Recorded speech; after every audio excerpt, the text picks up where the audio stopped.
Everyone, welcome back to my channel. Today we're going to play some more Diabolik Lovers Moonfall. Because Yuma's tire route is now released. Now let's begin.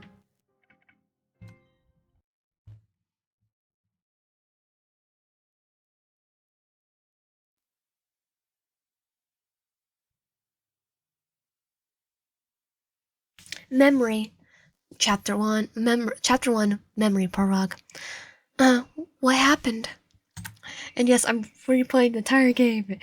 So, 4 or 5 hour gameplay video? My head hurts so much. You're finally awake, little Sama. A voice? Hey, don't panic. I know it might be strange for you, but trust me, it's normal that your head hurts. Who are you? So you really don't remember. I knew this would happen, but it hurts to hear that. My name's Adrian. I'm a friend. You can't remember anything, right? No, sorry, what happened? Have I had an accident? Sort of.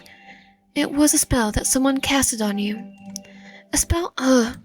Wolf tried to stand up, but her legs were too shaky. Adrian supported her when he nosed it. Please be careful, your body's still weak. I'm fine, thank you. But you can tell me where... But can you tell me where we are? The human world. I had to take you somewhere safe, so I thought this place would be the best for you for now. I wonder why I needed to be saved. This guy seems nice, but he hides something. I can't tell you much. It's for your own safety. I have to protect you, so please trust me. I feel like I know him. Maybe I should leave it for now. We need to find a place to stay the night. I saw some buildings in the north. Adrian offered his hand, and Wolf took it. Hesitantly. They both started walking. Ah, over there. A church? It seems abandoned. Perfect place to stay, then. Let's take a look. My feet need some rest. Will Sama please wait? Ah, so pretty. Please don't walk away like that. Oh, come on. What's the worst that could happen? What? Nothing. You're right. Let me look around first. Just stay here for a moment, okay? Okay. Suspicious. He seems really tense. Maybe I should get away from him. But I'm sure that I will get lost in the forest. It's already noon. Wolf walked up to the windows and sat down on one of the old burnt benches. If I could only remember. But it gets cold. I'm very sorry that you had to wait. Oh, there you are. Yes, no one is here. This place is abandoned for some time now, it seems. Huh? Adrian had a blanket behind his back. He moved closer to Liv, swinging the blanket around her cold body. Speckled feet. Thank you. You look sad. What's wrong? I promise to protect you. I'll do everything I can to do so.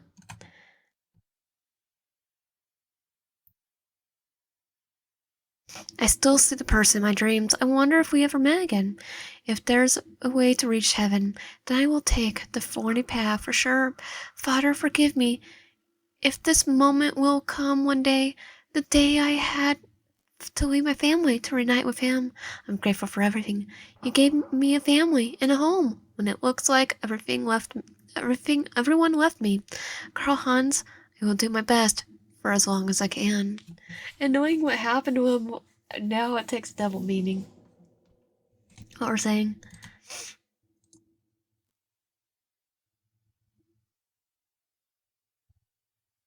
Now that you're in Japan, you will need a new name. How about Aki? It means autumn. In the memory of the day you came to us. A beautiful, warm autumn day with blossoms of poppy blowing in the wind. What do you think? I'm just gonna go with Aki. But I'm gonna say Aki. Okay, Aki.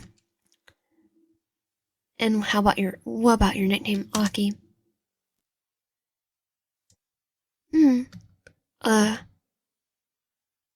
Yeah, one night?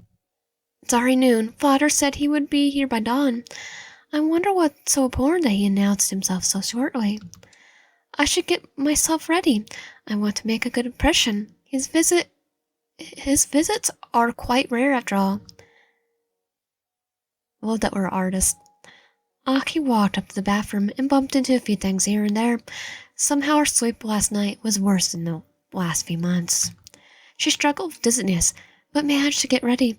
As she walked outside, one of the maids was standing in the hallway. Miss Aki, good morning. I prepared food for you. Miss Krista won't come out of her room today, so feel free to eat alone. Oh, is she not feeling well again?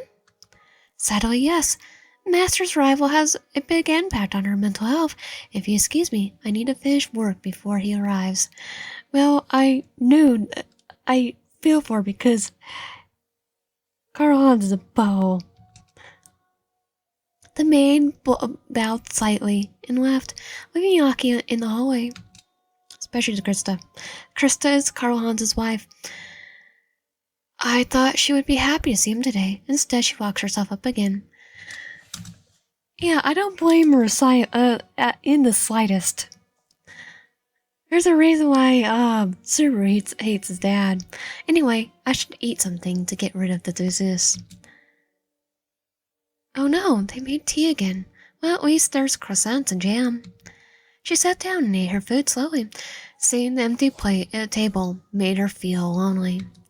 Her father rarely came to visit.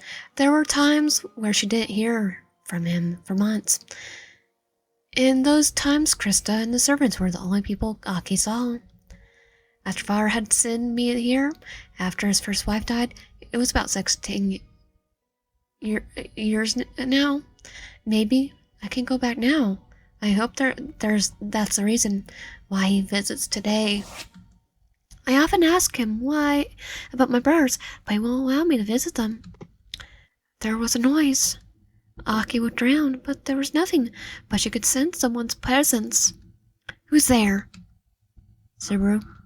Am I losing my mind? I swear there's something. Aki took the last bites of her meal and stood up.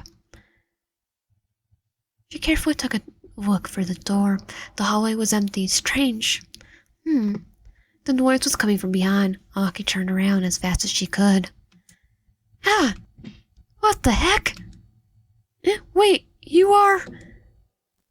Subaru! Subaru, the youngest of my brothers. He's the only one I see from time to time. He visits mother, Krista.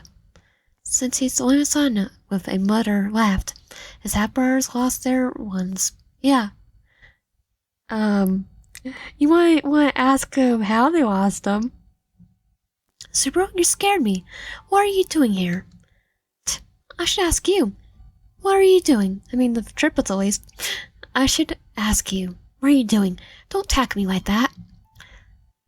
I'm sorry. I thought there was an intruder or something. I heard he is visiting today. That's why I'm here. It's like, yeah, I know you hate him. Gonna give him a pat on the head. This man always brings trouble. I want to make sure he won't mess with you or Mom. Baro-chan is worried about his big sis. How cute. Shut up, I'm serious. He did something suspicious things lately. And what did father do? Well, the strangest thing is this girl. He had sent her to us. Since she is with us, everyone else is acting strange. I think there is something wrong with her blood. So my brothers have a new toy and they're all excited about it. Tell me something new. It's not that. I don't think she's human. Does she bleed? Yes. Does she have a heartbeat? Yes, but listen, that doesn't mean anything. A werewolf could have a heartbeat. Case closed, she's human. And also, why would father send another vampire or demon as a sacrifice? The noble vampire families regularly receive donations, mostly young humans who are considered food. He told Shu that we should not kill her, so she must be born. Look, I wouldn't tell you if I wasn't sure about it. We will see. By the way, your mother isn't doing well today. Maybe you should visit her. I see. I'll try talking to her. It's still early until that man arrives. Make sure to tell me when he's here. Aki nodded, and Subaru walked away after he gave her an worried stare. Strange, normally the women that are sent to my brothers are just food. Subaru's right. This girl's special. They're not allowed to kill her. And she got to choose which brother she wanted to be with. This reminds me of the day I got into the family. But I'm a vampire, like my brothers. What if they're trying to replace me? The piercing pressure was going from her chest. The thought of being useless to her father scared Aki. I know what happens to people that he deems as useless. Panic was rising in her. What if he was going to abandon her, or worse? She shook her head in denial. No, this can't be possible. Father always cared for me. He knew my family, after all, even though I don't. After a few deep breaths, she calmed down again, even though she was still worried. But to worry about things in the future was useless. There is still time. I should wait in my room. In her room, she took a look out. Her room, she took a look out. The tower was high up in the sky that she could barely see the ground from her window. Some birds were flying in the sky, reminding her of the times where she ran outside in the fields with her brothers. Sometimes I envy them. They can go wherever they want. I, on their side, am caged. Sure, I could live here free and get fed, but I can't leave the tower without fire. She took one of her sketchbooks and started drawing. After some time, the lines and circles on the paper started to look like flying birds, like those days when we chased after the seagulls. Maybe Super was right. It's really something important that Father has to tell me. Maybe things can be like back then. She heard a car outside. It was probably her father car, Hans. Aki quickly ran downstairs. Father! Aki quickly hugged the tall man. Oh, my dear, it's been a long time. I'm very sorry that I appear all of a sudden, but I have poor news. Why don't we sit down first? Oh, and I also need to get Subaru. No need for that. I will tell you right away. Okay. Aki, my dear, I told you about Adam and Eve project, right? Yes, the theory that Adam and Eve were from the Christian mythology were the first vampires, and that they were vampires with the blood of Adam and Eve. Exactly, we discovered some new information. Yeah, information she does not care about. Ah, Super, my dear child. Stop acting so nice. Get to the point. What do you want? Well, since Miss Koromori does not get the result I expected. Wait, so Yuri is with us because of your Eve crap? So I was right. She's not just some human girl. I could explain better if you would not interrupt me, Subaru. Oh, he's gonna interrupt you. As I would interrupt too, like, okay, what, who? Just keep annoying him. Since I said Miss Koromori's blood did not awaken anything in them, so I plan on having a second Eve, just in case Miss Koramari fails. Aki, I want you to be the new Eve. Me? But that would mean I have Eve's blood. That also means you would have to offer your blood to my brothers. And worse, the goal is to create a new race of powerful vampires, so if someone gets turned into Adam by your blood, then you would need to keep that person as a partner.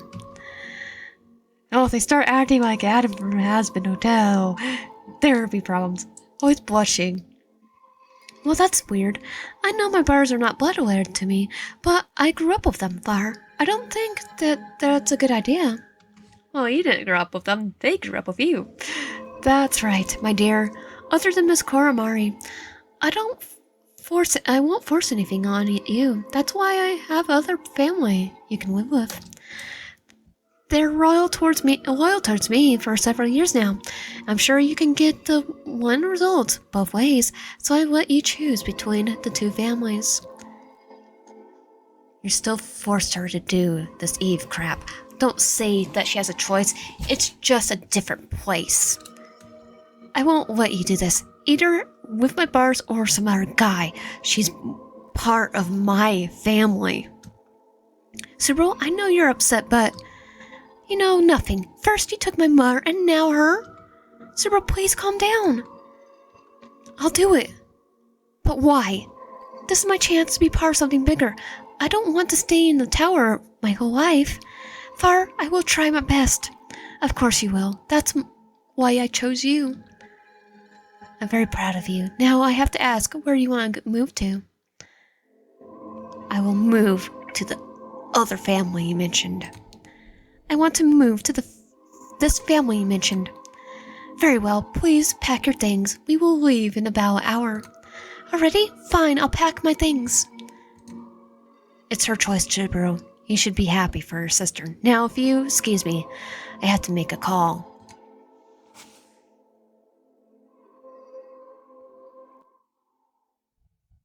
Chapter 1, Meraki Porog.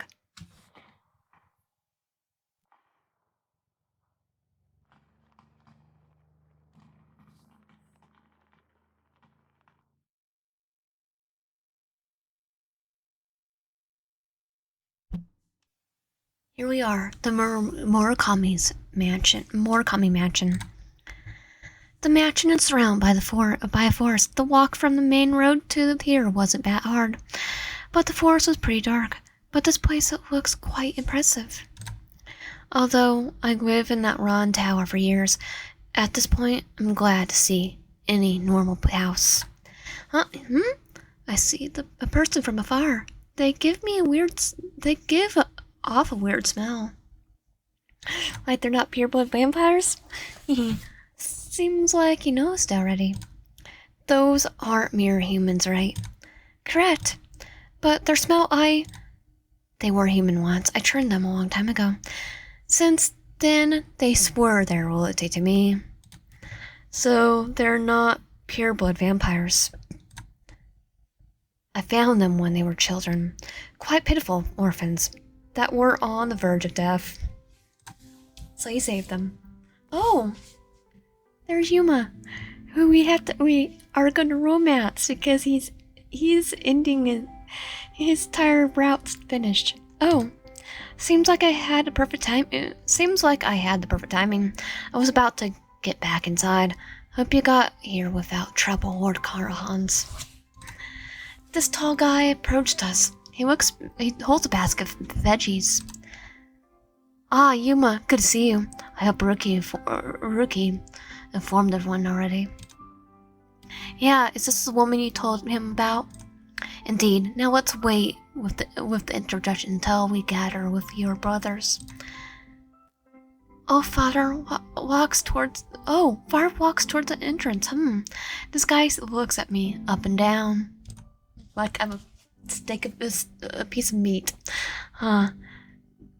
Not bad. I expected a little girl with no boobs, like the Shikamaki toy. But you got some nice... Yuma, behave. Squirt bottle. Watch your mouth. I quickly walked past him. How rude.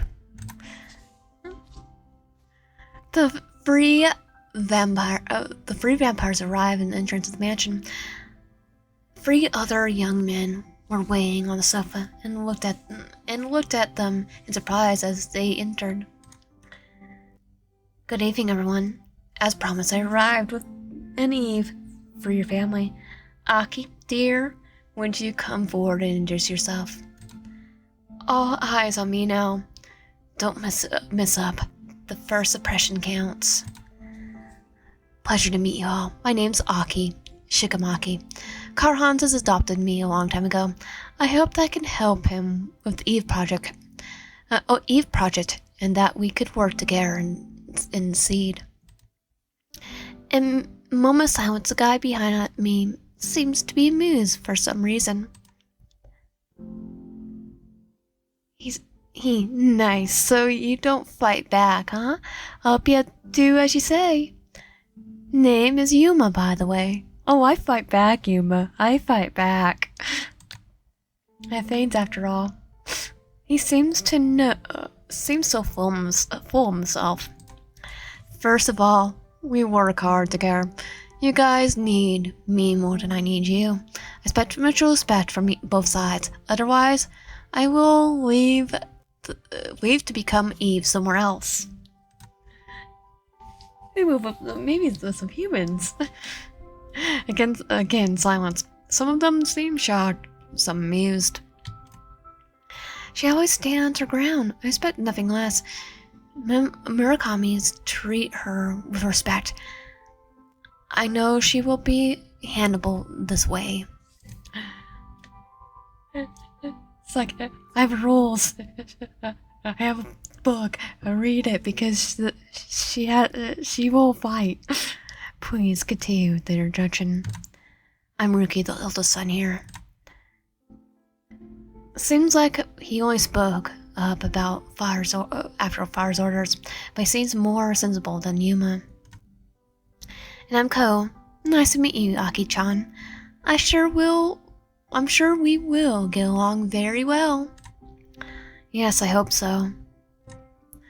He's very pretty, and he seems nice. So far, I have a favorite. Actually, favorite's right here. And Yuma. Not, Ko. Especially after a few chapters. And this is... He points especially at the last guy, who is still silent and just stares at me. Can he stop that? He's adorable, though. I'm Yususa. Nice to meet you. Very well. I'll wait for your reports. Ruki, be good and follow the plan. You're already leaving? Yes, those gentlemen will show you the house. I'll give you all the information you need. He walks out of the night, leaving Aki with those strangers. She could feel their gazes on her back as she turned around to see the last glimpse of her so-called father. Let me show you your room. All right.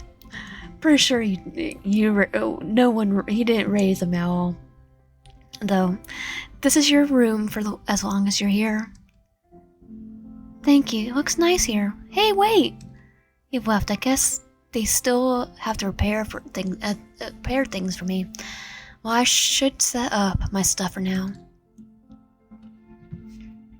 All done. Let's see if these guys are still downstairs. Seems like they all wandered off. Alright, they're supposed to give me a tour. What do I feel like? Why did I feel like they're following me? I think I'm supposed to go outside.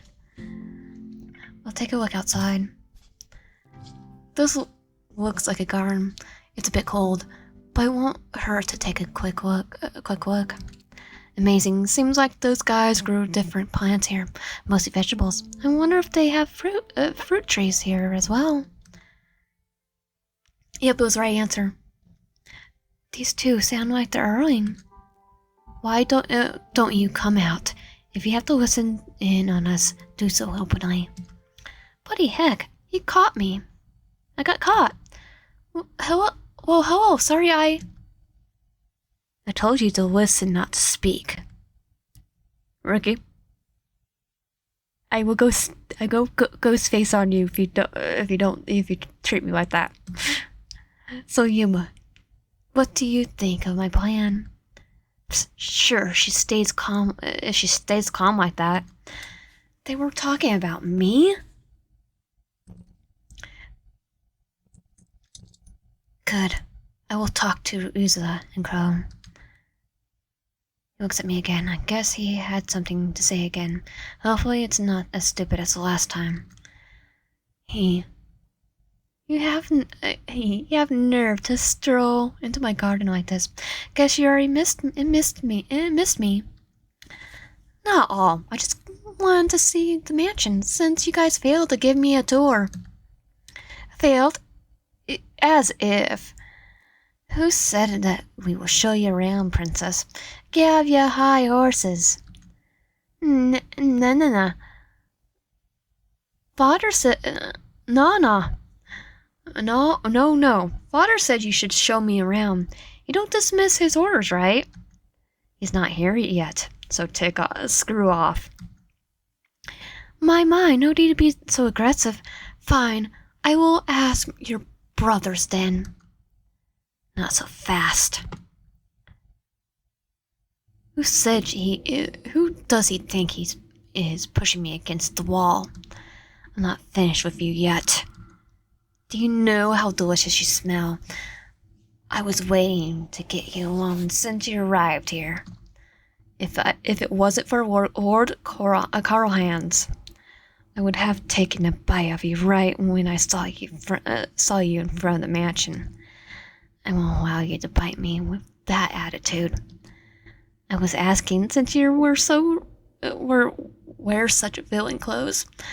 I can get you a neck very easily, like you're begging for it. Stop moving, god darn it. I won't give up without a fight. Well, that makes things more fun. I have to admit that you're strong for a woman, but still, you have no match for me. Curses, I can't get away. He's really strong. Now give me some of that blood. I'll start with your wrist first. Yuma, come inside. We didn't have to talk. Crap. Rookie got very bad timing. Looks like you got lucky for now. Let's go with me then. Fine. Go ahead then. Your brother was calling for you. You're coming with me. I already know what he wants to talk about. Hey, don't drag me like that. Fine, now we'll explain the plan. To awaken Adam, we need to drink Eve's blood. In order to be more organized, we will have 2 teams of set 2. So we can make sure that's not all at once.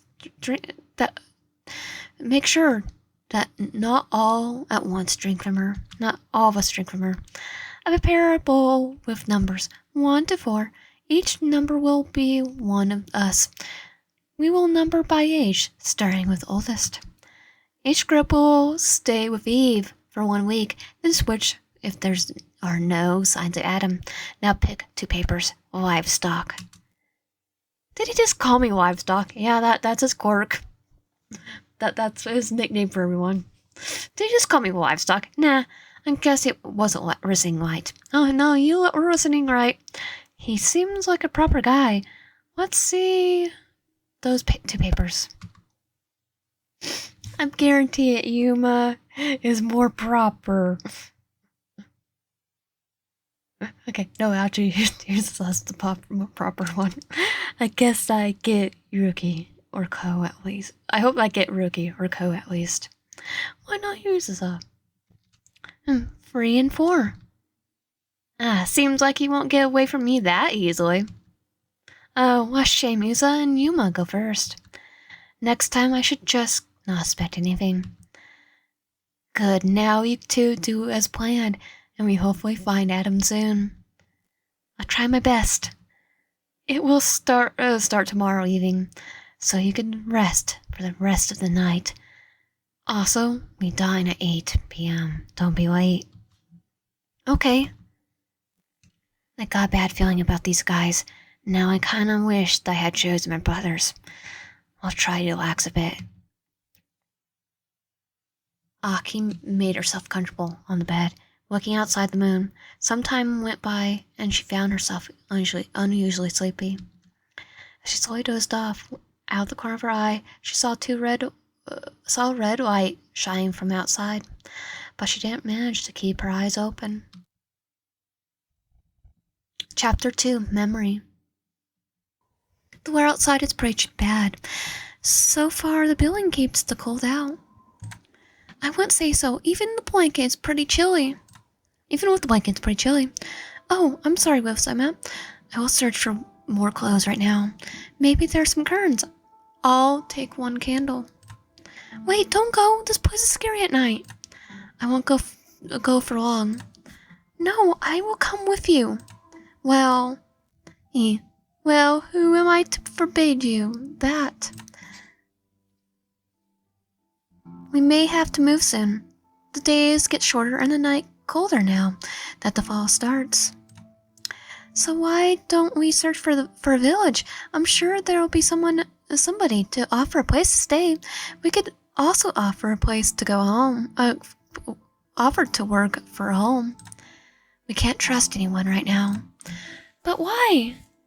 You're always talking secrets. I start to believe that you kidnapped me. Look, I promised your mother to bring you as far away as possible. There are people who are after you, and if they find out you are who you are, then they will kill you. I already told you too much. Fine, for now. I'm sorry, let's hope that someone from your family shows up soon. Looks like there's no curtains here. I could give you my shirts if you're freezing that much. But don't be ridiculous. That would be way too cold for you. Don't worry about me. He cares more about us. I don't want you to freeze to death. I can handle the cold for now. By the way, you lit those candles as soon as the sun had set. Isn't it better to blow them out at night? You said there was someone after me. That would give our hideout away. That's true, but I get nervous in the dark. Well, a 2-meter man like you is scared of the dark? Well, I'd be surprised. I could be scared of anything. I mean, elephants are scared of mice. Yes. Well, at least that's the myth. Yes, there was a time when I was kept in a pitch black room for what felt like an eternity. I guess that scared me. Then again, an elephant probably won't see the mouse and just stomp on it. What? Who would do that? Probably my father. Oh, I was gonna say, yeah, well, I won't spoil it for the people that haven't played the first couple of demos. I guess there is a reason why everyone has a horrible past in the actual game. Like, abuse and all that.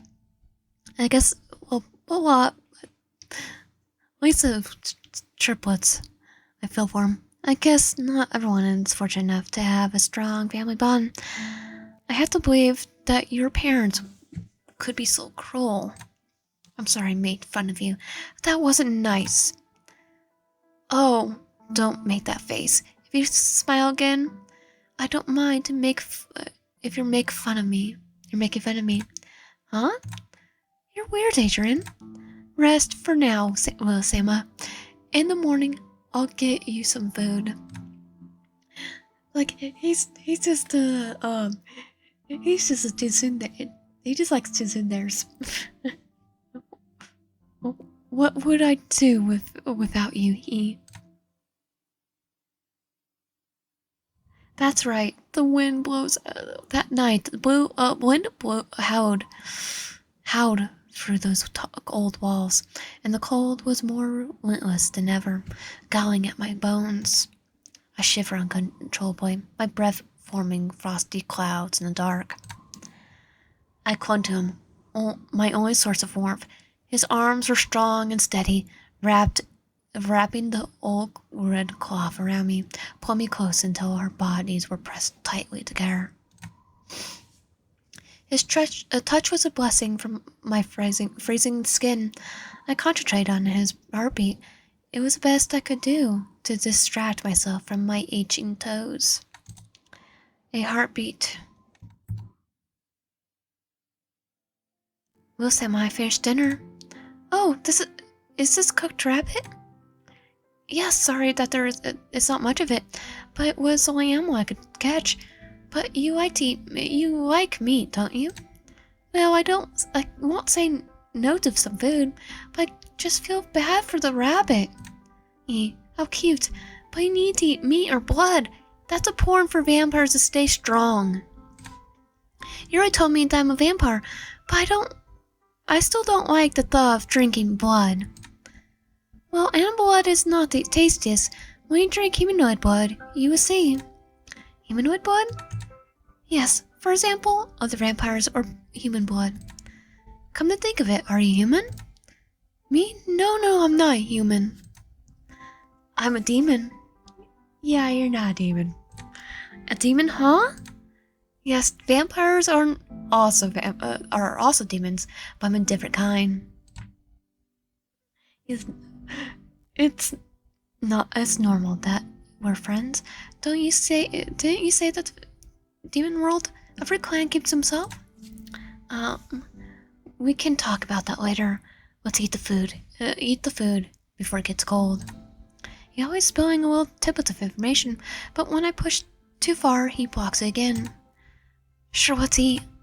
I wonder how long we are gonna stay in the church. It's been about a week now, and the nights get longer and colder. I worry about my family, even if I don't have any memory of them. Shouldn't they already search for me? Sorry, but I can't eat more of it. It's okay, don't push yourself.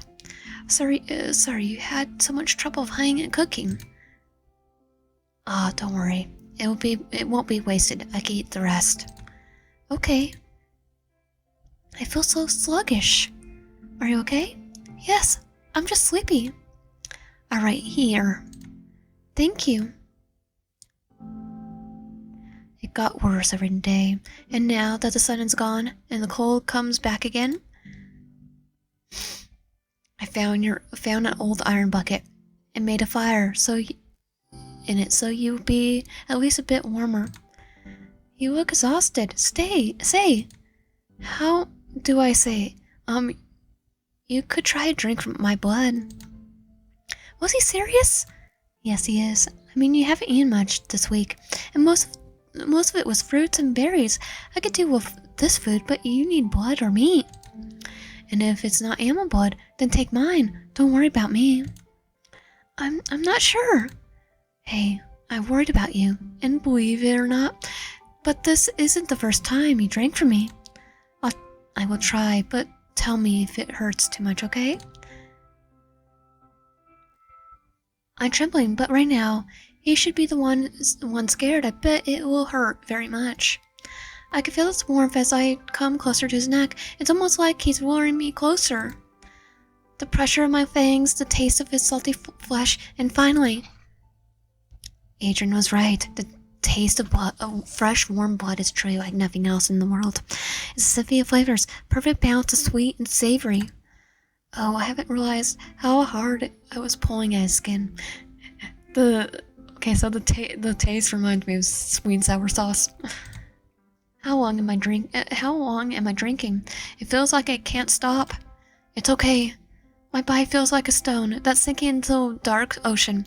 I'm so tired and yet satisfied. Rest now. I'm sure you will have more energy tomorrow. If my blood makes you feel better, then I'm glad to offer it to you, Will Sema. Eve's blood, the key of keen to find Adam and create a new race. No matter how I look at it, it doesn't make sense. Father always told me that I am a vampire. Maybe he was wrong. But if he is, then what am I?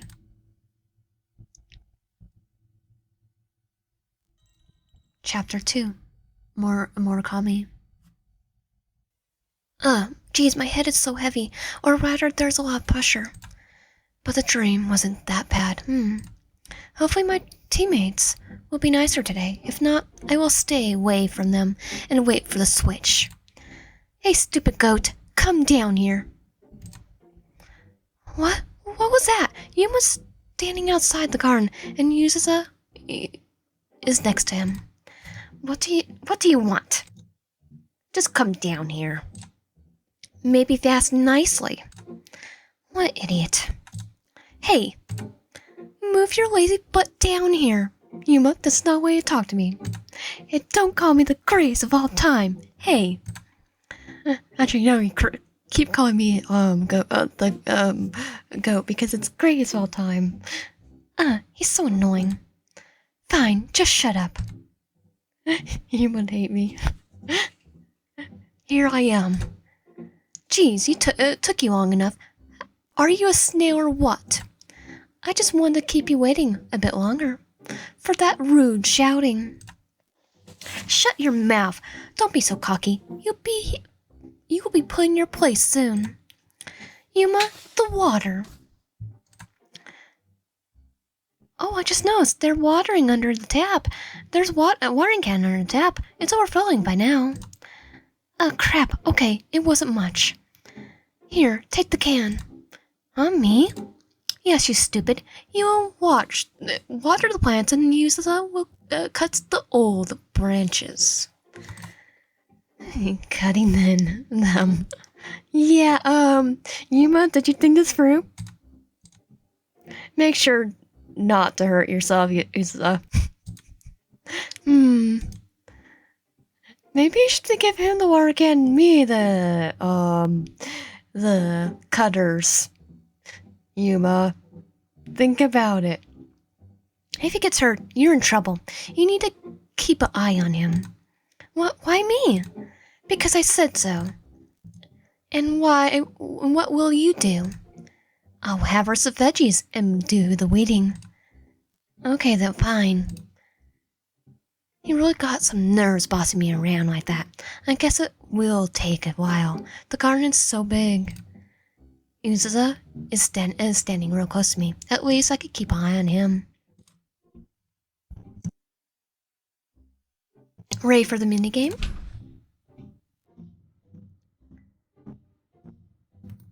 Okay.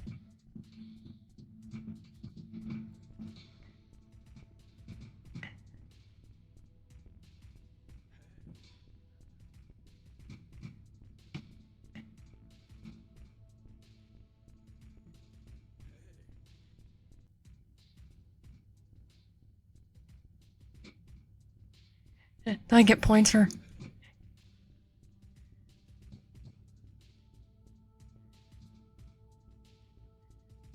My points are this, right? Just watering him.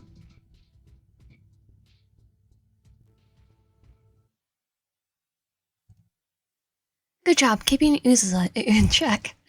Just keep spraying him with the squirt bottle, basically. The three vampires worked a few hours in the garden. Uzusa staying close to the Aki, watching her every move. Thankfully, there was no accidents. Hey, looks like we're finished, right? Yes, Yuma still has a weed. Well, that's his problem. We did our part. We could still help him. You're way too nice. He doesn't deserve this. Come on, let's put the garden tools away. You know, Yuma's actually really nice. He always helps me out. Well, he's your brother, right? Of course you have a better opinion of him. So far, he's nothing but rude towards me. Yuma, are you talking crap about me? What? No, I'm just pointing facts, right, Uzusa? Hiding behind him won't save you now. Say something. I'm in the right, you know that. Hmm. Hey, stop influencing him. Use this help. Yuma, you're scaring her. That's the point. Seriously, Yusa? She makes eyes at you once, and you are on her side now. That's not true. Exactly. You two are the worst. Seriously, Yusa, grow a spine. He's mad at me. Why are you so happy about that? Because we have a lot to word, Aki. I could bring him to hit me. Ah, sure. Give me the pruning shears, okay? I'll put those tools away. But I can do that myself. Nah, don't worry about it. I like to do a little task for you. I mean, you just defended me. And you give weird vibes again, Uza. I don't want him to get hurt after watching him for hours. After all, I don't want to imagine what Yuma would do if I failed. No worries, I'll be back soon. Okay, thank you, Aki-san. Close one. I can see the shed from here. Let's see, okay, also time to get back outside. Ah, nice face you made just there. Don't tell me you flinched. No. I saw you wandering around, my little brother, talking crap, right? You heard. You may be a little naive, but I could see your bull crap. No idea what you're talking about. You must step closer towards her, laying his arms against the wall of the shed and capturing Aki in them. What the heck? You're always being so close. Back off. No way. Now that I got you like this, I must have the taste of that special blood of yours. No, come on, Uza. Could watch. That would be embarrassing. As I said, this little show of yours doesn't work on me. Go on, amuse me. Darn you. Ah! Stay behind your cover. Escape while he's stunned. I'm gonna say stay behind your cover. It was my bad. The bar slipped out of my hand. Escape while he's stunned. My bad. The water hose slipped from my hand. Okay, it's still the same. Stay behind your cover. Oops, my bad. The water hose slipped out of my hand. Yuma, are you okay? My back's so cold. Uza, what the heck, man? Are you angry, Yuma? Angry enough to hit me? Of course, darn it. I have to change. Wait, you could hit me for my mistake, Yuma. A nerf? Guys, wait. Am I still responsible for Yuza? I mean, if Yuma picks a fight with him, then I'm good? I could hear footsteps. I guess they're close. What's that about? It was an accident. Really? Hey, I'm talking to you. I could get punished for it, right? Yuza? I did it on purpose. Huh? Yuma, you should change. Those wet clothes must be really uncomfortable. I hope he calms down. I don't want any unnecessary fighting. You come with me. Huh? Okay, that was the right answer. Yuma grabbed the arm, and the two quickly dashed through the hallways. Good looks like we're lost them. I can be very persistent. So annoying. He can be very persistent. So annoying. And why did you drag me along? Huh? Why you ask? Because you have to take responsibility. For what? My wet clothes, of course. I told you to keep an eye on Uza. Oh wait, you said I should watch him not getting hurt. There was never a word about picking a fight. Hey, what? Hey, don't come closer. Shut up already. Within a few seconds, Yuma managed to jump at her and bury his head in Aki's shoulder. I could feel something warm running down my arm. He's drinking my blood. Get off me. Stop struggling so much. He bites me again. I could feel his teeth piercing from my flesh. The blood is freaking delicious. This blood is freaking delicious. I could feel his grip loosen. Now is my chance. Gah! You dumbass. I hurt more. It hurts more when you pull away. Now there's a bigger wound. A quick glance shows Aki that he was right. His fangs ripped a large part of her neck and shoulder open. She quickly held the part with her hand. I need to get away from him. This wound won't stop bleeding so easily. It needs treatment. Hey, where do you think you're going? Yuma tried to grab her, but to his surprise, she was really fast, even though she should be in much pain. Yeah, because we're not in actual pain. We don't feel pain. There must be a bathroom down this hallway.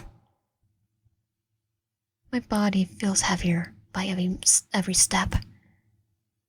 I think I lost too much blood. Looks like I won't make it to the bathroom.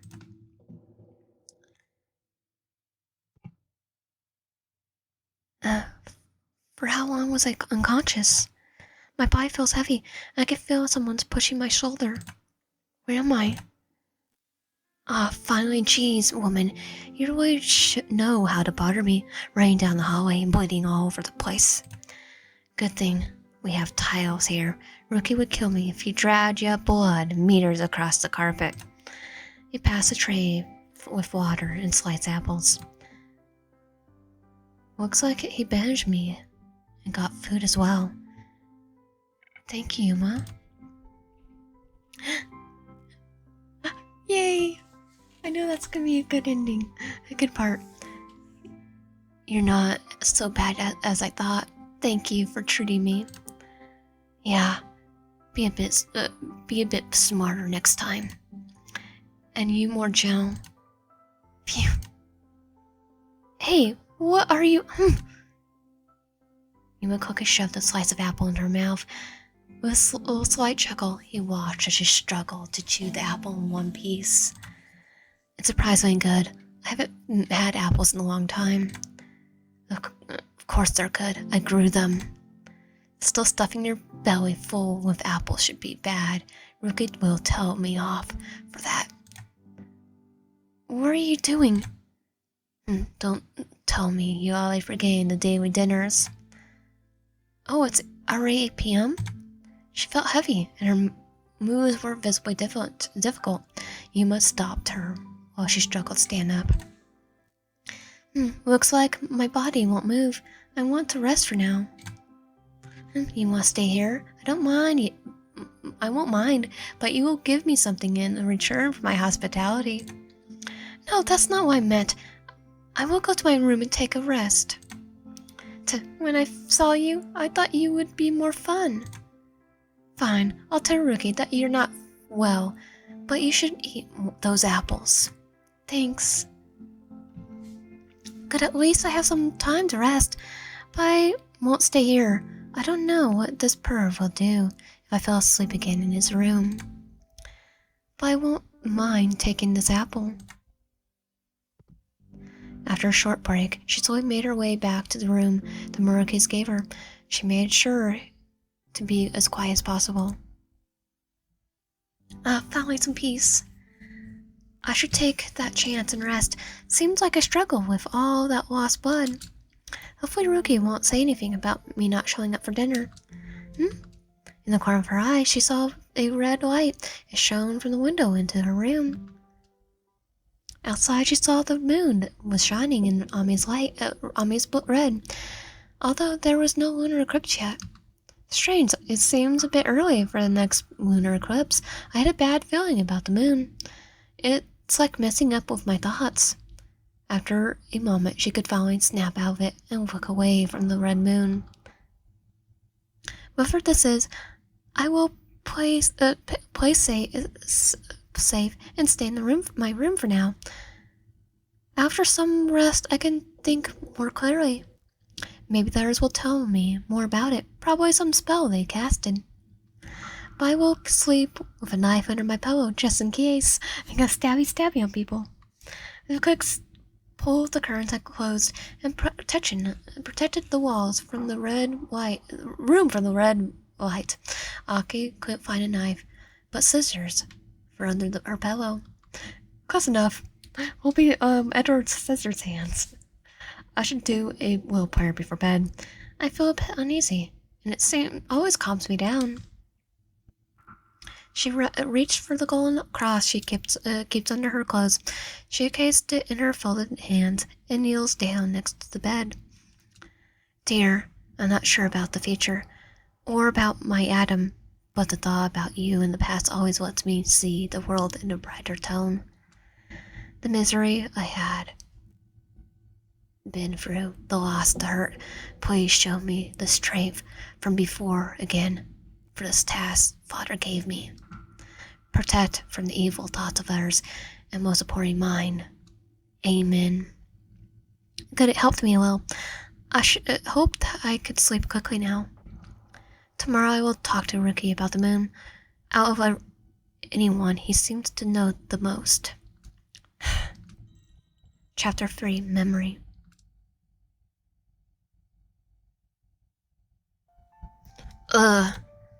Good morning. Oh, hey. You're too close. You're so sweet. Are you feeling better? Yes, thank you for giving me your blood again. You don't need to thank me for that. He smiles with such ease, but his neck has a big bruise in red and blue. I feel bad. Say, does it hurt? A bit. But please, don't feel bad about it. I have bad news. This morning I know some shady people walking around the church. We need to change our hideout soon. These people were coming after me? Maybe, maybe not. But it's best to be careful. Further down the valley is a village. I will talk to the humans there. Let's hope they allow strangers to seek shelter. And if they don't? Come on, I'll come with something. Don't worry. He's surely optimistic. Hey, okay, see you later. Hide if you see strangers. Wait, will you leave me here? Can I come with you and stay in the distance while you talk to them? Please? Fine, but stay close to me until we get to the village. Yes!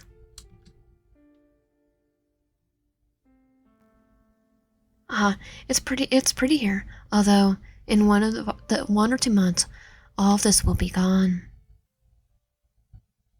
Still, fall can be beautiful, with all the colors nature gives. These poppy flowers are so cute. Hey,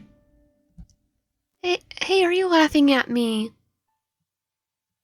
No, it's just I'm happy to see you this lax and smiling. Oh, look over there. The village. That's the village. Stay here and keep yourself low. Wait, don't leave me. Don't worry, I'll be back in a heartbeat. Adrian, don't go. I suddenly feel anxious without him. What? The man suddenly showed up. He seems like a farmer. Hello? It's like, yeah, no, I don't understand Italian. And what language is that? I don't understand a word. Sorry, but I have to go now. It's like, run! Adrian said to wait, but this guy is after me. Maybe I should hide in a barn. There he is, hiding behind this there he is, hiding behind this house should be enough. Looks like he's talking to a villager. And speaking a perfect Italian. Always compared to me. He speaks their language? I want to know what they were talking about. Okay. Grazie. I know grazie. That is thank you. Looks like they came to agreement. The villager left and Adrian was about to go back to the fields as he noticed wolves picking from one of the houses. Well, Selma, I told you to wait, didn't I? Yes, funny story. A guy came up to me and started yelling, but I couldn't understand a word, so I fled. I never thought it would be difficult for you. Your family mainly spoke German, or Japanese after all. So, where are we exactly? In Italy, where with the war that's been going on in Germany, would have been dangerous. Okay, is a World War? I think I remember it being World War II, but a war? Yes, although it seems to have come to end. It seems to come to end soon, but you should keep a low profile for now. I managed to get us a place to stay. It's not much, but we could sleep in this barn over right there. The owner said we could work for him in return. Okay, but you will need to talk to me a lot. I hope that's okay. You don't need to worry. I'll take care of everything. But if you want, I could teach you a bit of Italian. I guess that would help. And with that, Adrian and I seek refuge in the village, surrounded by golden fields. Due to the war, only a few men had remained, and those who were, they were already old and frail. So in a way, Adrian was their #1 worker at the time. I still remember watching him from afar, his golden hair that fell mistily in his face and stuck him from the sweat of hard work. And when it came to me after a long day at work, collapsed next to me, he still hadn't strength to ask about me. Whenever everything was going on, when I helped out in the villagers, whenever I hadn't understand something, and how he patiently taught me the language. Back then I thought, he surely is like an angel. Because he is. As long as I remember, I was at the mercy of others when it comes to more information about my past. After some time, I stopped hoping for my true family to appear and take me back home. Who am I now is more important than the person I was, but still, there's this yearning in me.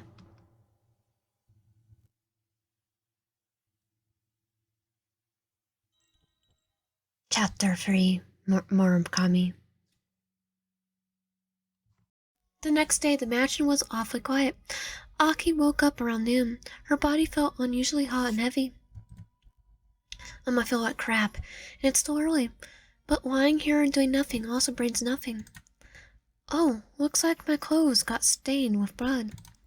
I guess if drinking my blood gets more frequent, then I should switch to darker clothes. Still, how annoying. She moved to the bathroom with new clothes. Way better. Hopefully the servants get the bloodstains out of my clothes. The bite marks are almost healed. She ran her finger over a barely visible mark on her body. I should have been a lot more pain with a wound like that. She shakes her head to focus again and got out of the bath. It's very quiet here today. Maybe I should take a closer look at this mansion. Time to explore. It's like grid. Time to get into trouble. The lower parts of the mansion are mostly big community rooms, like this big entrance area. I have to admit, the big windows are quite nice. Even though vampires are out at night, it's nice to see the outside at daytime from time to time. It reminds me of the time in Italy, wide, golden field under the sun. The petals of poppies blow in the wind. And this is when my brain finally realized that they were both the same person.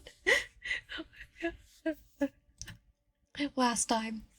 Maybe I will paint the picture in my mind later. Or there...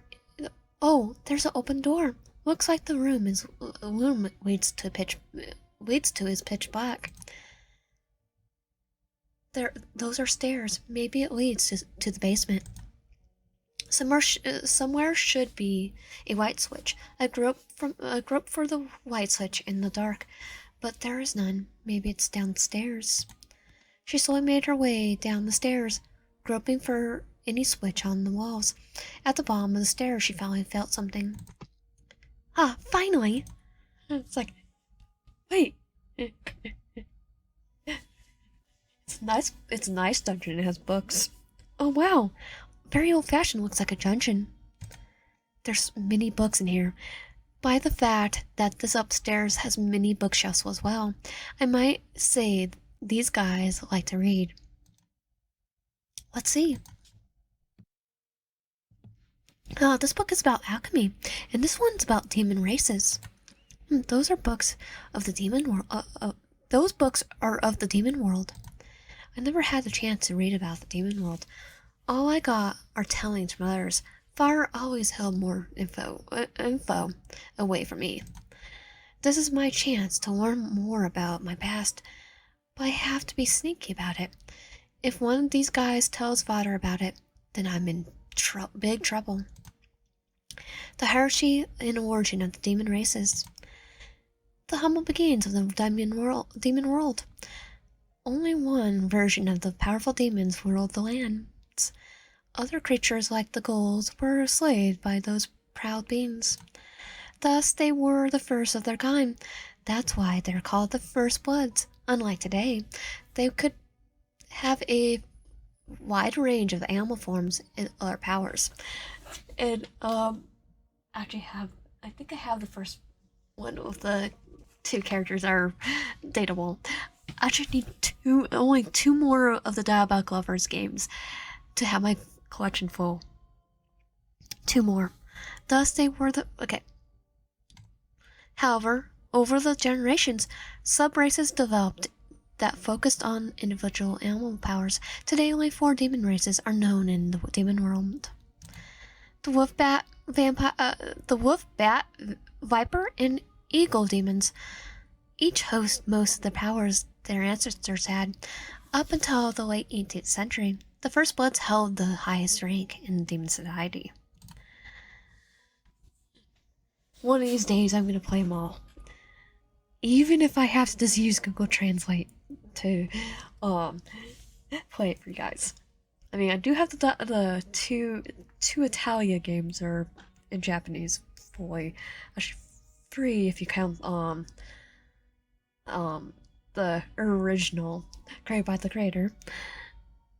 With decline in numbers and later extinction, the now highest rank is held by the bat demons, who are also known as vampires. A whole race died, just like that. Very sad to hear, but I can hardly believe that they died naturally.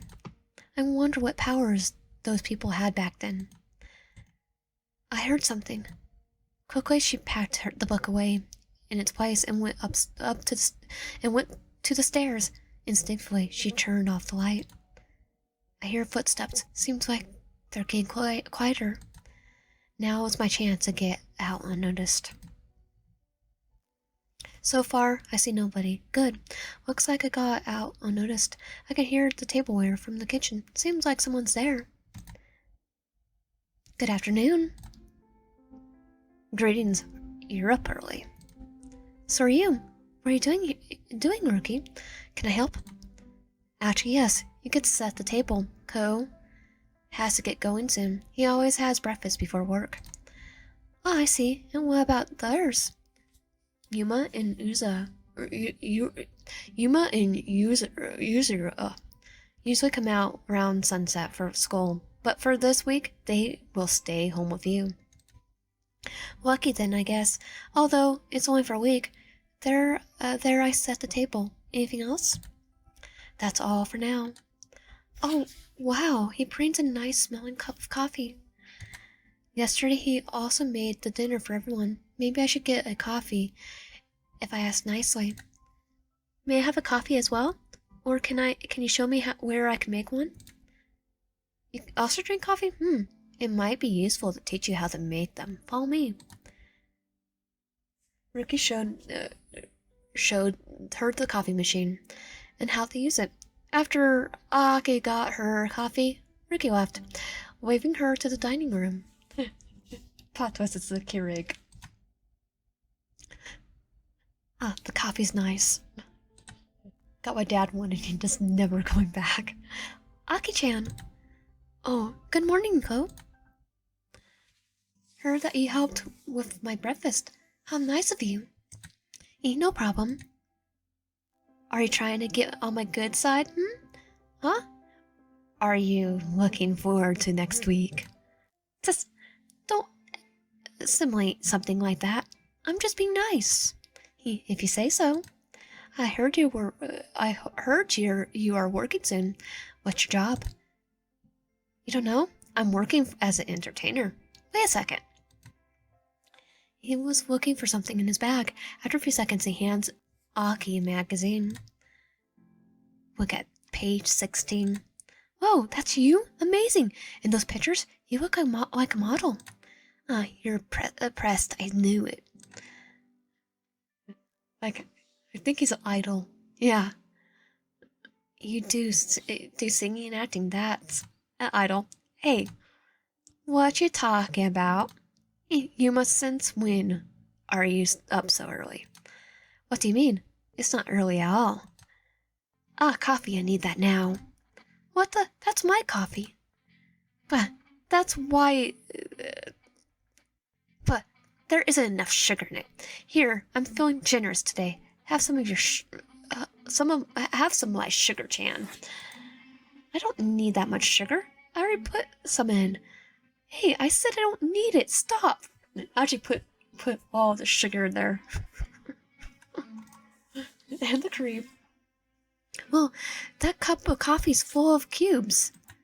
Oh God, Yuma, you can keep the coffee. No way. You have to try my sugar, Chan. I was so generous to give it to you. Now you have to take it. Good luck. I have to get going. Bye.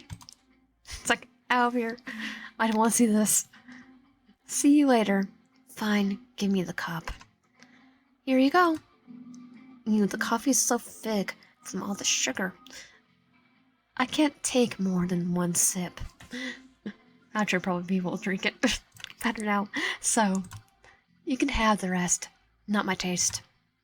It's a stupid goat. Greatest of all time. The coffee is just right.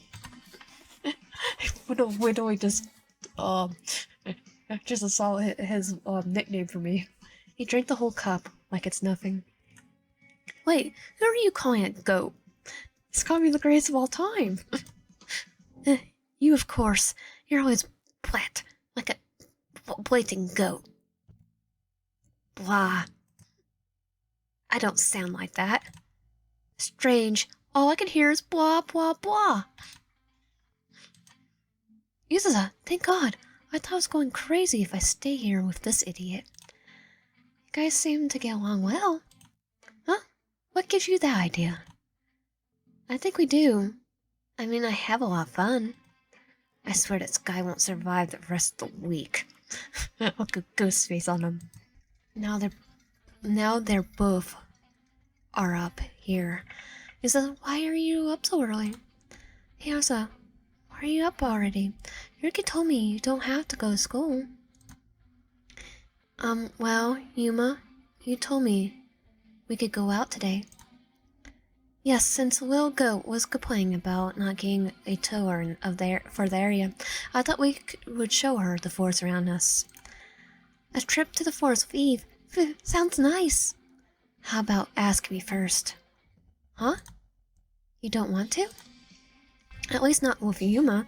First you drank my coffee, and now you're insulting me. Of course I won't have a nice walk with you.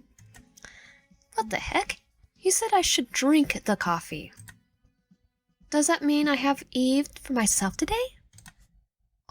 Oh, darn it. Then be nicer. Shut up. Yuma, she already said that we go alone. Right, Aki-san? I said I won't go with Yuma, but... What's going on? Why are you yelling? We are going out today to the forest, but she's complaining again. A good idea. Eve needs to strengthen her bond with her potential atoms. Hey, should we bring some snacks with us? Like a picnic? You guys. Good idea. Some sweets would be nice. I will bring you a blanket from the storage room. They're already planning a trip, and all look so excited. I want to say no, but... Hey, Aki-san, what do you like to drink? You haven't said anything yet. Orange juice, maybe? I don't want to be the one joy kill here. Hopefully, Yuma will behave. The trio began to pack a bag and set off through the forest. Well, Aki was still mad at Yuma. She tried being not positive. I'd like to know why Yuma suggested a trip to the forest. It's most likely not because he wants me to see how pretty it is. It's planning something. Maybe he wants to leave me there so I could get lost. Oh, I'll get lost. It's just automatically be like somewhere and end up somewhere else. I bet he would like to see me struggle to get back to the mansion. Hey, goat. We're talking to you. Stop dreaming. Would you be so kind not to call me goat? I'll call you whatever I want. This butthole. Aki, the basket isn't too heavy for you, is it? No, it's fine. But thanks for asking, Yuza. What the heck, Yuza? You don't need to kiss her butt. She's doing just fine on her own as a vampire. Yuma, that's enough. Yuza is just being nice. Your ego's already inflated enough. Well, goat, pampering you would only make it worse. You must stop that. Huh? You keep teasing her like that. You can have her attention all to yourself. As if. Yeah, that's really a strange way to get my attention. Hey, Aki. Let's hold the basket together. Alright. The sun was already warm above them, as if ready to arrive to the spot Yuma wanted to settle at. Despite Yuma's teasing, Aki enjoyed the sunlight and settled gently on her skin. It's nice here. I really like nature, especially the fresh air. Yeah, that's exactly why I love gardening. Come to think of it, why do you even grow food? Want something for like a Kami? Wouldn't something for alchemy be more useful? I just mean, you're all clinging too much to the human lifestyle. Vampires can eat those things just fine. And what if things go to heck? This isn't damn useful to know how to survive on your own. My garden's basically enough to keep us alive. Okay, that's fair and touche, smart. That's a smart idea. To go to heck? You mean something like apocalypse? Or war? We're lucky to be far away from the city here. Trust me, goat. With me by your side, you won't have to worry about anything. You by our side? If it came down to it, I would build my own house in the woods. Then you'll be like the next yonder, well, technically he's not technically yonder. Well, technically yonder, with a cabin in the woods. You build a cabin and live off your carrots? Instead, you could just use humans as food. They wouldn't survive long in those situations anyway. Oh, they would. You'd be surprised. Both boys stared at her. Even the winds seemed to stop for a second. You know what? I had enough of that bull crap. Hmm? Huh? You think you're so much better than humans? I swear, your purebloods take me off. No, he'll be the one that's, basically helping the humans survive. Yuma stood up, moved his sharp, eyes blazing. We found their word. He stormed off. Iza remained. His gaze stayed on Aki, calm, unreadable. I guess that came out a bit colder than I intended. I meant it more like mercy kill. Better than letting the humans starve to death, right? Yeah. I think it's gonna be the one person's like one vampire is like having the humans survive with him. I think Yuma got mad because when we were kids, yeah, we actually lived for something like that. His voice grew softer, his eyes drifting across the grass like he was remembering something distant. The mood had shifted. The sun still shone, but something heavy hung in the air. Oh, and plus, he's technically as old as Shu. I forgot they were human before. They're all technically older than they look. I'm sorry, you guys must have been through a lot. Aki? I should go after Yuma and apologize as well. Wait. He grabbed my hand? Let's go together. Fine. You can let go of my hand now, Yuza. Do I have to? Yes. Fine. I can see right through you, Yuza. He's more sneaky than I thought. The force is quite big. I bet it takes a good amount of time until you guys reach the next neighbor's house. That's true. The next property belongs to a horse ranch, I think. That sounds interesting. Have you been there before? Have you been there? No, but Yuma sometimes brings some spare apples from us in the autumn. That's nice of him. Speaking of, he should be around here somewhere. Smell lingers in the air. Yuma! Yeah, next time I'm gonna do his route too. There he is. Definitely when it's finished, the game's completely finished, I'm definitely gonna do his route. Yuma, he's picking up something. Are those pine cones? What do you want? Yuma, I wanted to talk to you about... Ah! What the... Did you just try to hit me with a pine cone? Well, it's ammo. What? What do you want? Stop that. Leave me alone then. Look, I wanted to apologize for what I said. I'm sorry. You better be. This is frozen again. What? Why did you hit me? You threw them at me too. That's it, I'm leaving. Aki splinted forward to get away from the two guys. After a few steps, she was on the road in the forest. From behind, she heard Yuma yelling something. I had to teach them a lesson. Let's see if they could catch up with me. Where are ya? I have to keep going. I've been running some time now. Looks like they're still searching for me. I can't see or hear them right now. Maybe I wait another 10 minutes. Normally vampires should have a good enough senses, but those impure vampires seem to struggle. We are being we're being a butthole about them being not purebred vampires. Soon the sun will go down. I will go back to on my own if they don't find me until then. The woof. Was that a woof? Or am I seeing things? I can't hear or smell anything though.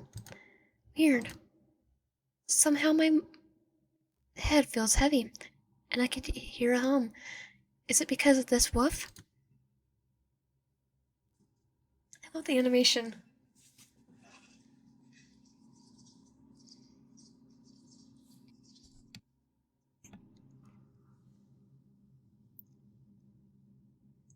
Uh, Aki-san? Uh, are you alright? Yusuza. I think yes. It's already dark. How long was I on the ground? Did you find her? Here, I'll get you up. Thanks. So tell us, what were you doing on the ground? I suddenly got dizzy. There was a wolf, I think. A wolf in this area? Bull crap. It's like, yes, there was a wolf. There was no wolves in this area usually. No. Strange. Just don't run off on your own next time. Maybe you won't get your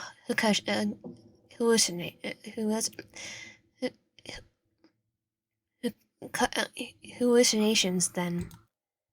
Maybe stop throwing things at me and be nicer. Then I won't run off. Stop arguing all the time. Stop arguing all the time. Well, it takes two to communicate, sir.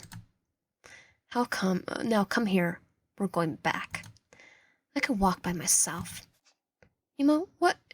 She just said... Yes, I know. We have to tell Ruki about it.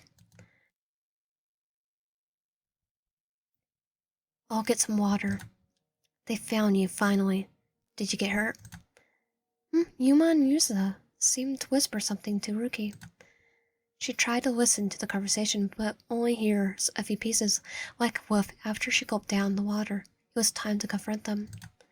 You guys are telling him about the wolf, so my hallucinations are important enough to talk about, I see. They weren't hallucinations. Well, this is the first time seeing them. Wolves, you mean? Since I got here, yes. Were there any other unusual things? Now that you mention it, it seems like there was an eclipse yesterday, although it was out of schedule. But I'm sure I saw it. The red glim was very unnerving. I also seemed to get more exhausted than the further the night goes in, to the point I almost pass out. So power drain and red moon.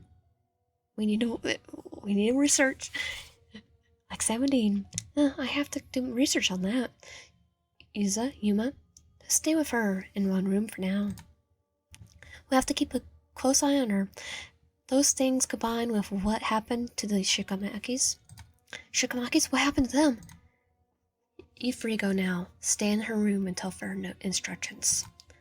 Wait, tell me, are they alright? We can't say that yet. Now go. I hope hope my brothers are not hurt. Yuma, do you think they're after her? Shh, not now, Yuza. After me? Who? Do you know more? Not really, probably. You guys, what happened to Shikamaki Mansion? Please tell me. I'm worried about my brothers. The mortal arrived when we searched for you. Yuki told us. Wolves. They were attacked by wolves. So the one I saw? You knew it. And you still told me it was nothing. Yeah, I knew ya would do something stupid. Best to keep ya in here now, for now. Oh, I'm gonna do something stupid. Jumped out the window. I need to see my brothers. What are you doing? Get off me! Aki-san, we can't let you go. You're very important. And then the Shikamakis. We can't risk you getting attacked by the wolves. Usa, he's right. Don't run into their arms like a headless chicken. Yuma, I can't hold her. Don't worry. I jump out the window and I'll fight the wolves myself. Now both are pressing me against the wall. Aki-san, we just want to protect you. Don't fight. I can't go against two. Protect me. What joke. Fine, she calmed down. Now that I think about it. Yuma dragged Aki to the bed. She looked at him in confusion as he moved closer. We'll stay in this room for a while, so how about a little snack? What now? You really got some nerves. Hey, when the wolves attacked, we have to be strong, so you should give us some of your special blood.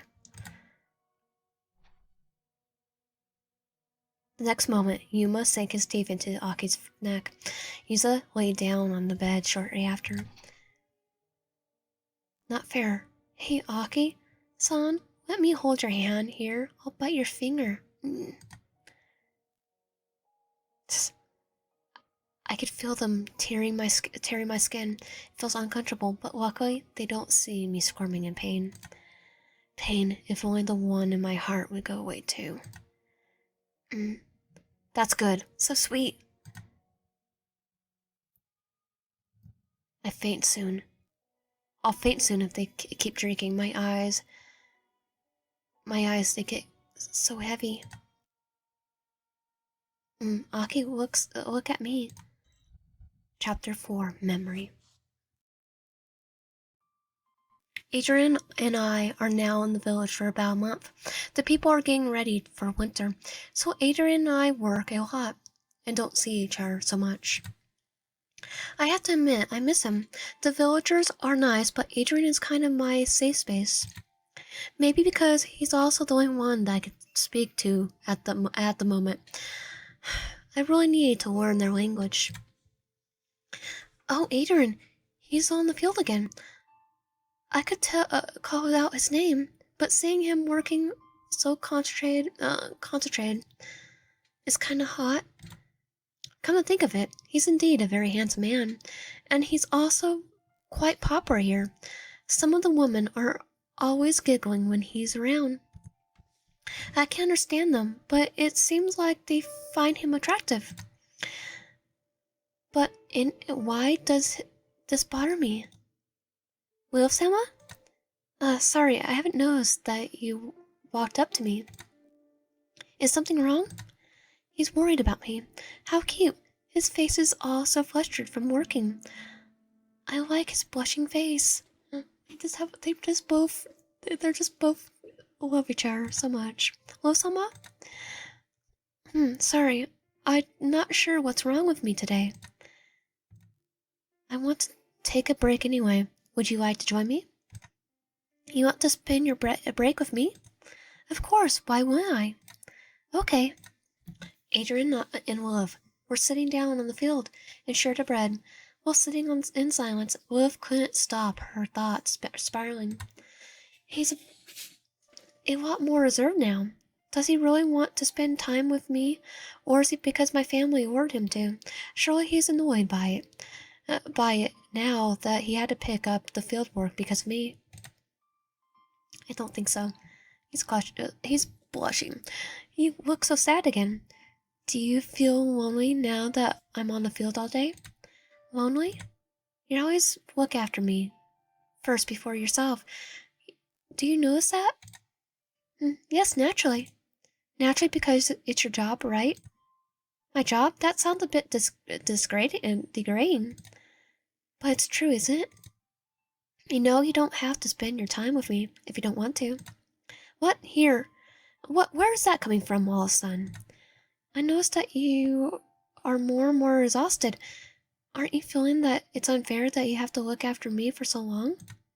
Liv, I would never see me looking after you as a chore or anything like that. I want to protect you because you are a wonderful person. I adore you. How can you say that so easily? May I ask why? As you know, I don't remember our relationship. You were the one who saved me from slavery. Back then, I was in the demon world, and this one man captured kids from the streets.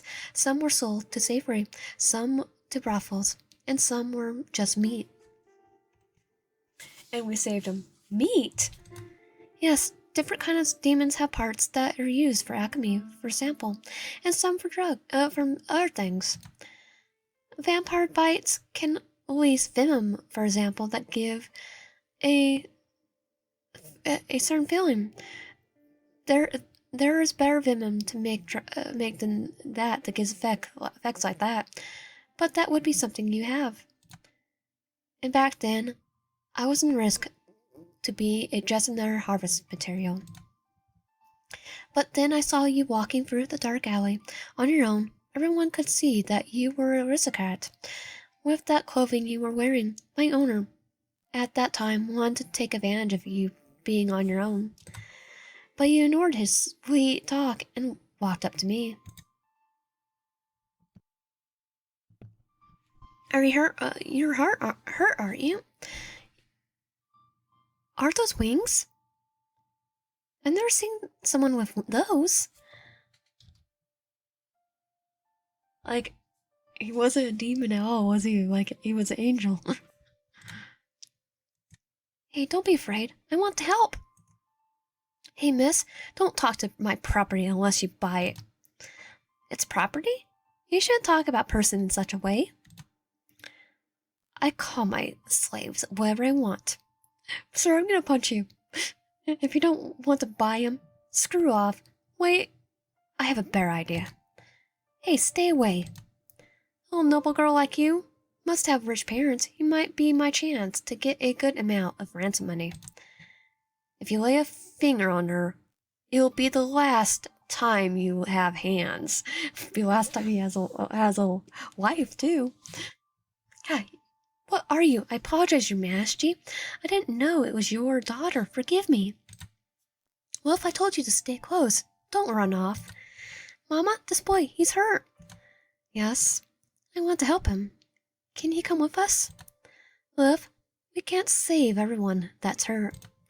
But look, his wings. There's so much blood. If he's not treated, he could lose them. Those wings, peasant? This one belongs to you, yes? Yes? My daughter will accept him as an apology gift for your outrageous rudeness. What, but... Or would you rather have something from you... Or would you rather have something from you as an apology? Your voice is quite annoying. Maybe your tongue. Okay, I like the mob. No, fine, take them. Wise choice. Thank you, ma'am. Here, take my hand. Huh? You don't need to talk right now. Don't worry. No, thank you. No, it's fine. Wolf's heart sank at the thought of Adrian's being hurt like that. She leaned on his shoulder and took a glance at his back. Wings? I never saw you have wings. Yeah, I hide them. Humans usually don't have any, and we want to blend in, right? I hope you can see now why you're so important to me. But it's not only because you saved me. Over the years, I also saw that you're a strong and kind person to everyone, regardless of their status. I think that's what made me fall in love with you. Did I hear that right? In love? Yes, don't worry. I know my place. I know that this affection can never bloom into something more. You're noble after all. Is that so? It's like, no, I'm gonna love you no matter what. I didn't know you felt that way, but that explains a lot of your behavior. That's not true. I would protect you with my life either way. Yes, Adrian, my little guardian. You shouldn't stare at me like that. Why not? It makes me think of improper things. What would that be? Don't tease me. I just told you my feelings for you. What would you say if I like you too? Don't. Your family won't approve of this. Screw them. But my family's not here, and they might never find us again here in the human world. Don't tempt me, Wilf, Sama. But I want to tempt you. You do it as well. With this adorable, flustered face. Close your eyes. Wilf, you wouldn't disobey my request, would you? He radiates such comforting warmth. Do his lips actually feel this warm? Or is it because I'm usually colder than him? I can't sense that he's holding back. I really do tempt him. His hands are not touching me. I want him to hold me, but he's pulling away. This is better than I ever dreamed of, and I hope you won't regret this. I don't think I will. Then I won't either. You will if I love you. The past no longer calls to me. What I've lost feels distant, like a fog that never clears, but no longer matters. His voice saved me once. I don't remember, but when he looks at me, it felt like I had saved myself too. With him, I feel no closer to who I was, only closer to being alive.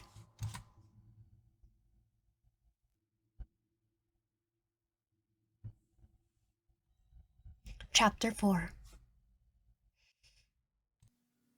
Ugh. My body won't move. Those buttholes have drank too much of my blood. But I have to push through it. My bars need me. It's hard to move, but if I keep it slow, it might work. So far, I don't smell anyone here. The mansion seems dead, and with much struggle, Aki made her way to the front door. I'm out breath already. This is... what is this? Wait, Eve! No, someone's behind me. With the trees in sight, she trembled into the greenery. Covering her mouth, she stayed silent, waiting for this person to get in sight. Eve! Atusa! Thank God, good. Maybe I could talk to him, talk with him if he spots me. What are you doing? He's coming my way. Maybe if I keep silent. Why are you in this bush? Think of something, Lilith, quick. It's like, I'm just admiring this bush right here. Are you ignoring me? Hey, it's no use. Maybe beeping in front, being up front helps. I will leave. Don't try to stop me. What? You can't. How do you feel if your birds would get attacked? It's natural for me to worry, right? Please, Usa, I need to see them. In a blink of an eye, Usa stepped closer. Something cold wrapped itself around Aki's wrist. What, handcuffs? Are you into this type of thing, Usa? Really? You. Unchain me this instant. Phew, looks like I caught you. Usa. Good. Keep punishing me and pushing me. This butthole. Oh, okay, love, calm down. He wants you to get angry. Maybe I could do something else. Pushing Uza one more time, then stood against a nearby tree. A slight gasp escaped Uza's mouth as Aki pressed her body against his. You really think that you're going to stop me like this? I'll drag you along if I have to. Oh, but you would enjoy that, right? Being dragged along in the dirt. You just have to play along. Great opportunity for you. Don't you think? I wonder how long it takes for your skin to start bleeding, like being grounded with sandpaper. Here, when I yank the cuffs like that, you could feel the force, don't you? Yeah, and he likes it. Is he startled? Maybe I went too far. No, he's not. He's enjoying it. Aki-san does understand me well. Getting scratches and cuts from the stone and twigs, maybe even glass when they get to the main streets. The metal bruising my skin, my wrist. Maybe you can even break it, Never mind. He looks happy about it. Yeah. You didn't understand his well, kink. Huh.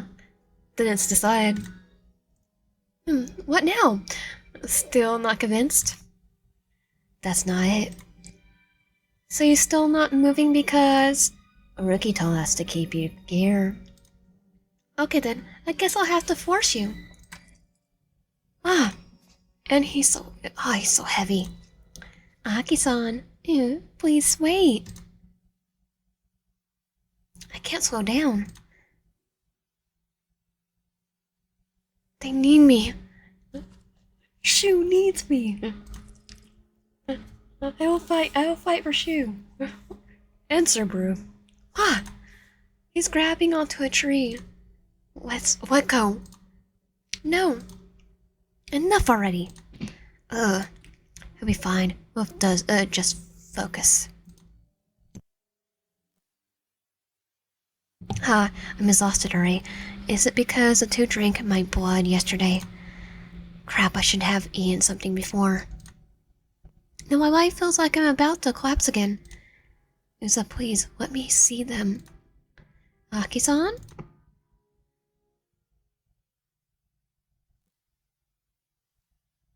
Now that we're in Japan, you need a new name. How about Aki? It means autumn. It's a memory of the day you came to us. A beautiful warm autumn day with blossoms of poppies blowing in the wind. I'm back in the Muraki mansion. Aki-san? Usa, please. Don't scare me like that. Sorry, are you feeling better? I guess. Now tell me, do you like me? What? You gave me pain and understand me, but you often seem to be angry with me. I wonder, am I annoying? I wouldn't say that. Usa was clawing at his arm. Aki noticed a faint smell of blood. I don't want Aki-san to hate me. Hey, Justin, do you think I'm annoying? Justin? You should stop bruising your arm. He's talking to me. It's okay, she didn't mean it. What the? Are you okay? Maybe I can distract him. Uza, can you bring me to my room? I still feel a bit dizzy now. Okay. Here, take my hand. Thank you. No problem. Are you feeling better? Rookie, why are you here? Uza told me try to flee. I thought you were smarter. It seems I was wrong. Now stay in your room, livestock. We will handle the situation. Now I want to go stabby on the wolf. What? I watched too much scream. Livestock? Whatever. I can't go. I got no nerves to get upset about it right now. Don't try to run away again, or one of us will guard your door from now on. Also, we got news from a bat. The Shikamaki seem to be alright. Ruji Shikamaki suspects that they were after their Eve, but without success. Thank God. Now that I prepare dinner, someone will pick you up in due time. Rest well, Aki-san. Wait, are you really okay? Yes, I'm fine, Fu. Eve worries about me. How nice. See you later then. See you.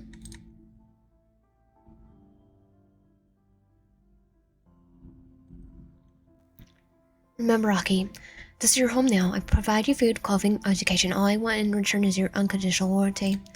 You will train in swordsmanship to protect this family. To be more Pacific, my sons. A while later, Aki woke from her short slumber. While she's still lay in bed, letting old memories come and go through her head, a knock came from the door. I would love to stay in bed, but Uruki was in a bad mood earlier. There to play along for now. Yes? Aki-chan, dinner time. Oh, already? Thank you for the informing me. I have to escort you. Ruki's orders, not mine. Now that I will escort you on my own, though. Looks like Ruki was exaggerating when he said, I'll be watched from now on. At least it's Ko and not Yuma. Oh, I want Yuma. How nice of you to say. Let's go then. Taking my arm so casually, I see. Be careful that the others won't get jealous. Yeah, I think Yuma and Uza might go stabby on you. They were waiting for us. Aki-san, there you are. Look who's finally showing up. Thank you, Ko. Now sit down, everyone. I'm guessing it's soup, wiffle, and carrots. Looks good. So far, everything Rookie made was good. Definitely a plus. Nice, let's dig in. Back when my family was also used to have monthly dinners, I still remember Ruchi's roast turkey, honey turkey. It was nice to have them all at one table. That kind of sounds nice. Although father attended them less and less often, I wonder if they still hold such dinners. At that time, many started to complain, but stuck to it when I begged them to attend. Aki-chan grabbed some bread as well. The crust is the best. Rookie makes the bread dough 2 days before. The best you can get, for sure. Thanks, it smells delicious. You're really talented, Rookie. Don't eat too much. We also have woman tart after this. You must look like a 5-star restaurant. Ko, don't take all the bread. Yuza hasn't had any yet. He started me. No need to yell, Yuma. We still get more from the kitchen. If Uza wants bread, as. Of course he wants bread. Now give some from your plate, or get more from the kitchen. Man, always hoarding all up the good stuff. It's okay, Yuma. Ko! Oh God. Do you really need to make a scene here? It looks like you're trying to make yourself look great in front of her. Now here, take the stupid bread. Keep it down, you two. Uza looks a bit stressed. Those two are getting a fight over him seems to bother him. Here you go, Uza. Thanks. Now that I think about it, Yuma is really soft when it comes to Uza. It's good to see that he can be nice if he wants. Uza wasn't the youngest, if I remember correctly. Reminds me of Subaru, and how he also got the most sympathy from me as the youngest. I wonder how he's doing right now. Hey, Goat. What's with the staring? It's nothing. Yuki and Ko are gone now. I wonder if Rookie was popular. That's a night school they go to. Yeah, I'm full. Rookie is the only one cooking? No, Rookie cooks most of the time, but we all cook from time to time. There's some mixed cookies a while ago. They were good. I tried, but it turned out to be one big cookie. Yeah, but you could break pieces of it and eat it. The taste is what matters. I'm glad you liked them, Yuma. Hey, are you laughing at us? No, I just find it cute how you two talk to each other. Cute? Never mind. Great, they're offended now. Aki-san can cook? A bit. I prefer it when others cook for me. Let's make cookies together sometime. Sounds fun. Hey, don't ignore me. Uza, you're being sneaky for a while now, don't ya? What do you mean? Don't play dumb, keeping her for yourself and so on. Don't forget that we both have a try for Adam. It almost sounds like you're jealous. Don't push it, Goat. It's like greatest of all time, Yuma. I will keep. Gulp. It's like, yeah, no. I'll run. I'll join the baking. Should we start now? Since Yuki and Ko are at school. Yeah, those two can try the cookies out after school. Good idea, Uza. Again, they dragged me into something without asking me first. Here's the recipe. Make chocolate cookies. Your grandmother did.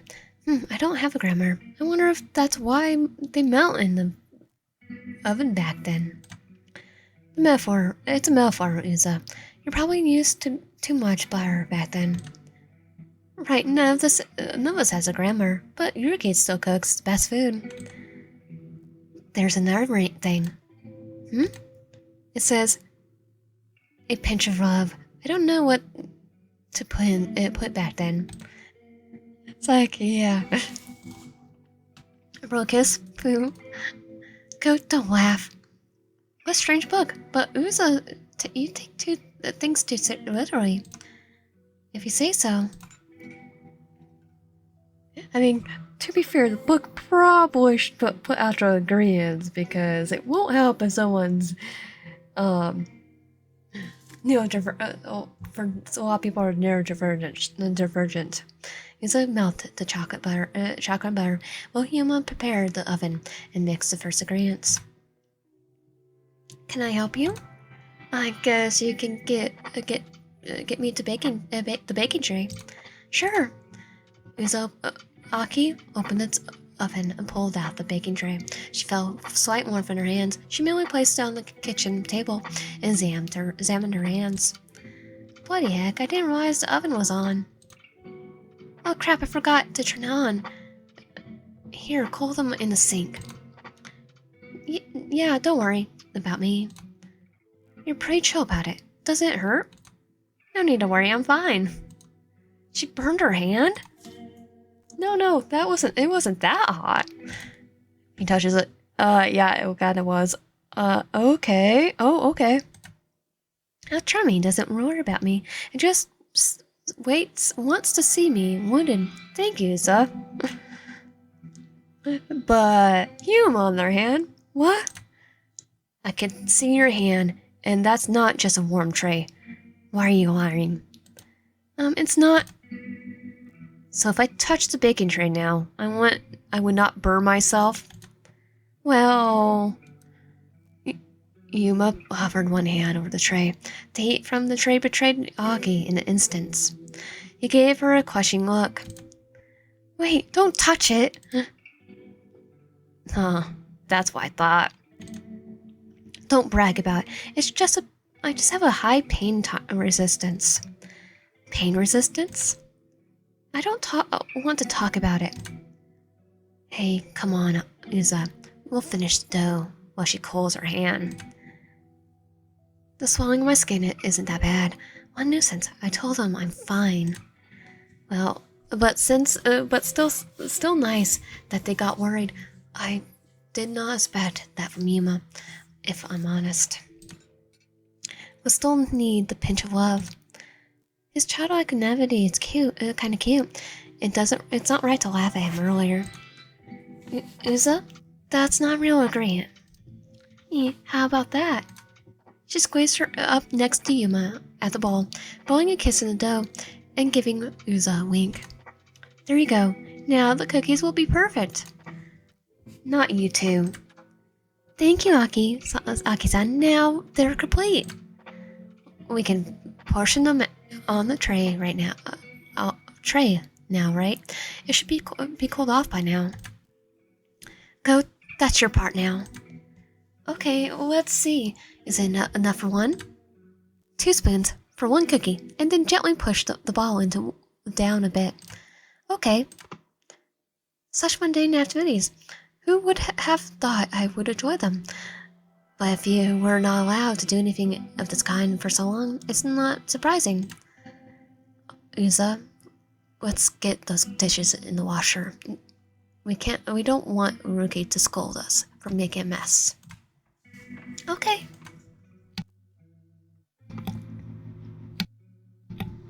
I'm done. I'll put the tray in the oven now. Good.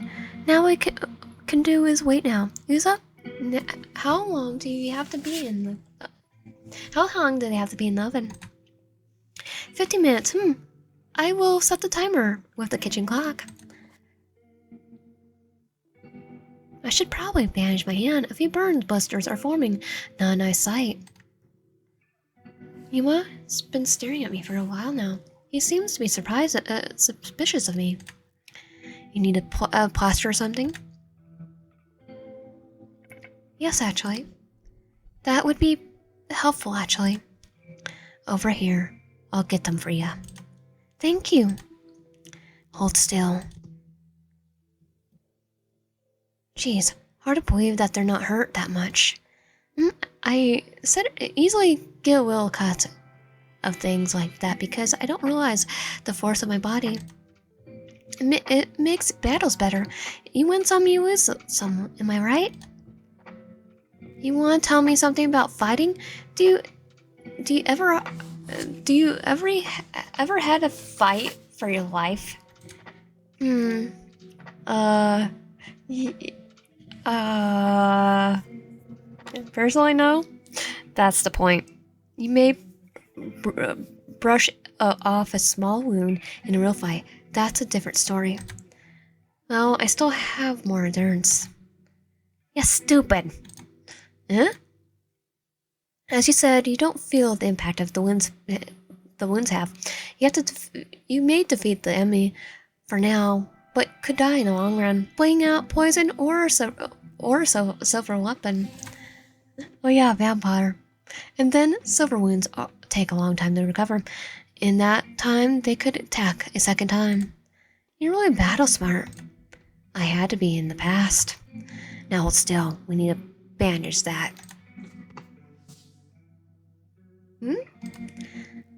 The cookies are almost finished. No one talking. How awkward. Okay, I'll get them. I'll get them out. Aki heard the two vampires talk, but didn't focus on it. She thought about what her father said when she first arrived here. I found them when they were children, quite pitiful orphans that were on the edge of death. Times were hard for humans back then. Nowadays, they mostly no longer have to fear about starving people in the streets. Well, they kinda do, depending on the country. To hear that Yuma had to fight for his life as a child is quite sad. They are lucky far found them. I mean, United States, there is a lot of people. I wonder how they ended up in the orphanages. What happened to their parents? I could tell you what happened to Yuma's. Like on top of my head. It involves your brother Ruji. Doesn't matter that long. It doesn't matter they're long gone. Looks like the cookies are finished. My hand is now all bandaged, but I should use gloves to get them out. The cookies need to cool off now. The boys aren't a fan of human food, so I hope they're good. We did everything according to the book. They smell good. Come to think of it, the last time I cooked, I helped Haruchi. Her face went groomy. He did some outrageous things in the past. Yeah, to Yuma and Shu. But even he's one of Aki's worried about. at the moment. I'm worried more about Shu and Subaru. And maybe the triplets. Okay, wait. Right though. And okay, the citrus, and then Runji's like, you hear Yuma and Shu. Time to go good space on ya. I can't stop worrying about my brothers. I have to just believe that they're fine after a wolf attack. Come to think of it, maybe they were maybe there's a way to get them out of here unnoticed after all. Maybe some hot chocolate with the cookie would be nice for the boys. Maybe a special hot chocolate. Aki swiftly checked the cabinets. All she found was alcohol. But maybe she could convince them to drink it and get, she did her best to make a good hot chocolate with vanilla. Abstract. Here you go. I also made some hot chocolate to go with the cookies. She freezed. Yuma was holding Uza by the shirt and looked at him fiercely. What happened? Let go of him, Yuma. You're back. Took you long enough. I hope I got myself clear, Yuza. Could he let go of Yuma? Yuza seemed quite serious. My, what happened again? Those two get into more and more fights now lately. You guys want to try some of these? She gave them her sweetest smile and presented the cookies to the boys' faces. What do you think, huh? Yuma grabbed a handful of cookies and started munching them down. Yuza, the other side picked one quite timidly. Thank you, Yuza. You also... thank you, Aki-san. You also made a hot chocolate for us. Yeah, I found something in the kitchen and wanted to try it. Something... But vaguely about it... be vague about it, love. That way they can't say it wasn't like or anything. He takes a sip of his coffee, his cup. Act cool, Lilith. Oh no, he's staring at the cup suspiciously. How is it? Good, I hope. I put in a lot of work. It's not bad. It tastes a bit strange. Huh?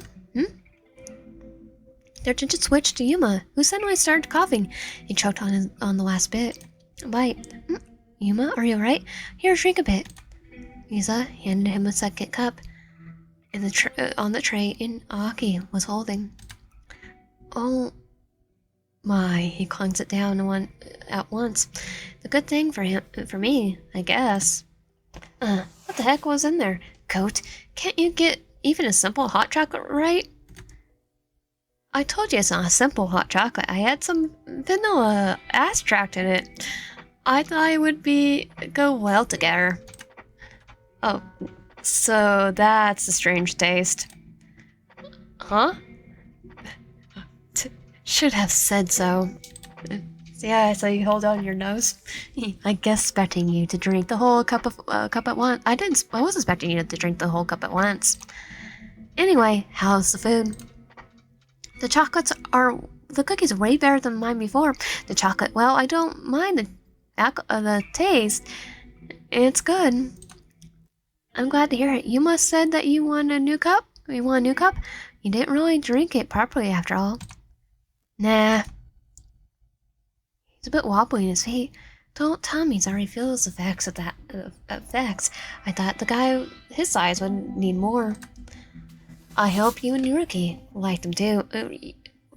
Ko and Yuruki liked them too. Maybe they would like to try the chocolate as well. Yes. Some time passes and they finish the food and drinks. It seems like Uza and Yuma got sleepy from the drinks.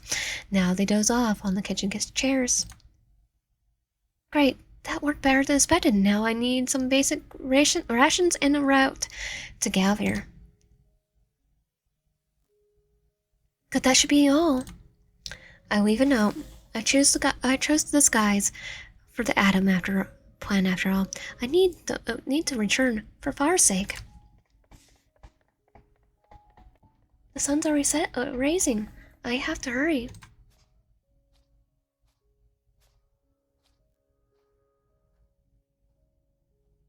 Almost there. Wasn't there a sound just now? Huh? So that's where you're going. Yuma, what are you doing here? Me? I'm just out on a stroll.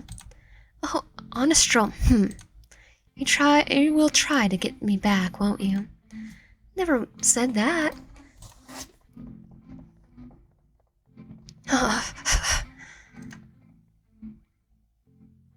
Yuma is still following me. I wonder why he let me run all the way. Run to the Shikamaki. Something's fishy.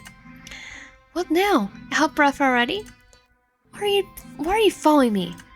Someone has to. You have a talent to get yourself in trouble. Fine, come with me then.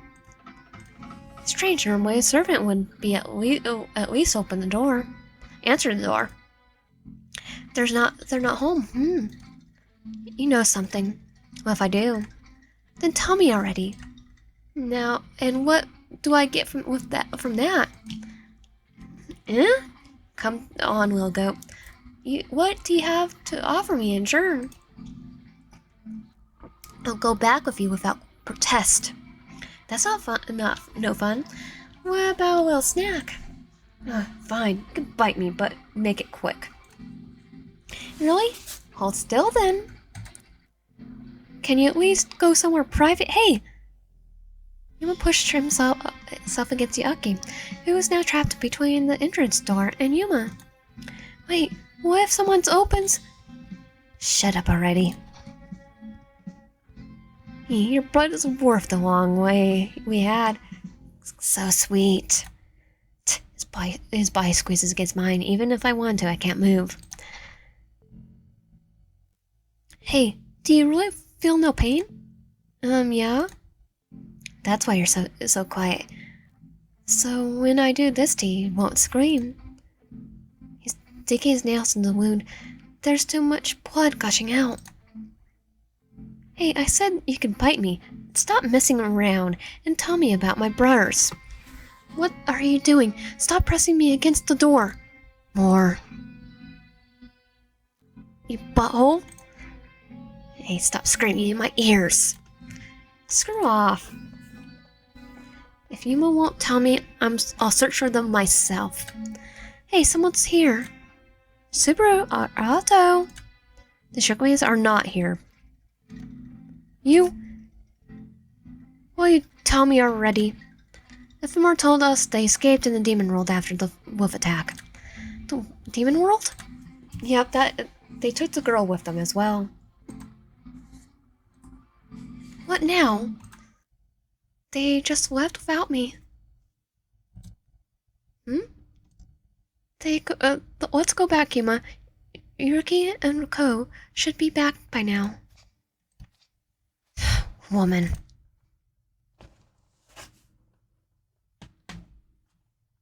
There you are. Where have you been? Well, she was with me, Rookie. Yuma, what are you thinking? It's too dangerous outside. Is Yuma covering for me? I didn't expect that. Oh, come on. Little goat needs fresh air from time to time. And what about the note you left in the livestock? We were worried you would leave for days. I exaggerate a bit, yeah. I wrote that I needed to find my bears. Guess that's now out of the picture. Father always strictly forbid me to enter the demon world. Anyway, I had to keep an eye on her. Also, do you guys know what happened to Yuza? He was totally knocked out when we arrived. Oh, that's on Goat. Oh, I may have given him something. And he knew it was... Yes. Fine. I'll talk to him later. Looks like I saved your butt. Yeah, thank you, Yuma. I need to sit down a bit. It's been a long day. Come with me. Hey! Sitting here in the garden's way better than your boring room, right? I guess. Say, why are you even up? I thought you were asleep like Yuza. You really think a little sip of that will knock me off my feet? It looked like it. Yeah, no way. Looks like your real adventure was as planned, huh? What didn't go as planned? Yes, I thought I could at least see them from far. Hey, brighten up. Your bars are in a demon world now. What's the big deal? You see them again. That's not it. What's up with the tears of yours? Still sad about your bars? Do you really think the Shukumis can't handle themselves? I would be quite offended to hear that. We are vampires after all. No, In all those years, I felt like we grew up more and more apart. Back then, I swore to protect them. They relied on me. And now it feels like they don't care about me anymore. I also happened to get out of that darn tower. I thought I could see them again, like back then.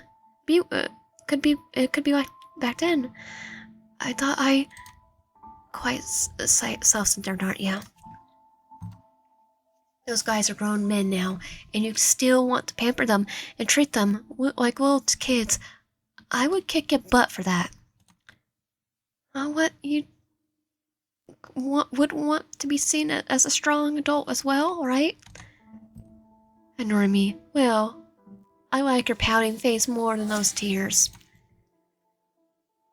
Do you? I always get a different picture from you. You really think I'm that much of a monster? No, actually, thank you for today. I think about what you said. I may have empathized more with my brothers. I'll be in my room now. See you later. I hate to admit it, but Yuma's right. I can't cling to the old days forever, even if they were beautiful times. Aki buried her face in the pillow. It didn't stop the tears, but made it easier to hide them. The stinging finger feeling in her chest grew stronger, almost unbearable. She wondered if this was what pain felt like, because many years had robbed her of this memory. Chapter 5, Memory. The winter started in the small village.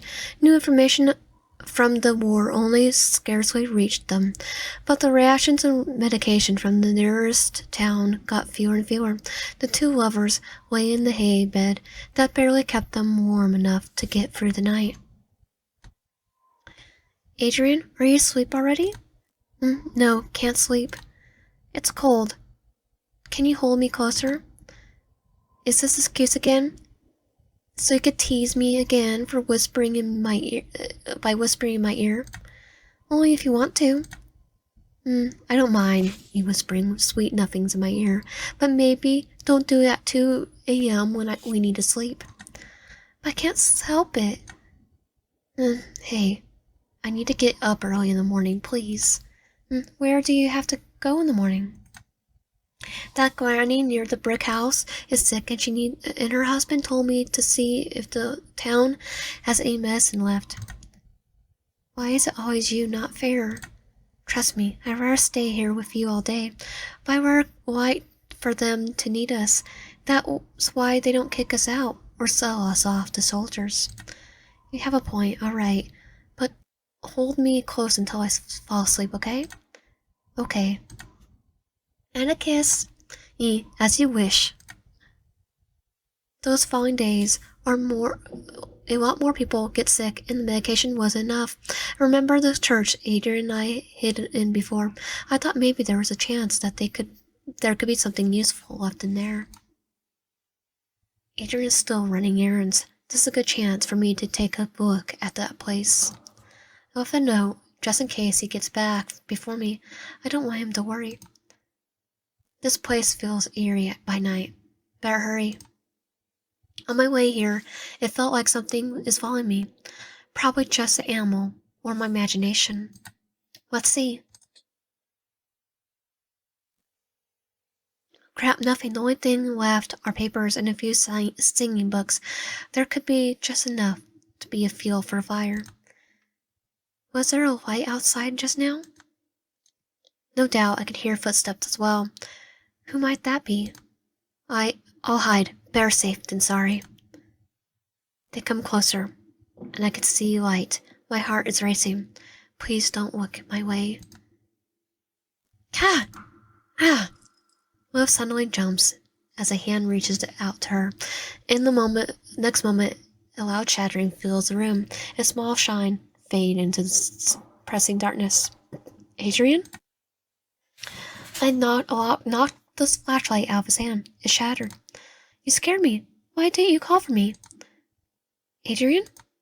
After an uncomfortable moment of silence, the tall blonde frantically reached for the flashlight to try desperately to get it to work again. No, please. I'm sorry. That is when it's on me. No. Hey, Adrian? She reached out a hand to Adrian's shoulder to comfort him. He basically yelped and trembles in fear. Is it because it's too dark here? There were candles somewhere, right? Hey, look at me. The moon is bright today. You can see more than you think. Just look around. Wolf? My poor Adrian. His eyes are all teary. He's really scared, huh? Come here. I'll hold you until your eyes get used to the darkness. With Wolf drawing circles in his back while holding him, Adrian's heavy breathing calmed down after a while.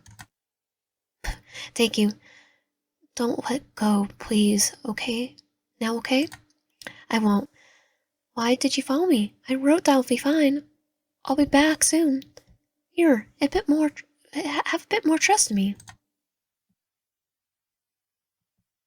But could be still someone after you.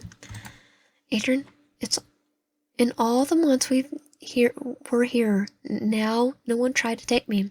You're being paranoid. Look, by day, you are so often away, working. I'm alone, plenty of time for someone to kidnap me. And yet, I'm still here, aren't I? Yes, you are here, with me. His grip on me gets tighter. I think he's not really listening to me right now.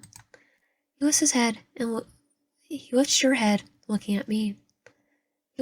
Hey, lift your head, look at me. There are those beautiful eyes again. Will places a soft kiss on Adrian's face. Every little kiss his tense body relaxed bit by bit. Eventually the lips join in a shy kiss. Wolf let out a triumphant deepen the kiss. Oh, looks like my kiss works magic here. You don't look scared anymore. Don't stop. Getting greedy, But fine. I'll let you have one more. More kisses. The more we kiss, the faster our heartbeats get. Somehow, this makes me more dizzy than usual. I can't help but stop kissing him deeper and harder. Wolf, hearing him breathing my name like that, I want to pull him closer, until our bodies melt together. I never want to let go. He slowly lifts her up and places her on the altar near them. Both their heavy breaths is all that fills the hall of the abandoned church. Adrian's torso returns to Wolf, pressing against her again. With a soft giggle, she lets him push her upper body against the stone. Her legs wrap around Adrian's hip, clawing at him like a burr. This is dangerous. Dangerous? There's nothing dangerous. You're here with me after all. I mean, being in the church when she's a vampire? You know, that's technically in the Diabolik Brothers games that church does it. You're dangerous. Is it dangerous to a vampire? You are dangerous. As much as I want to behave, especially in a church, you're making my body grow more and more addicted to you. Adrian, I don't want to behave. Do you know what I'm saying just now? I do. Before he could say another word, she sealed his lips again with a kiss, and their pulls from her legs made Adrian's body tremble, and he began to grind against her with muffled moans. He hesitated, lets his hand travel over her thighs. His hands wrapped upwards, unveiling more of her thighs and hip as her skirt rises. Don't stop. Your hands give me goosebumps. I want more of that feeling. Please, Adrian. With her breath, she encouraged Adrian to move closer. The barrier between them was in the way. A soft, irritated groan came from his throat. Seconds later, Will vaguely heard the hurried shuffling of clothes. He moved away for a moment until I felt his warmth return. The next few minutes were a bore. But what I do know is that until now, I never felt so alive. My heart felt like it was shooting out my chest. I was happy. I was loved. And I loved him more than anything in this world. His body collapsed onto me, exhausted.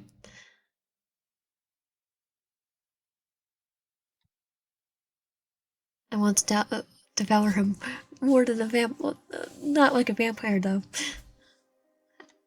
Forever in the darkness in the church, I clung to him. My voice chimed,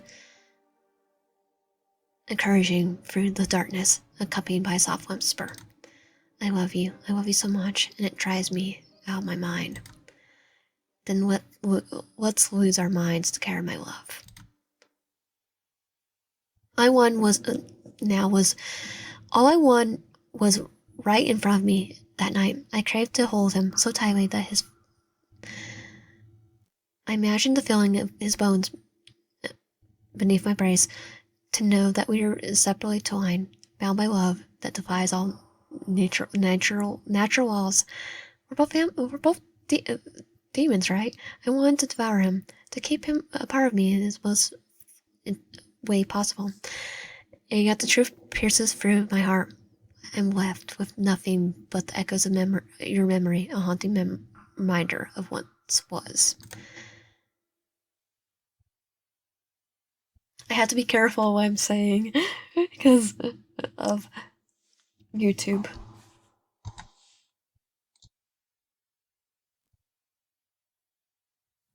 What's happening?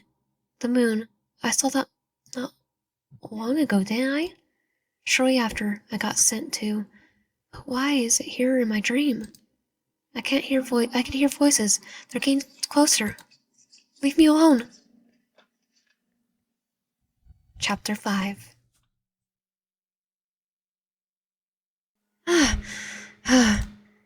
My mind seems to play a joke on me.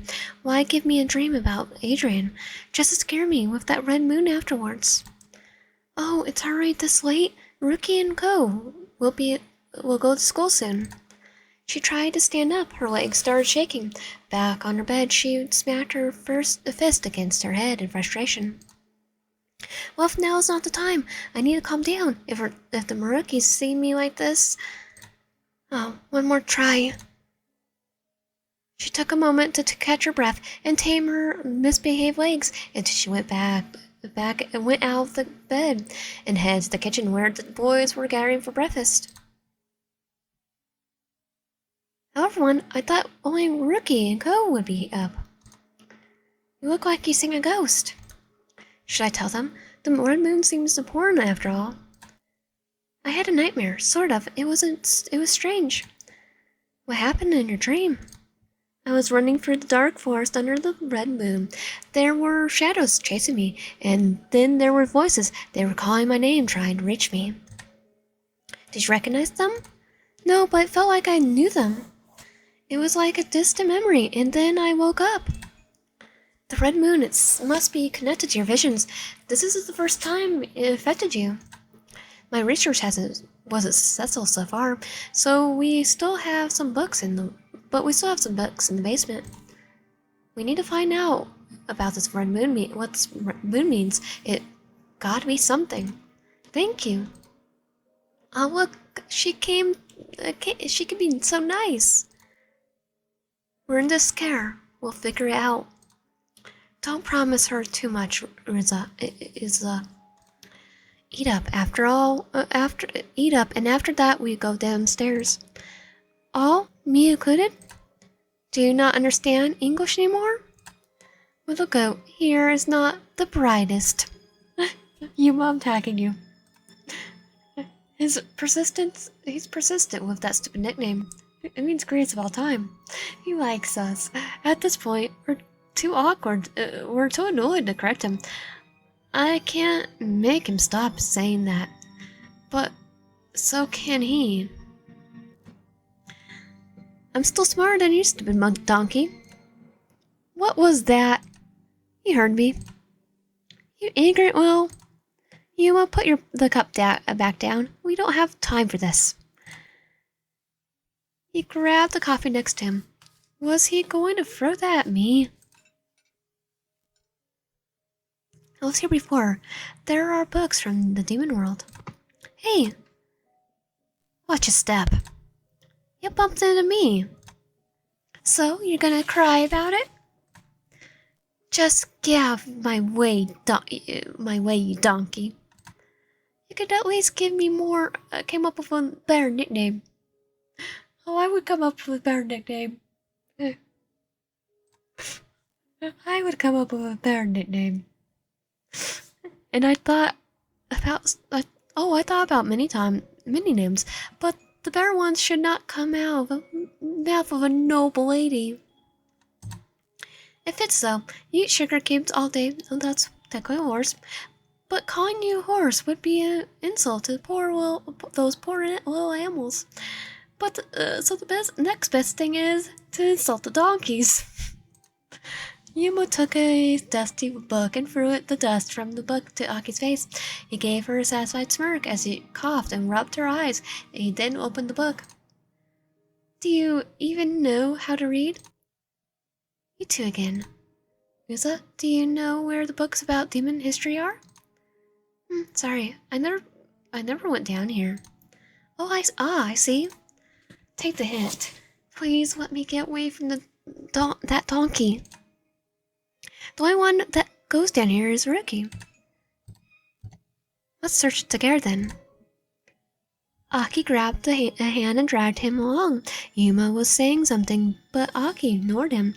She navigated Uza to the spot where the book she read last time was. Let's start here. Strange book I saw before is not here anymore. You look disappointed. Were you searching for something specific? No, just Rookie told me. Books about the Red Moon, that is. That's not the one. I saw some of them before, but it must be the spot. That's not the one. I saw some of them before, so this must be the spot. You know? You always talk to Yuma so easily. I know that I'm not good at talking, but I want you to stay with me more. That's actually kind of sweet. I'm not good at talking, but you can hurt me if you want. Going for Yuma this time, though. Good. I've been going for you every single route update. Then it was Yuma's route that actually finished. That again. Can we please be normal for once? That's normal for him. And I'm a good listener, I think. Hey, don't be so insecure. I like your voice. The way you talk sounds so... somehow has a laxing effect. Really, you don't mind it? Don't mind? But there's a reason why you talk so slowly. Me speech impediment.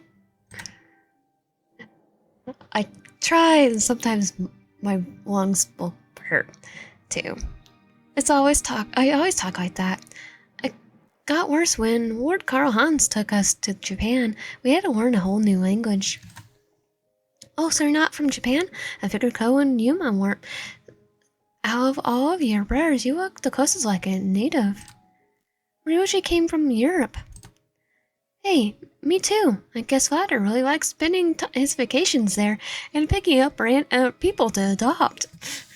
Just randomly going and being a little Batman. Because he's a vampire. Yeah? Just adopting kids left and right. Yeah? It was a joke, Yusa. Oh, sorry. So I guess you guys got new names as well? Yes. So, what were you called originally, if you don't mind me asking? I can't remember. I don't even remember my parents, but before the orphanage, there was only Justin, Melissa, and Christine. This name again. He clutches down his arm. I guess that makes him uncomfortable. Say, do you read in your free time? I know you said that you never went to Zaria, but I saw that you guys have a big library upstairs. Surely Rookie isn't the only one reading those books.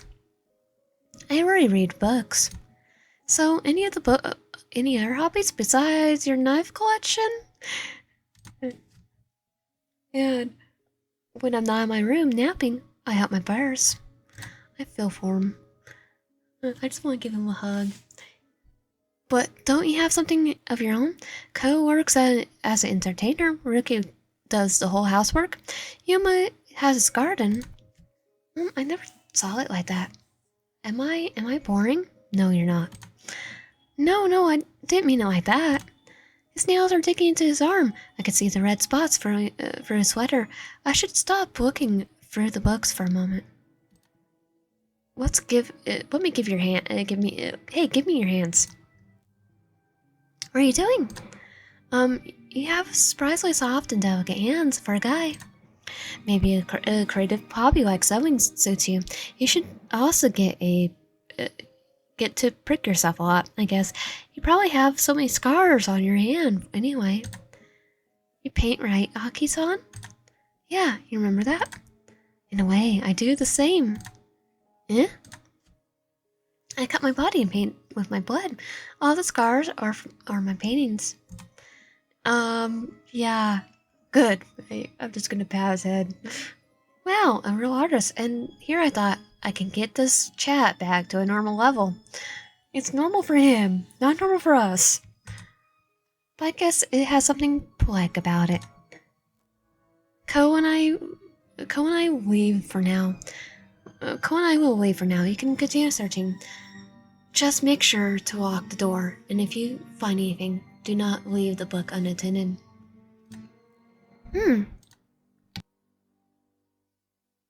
I still hold Uzo's hands. That must be why he looks at us like that. Yes, we'll do. Good luck in school. Let's continue searching. Okay. To continue to search for an answer of the red moon, Aki caught Uzo staring at her a few times. She wondered what he was thinking. He was hard for her to read. Any luck? No, nothing so far. Strange. What are you mumbling about, Goat? You guys said Rookie was the only one here that enters this room. Then where is this book? It was one about the races of the demon world. Maybe we should take a break. Yeah. Getting out of the basement is such a relief. The boys should come back soon. Aki got up and paced the room. Trying to clear her mind, she eventually went back to the window, looking out into the darkness, the moonlight casting eerie shadows. At the ground outside, looking at the moon, now seems so peaceful. Now that it isn't glowing red, at least. What does the red moon mean? Why do I keep seeing these visions? As she looked back out the window, she suddenly saw a pair of glowing eyes in the darkness. She freezes, her heart pounding as she recognized the eyes belonging to the wolf from the forest. The wolf came closer, staring directly at her. The wolf, the one I saw before. It's not moving. I can't help but stare at it back. What do you want? It seems more relaxed now. The wolf begins to lower its body and show a submissive pose. For some reason, Aki had a strange urge to follow it. Her mind racing as she considered her options. She knew it would be a trap. So going alone with the wolf couldn't be an option. I need to get one of the boys, but who? Get Yuma. Without question, he's the strongest and can stand his ground when it comes to a fight. Yuma, I need your help. What do you want? There's a wolf outside. I think it wants to lead us somewhere. Will you come with me? A wolf, huh? Sounds like a wild night. Sure, let's go. It's like, didn't read the warning labels. He just agrees. I was prepared for a lecture. He's like, you're gonna do it anyway. I'm gonna be with you. Now, what now? Cold feet? No, let's go. Over there. Oh crap, there's actually one. Yeah, what do you think I lied? Not lie, but you could be Dulu at times, Goat. This calls us delusional. Just follow me. They head outside, following the wolf into the forest. The wolf glanced back occasionally, making sure they were following. Stay ready, Goat. We don't know what's out there. Could be a trap. I feel like it's leading us somewhere important. We have to trust it. Now I know for sure that you're Delu. The wolf suddenly stopped. This place, it feels strange. It's something over there.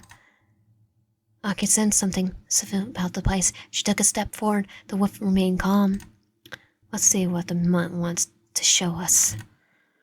Yuma, don't. Yuma got closer to the wolf. It suddenly snarled and lunged at him, knocking him to the ground. Driven by a surge of adrenaline, Aki grabbed the fallen branch and ran towards the wolf. The wolf growled mercilessly, baring its fangs at her. You leave me no choice. Smack! Aki swung the branch at all her might, striking the wolf's side. The wolf yelped, but didn't retreat immediately, circling her and snapping its jaw. Get away from him, and me! The wolf launched at her, but she dodged the side, hitting it again, this time on the head. The wolf staggered, but remained aggressive, clearly not ready to give up. Aki felt her heart racing, fear and determination mingling with as she stood her ground. She continued to strike the wolf with the branches. Her hands, trembling, each blow seemed to weaken the wolf more, and finally, after a particularly hard hit, the wolf whimpered and retreated to the darkness, its glowing eyes vanishing amongst the trees. It's gone, it's finally over. Yuma! Well, that was fun to watch. Remind me not to get on your bad side too much. So much blood! The wound is getting deep, and the smell makes me dizzy. Yuma, you're bleeding badly. We need to get your help. No time. I'm not losing too much blood. No, he drifts in and out of unconsciousness. If he stays like that, he won't be able to carry me back. I won't be able to carry him back to the house. I definitely won't. And if this wolf comes back, maybe with backup, I have no other choice. You have to drink my blood. It will help you heal quickly. I didn't know you cared so much, Goat. Just do it, Yuma, please. Begging for it now, huh? Fine. Hopefully this will be enough. As Yuma drank, his strength slowly returned, and the bleeding began to stop. Aki felt lightheaded but relieved as he saw him start to recover. You know, Goat, for someone who seems so disoriented and arrogant all the time, you pack quite a punch. You didn't have much of a choice, did I? I wasn't about to let the wolf hurt you. Yeah, don't get all mushy on me now. Just admit you like me. Are you finished? Just let me, just get to you home before I get to where the wolf stopped. Oh, scary. Here, I will lead you my hand. Almost done. Hey, you're not getting slower, are you?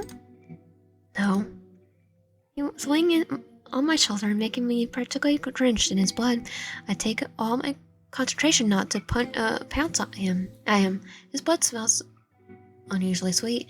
Is this because he eats sugar all the time? Most likely. There we go.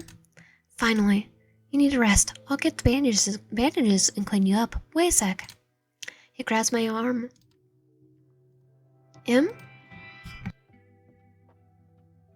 Thanks, Aki. You did a good out there. Don't know you had in ya. There's a lot you don't know about me, Yuma. Maybe I should take the time to find out. Maybe you should. Let me patch you up, okay? She fetched the bandages and began to undress his torso to clean up his wound. And carefully, Yuma watched her quietly, with the amused grin on his face as he noticed her red face. Like what you see? Definitely. Shut up. His shoulder's bandaged up now, but his brothers won't be too angry with me. I made him follow me after all. I'll take your clothes with me and see what can be saved. Let's hope the blood stains get out. He dozes off. He looks so peaceful like that. She brushed his hair out of his face and smiled without realizing it. It's funny, for someone who acts like they're like a butt all the time, he does have a pretty soft sleeping face. His soft hair frames it perfectly. I should stop touching him. I totally look like a creep right now. Let's see if I could save his clothes. There's a lot of blood. I could swing it out patiently. It's such a waste. She squeezed the fabric in her hand, the wet liquid slipping out of the fabric like a juice of a fruit. Her hand was now soaked in the red syrup, and after a quick glance around, she brought it to her mouth. Amazing, his blood is so sweet. Especially since I haven't had much blood for a long time. If I had to clean everything, I can at least have some enjoyment beforehand. Chapter 6, Memory. Trigger warning, the following chapter has disturbing content. September 2nd, 1943. So World War II. Around that's where the war is. The radio in the middle of the room screeches as the broadcast ended. Among the cheering and celebrating villagers, Will looked around to find her lover. Adrian, did I understand right? The war's over? Yes, we did it. The two embarrassed each other, and Adrian lifted up Will to do a twirl. From now on, we could live in peace, all three of us. Indeed. Adrian looked lovely as lover. Lovely as lover. Over the past few months, her belly had grown quite big. She carefully touched her belly. I'm glad that our child can grow up without a war going on, but with or without war, I promise to protect you too. Oh, we lose our baby and him. Adrian, you can come. You must join the party. My love, will you grant me a dance? Oh my, how could I refuse? Just don't make me jump around too much. Adrian went to the town with some villagers. The ladies here are mostly friendly.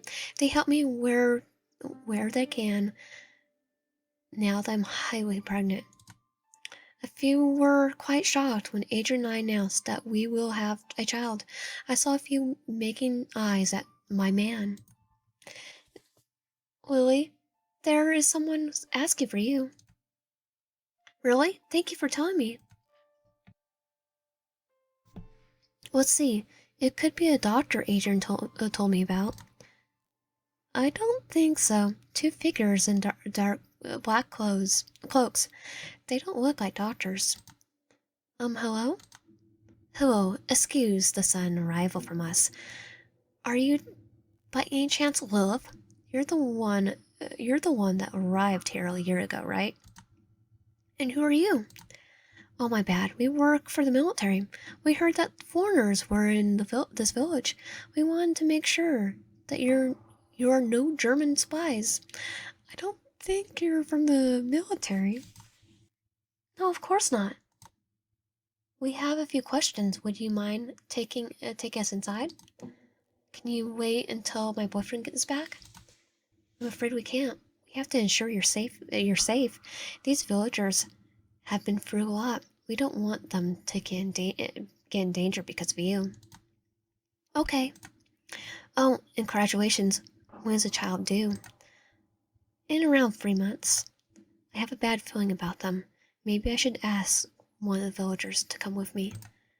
One of the grandmas is over there. Sorry to bother you. Can you come with me? They want to talk, but I don't feel well. The old lady eyed the two figures in front of them. She noticed Will's nervousness and showed her reassuring smile. Of course, dear. So what are your questions? It's actually good that the old lady came with us. We have a few questions for the people living here as well. Tell me, have you ever seen this lady lift things or walk in a way that's not normally humanly possible? No. Perhaps you have seen her eating raw meat? No. You must have noticed the sharp teeth. What's your point? Sharp teeth? They're describing a vampire. Okay, thank you very much. Now back to you. I have to get away. If they know I'm a vampire, are these the people Adrian talked about? Hey, don't back up. Nothing to worry about. I'd like you to leave. Grandma, I want to go. Others, they won't let me through. No. We can't let you do that, I'm afraid. One of the cloaked men rushes to the old lady. It happened so fast. It looked like he was just moving beside her, with a dramatic arm swinging. In the next moment, the lady sank to the ground, holding her throat and gasping for air. Granny, are you okay? Is that blood? No, it can't be. What have you done? A quick glance at the man beside the lady showed him cleaning the blooded knife in the shirt of the old lady. Now to not waste any more time. You would come with us. No, this knife is made of silver. You know what that means, don't you? Yes, all right, I'll come with you. Just don't hurt me or my child.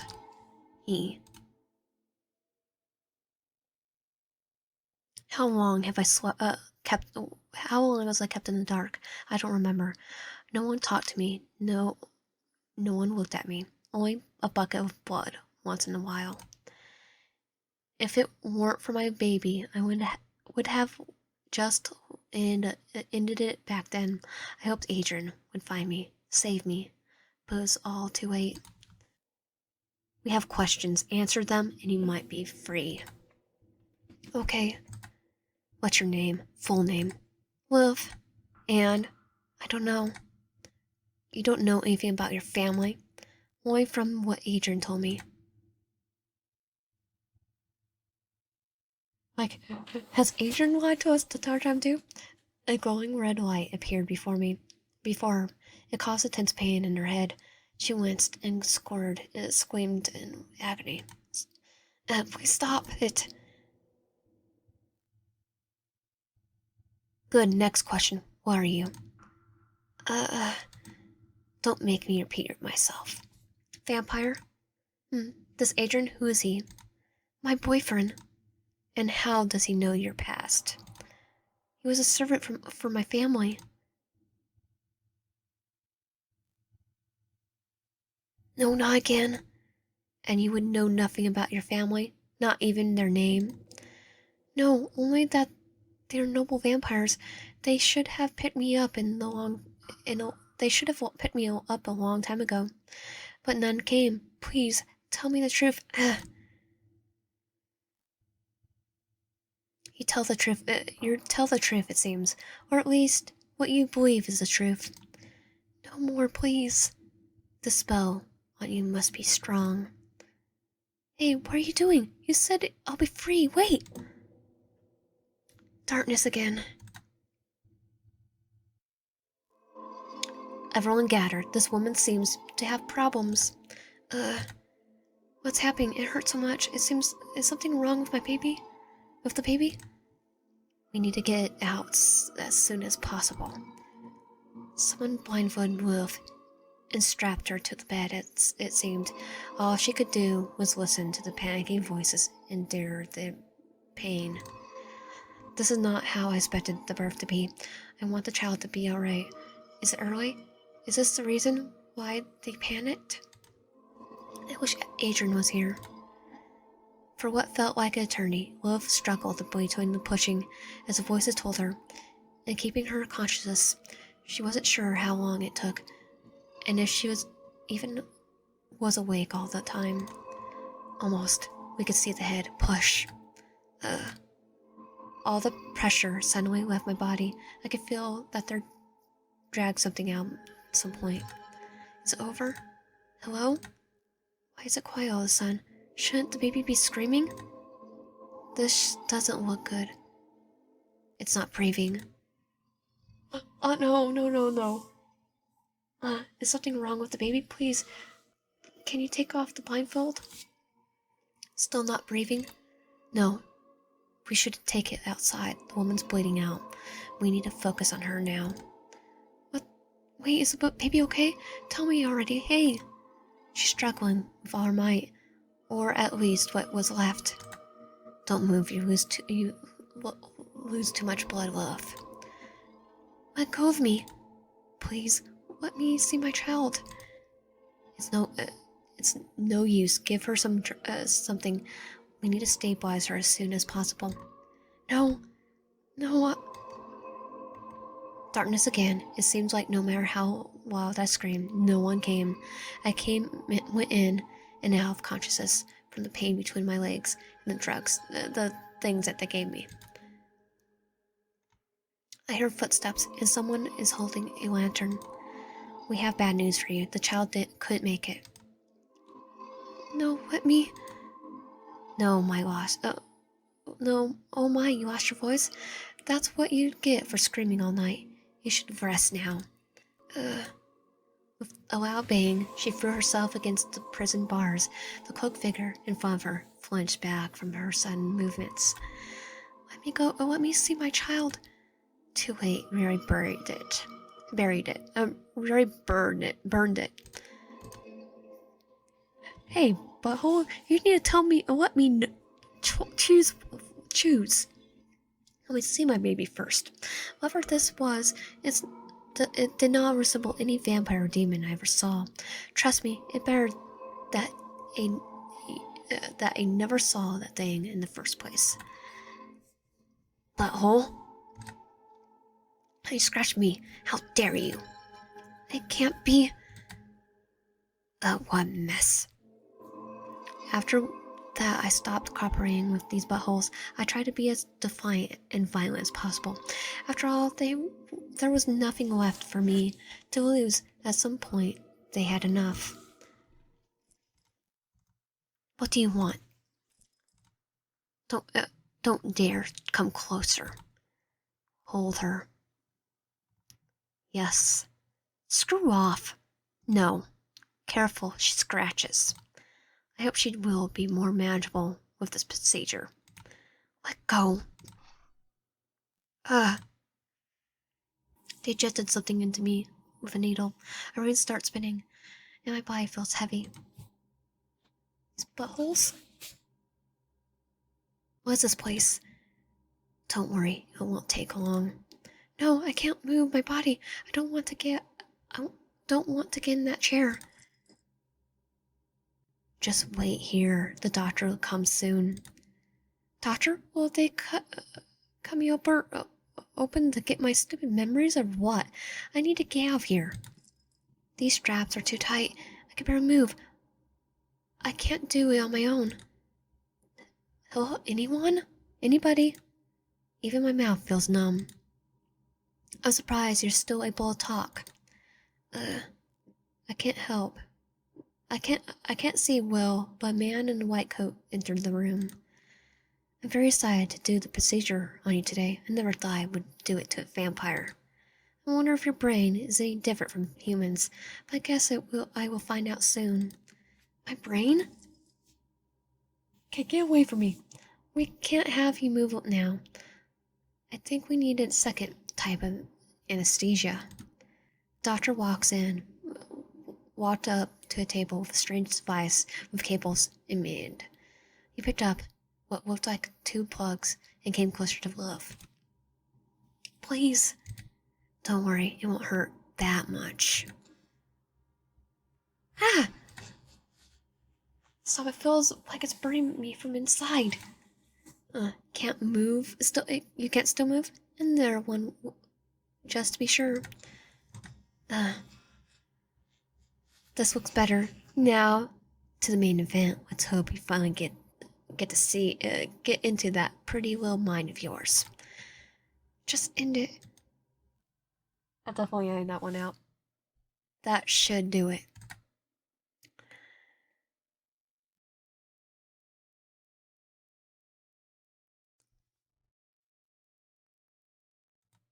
Let's see if we could get you back to your old self now. What's wrong? Is she gone? No, she breathes. It's strange to see her so calm anyway. Do you remember anything? She doesn't react at all. Let me try something else. Hey, answer us. Even the mount gets no reaction from her. We have to ask theirs what to do. Can't feel anything at all. Before they entered, I was sure I was gone. He looks like they did not get what they hoped after all. At least the will satisfaction. Hmm. Looks like I can move again. They left them out in here. Time to fight them. He. How careless, I wonder. Nothing, no pain. Oh, they caused that. Ha. What a cruel joke.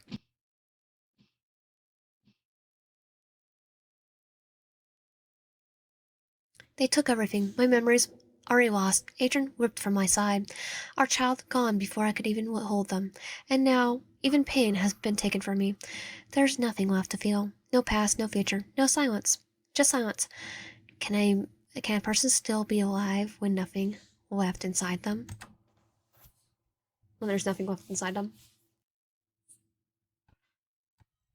Chapter 6.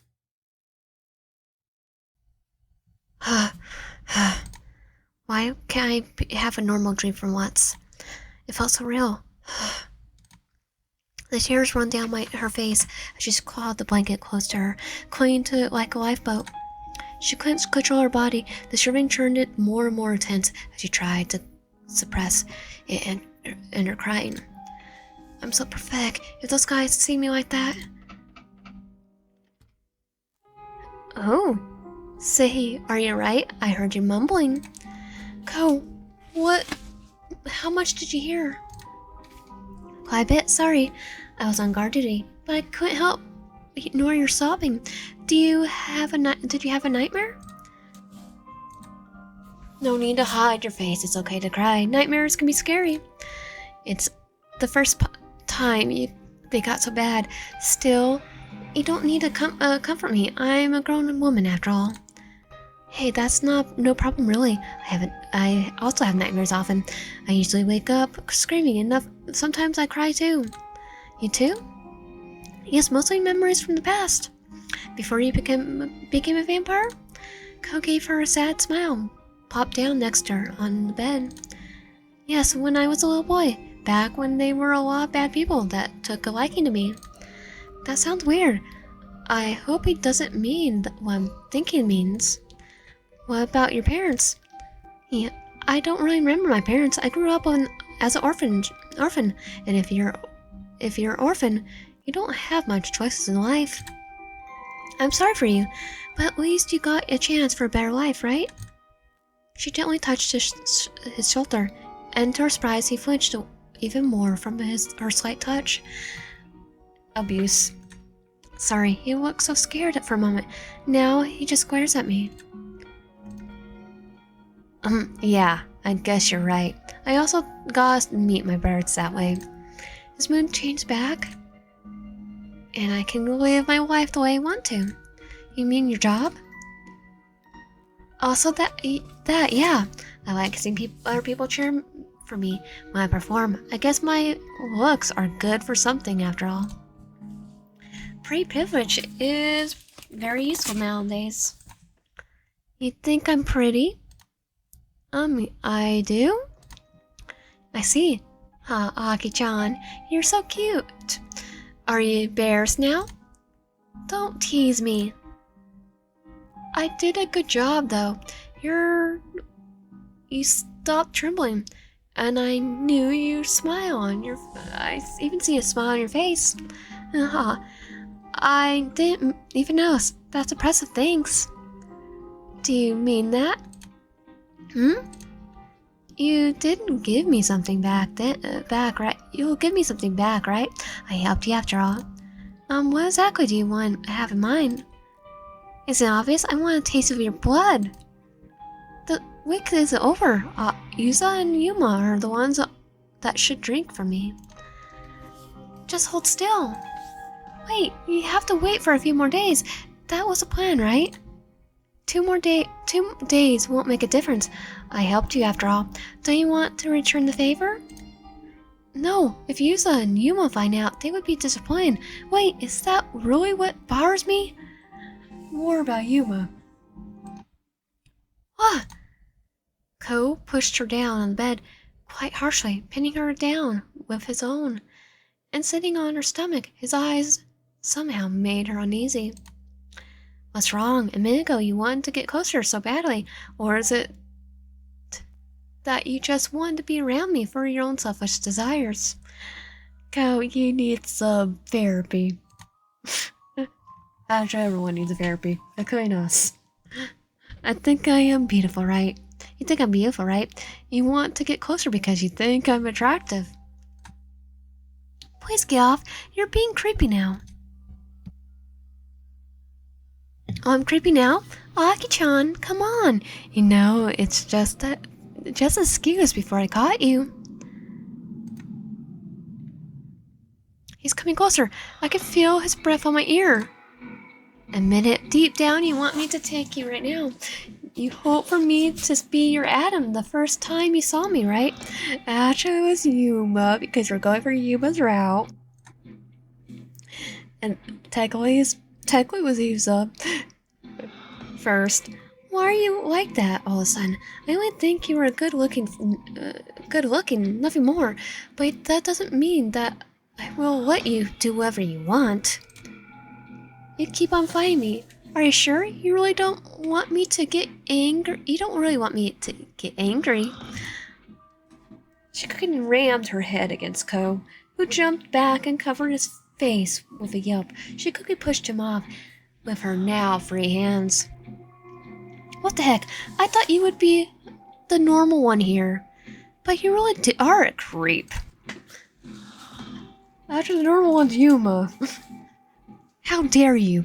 I swear if you get a bruise on my face, I will rip yours apart. Yeah, I grab knife and stab you at Go's face. His whole body changed. His whole voice changed.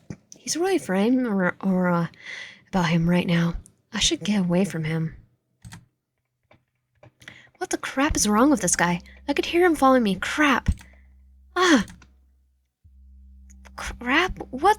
Just step. Ah, it's you. Aki-san. Where are you running? Kohi. I have to catch my breath. Everything's spinning. With my stamina. Oh, is this bad?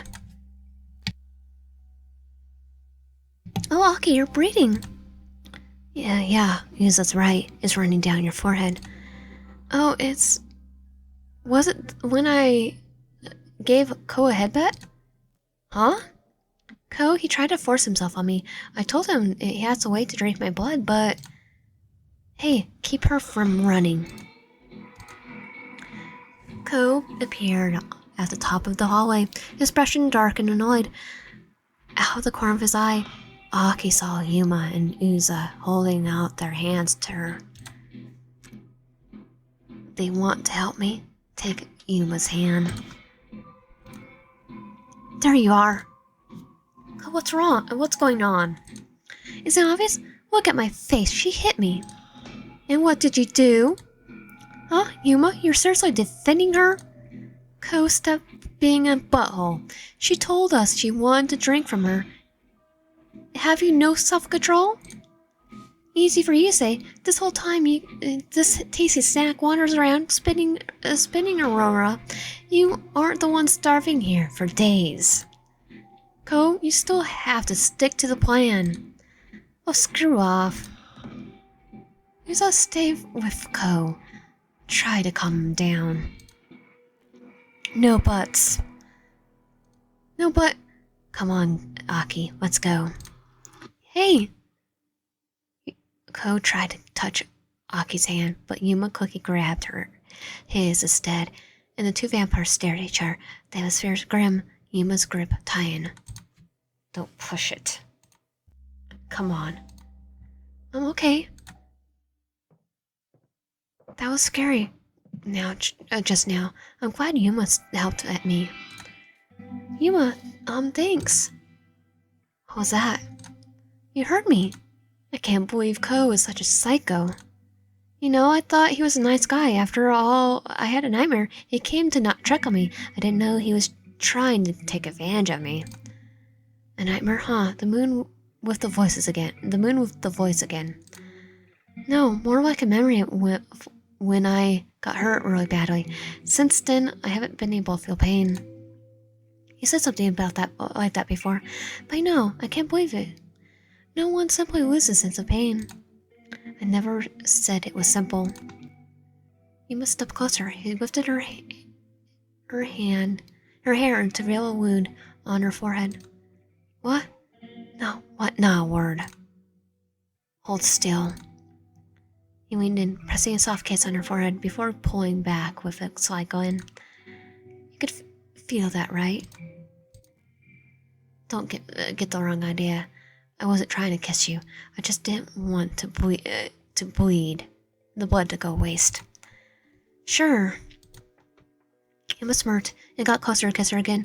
This time, Aki leaned against him, her exhaustion taking over. He's usually warm for a vampire. You really have some nerve, falling asleep so easily with me around. I mean, you're not Go, so I think I'll handle Yuma falling asleep next to Yuma. Hey, I let it slide for once. I really fell asleep. I wonder why I keep being exhausted like that. At least I feel a bit more rested now. Why is Yuma in my bed? Did I fall asleep here? I don't think this is our bedroom. Oh, is it? Her gaze fell to his earrings that she now only noticed. Slowly she reached out and brushed a finger over them. I wonder if it hurts when he got these pierced. What are you thinking? Why are you tickling my ear? Oh, sorry, I was just wondering. Did it hurt when you got your ears pierced? I think. Been ages since I got them. She looked at him. Her gaze fell to the wound on his side, the one that he had gotten from the wolf yesterday. It's interesting how different he looked when he was hurt, so tame. She reached out and let her fingers tightly trace around the wound. What you doing, Goat? I was just thinking about yesterday. Your expression when you were in pain. It was kind of fascinating. Huh? You want to pick a fight? Just listen for a second. When I was in pain, see pain inflicted on someone else, it feels like I can remember what it was like. You're serious about this pain thing? You don't realize how much you need pain until it's gone. Or how, it's kind of porn. The, hot tray. Plus, I didn't mind tending to your wound, you know. Hey, a minute. You just wanted to see me shirtless. That was just a bonus. Fine, then take your top off. Fair's fair, right? What? What? Just relax, I'm just messing with you. But I do want to drink your blood. Aki felt her cheeks heat up, but after a moment of hesitation, she nodded. She lifted her shirt aside, exposing her shoulder. Good little goat. Stop with that name. No bleeding. As expected, no pain. Aki waited for Yuma, who frankly checked if his expression changed. First while he grew frustrated and finally spoke. If it's not working, then you bite me instead. What? You said you can remember pain by saying ours, right? Then go ahead, bite me. Does he mean it? Something seems fishy with how nice he is today. Screw it. I won't let this chance go waste. I really crave blood, and he smells practically delicious. Her teeth snake into his skin. Warm, sweet blood is spreading across his tongue. Her tongue. There was it, the rich sweetness. Okay, that's enough. As she pulled away, licking the remaining traces from her lips, her eyes locked on his face. Why was he so sweet? Wait, what could it be? Is he a... What the heck are you looking at me like that for? Aki didn't answer. Instead, she reached out and let her fingers brush over the wound on his body. She flinched at the contact, his breath hitching for just a moment. He looks so nice like this. Yuma clicked his tongue, clearly annoyed by her teasing. Without warning, he grabbed her and sank his teeth into her once more. What the? Your blood tastes even better now. Chapter 7, Memory. She should not even think about that. They should be giving her food. I can move my arm again. What a shame that this body can heal itself so fast. I'm too exhausted to damage again, but now it's set that the pain won't come back to me. I can hear sounds from upstairs. Something's going on with them. Maybe they will bring me some food, some more blood, but I don't want that anymore. What do we have here? Oh, who? You? Who are you? A friend.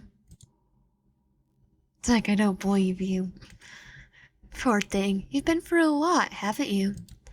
Who's that man? He seems so different from anyone I've ever met.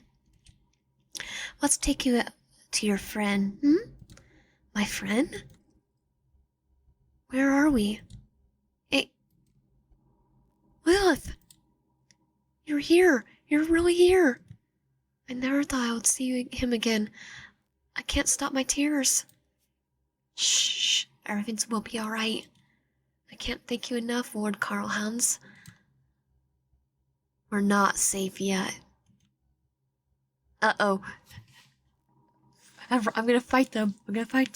Suddenly, a nearby door opened with a loud bang, and more crooked people rushed in. Wolf, stay behind me. You will pay for what you've done to her. Oh, his wings are out. His wings, they're beautiful and memorizing. Is that Angel?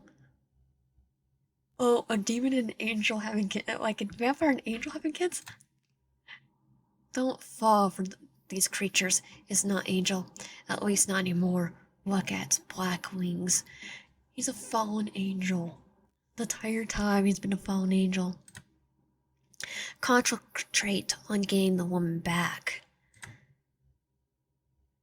Okay, so her name Lilith. Adrian is basically like Lucifer. Adrian, take her outside. I'll hold them back.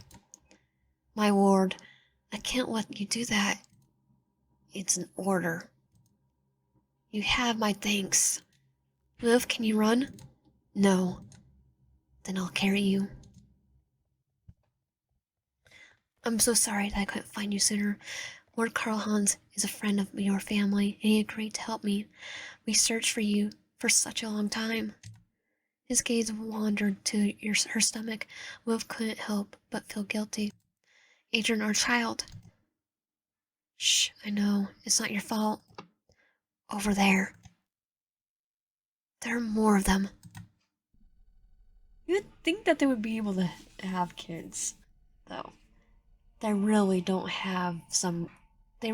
have some nerves. It's time for them to pay for what they've done. I know I would name him Charlie. Don't hold back. Swarm them. So many.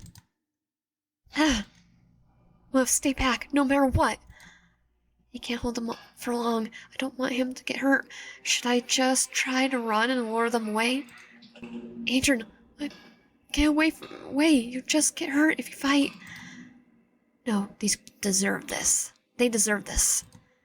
Adrian, please. Now. Adrian winced in pain. The cloaked ones prepared to charge. Adrian turned to Wolf at the last moment. His raven wings spread wide to wrap themselves around Wolf in the next moment. Seems like I was too greedy. I'm sorry, Lilith. Adrian! Don't worry. I'll keep them away from you. Stop! Don't hurt him! Lilith, just focus on my voice. Karl-Hans will be here soon. I can hear them pulling out its wings. They're tearing our outfitters. Now, how can he stay so calm? Blood? Adrian, they stabbed you. I'm fine. No, you're not. Get away already. That vampire's coming. Run. Wolf, they are gone finally. Hey, don't move. That blade is still inside you. It was really heartwarming to see how you protected her. But look at you now. Are you aware that this is a sacred sword? Yes, I could feel the radiance falling through my body. Would you be so kind to take it out, my lord? I hope you're aware that you will lose a lot of blood when I do that. I can handle it. The man was right. Was right. With every bit that he pulled the sword out of Adrian, it found blood gushes out. We have to get him to a doctor. Mister, please, help me carry him. Wolf, I'm sorry. He's not gonna make it. Oh, no. Hey, stay with me. You have to keep your eyes open. Adrian. Lilith, here, take this cross. Your mother gave it to me back then.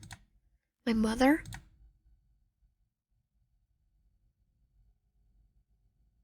Oh, Adrian. No. Our first love.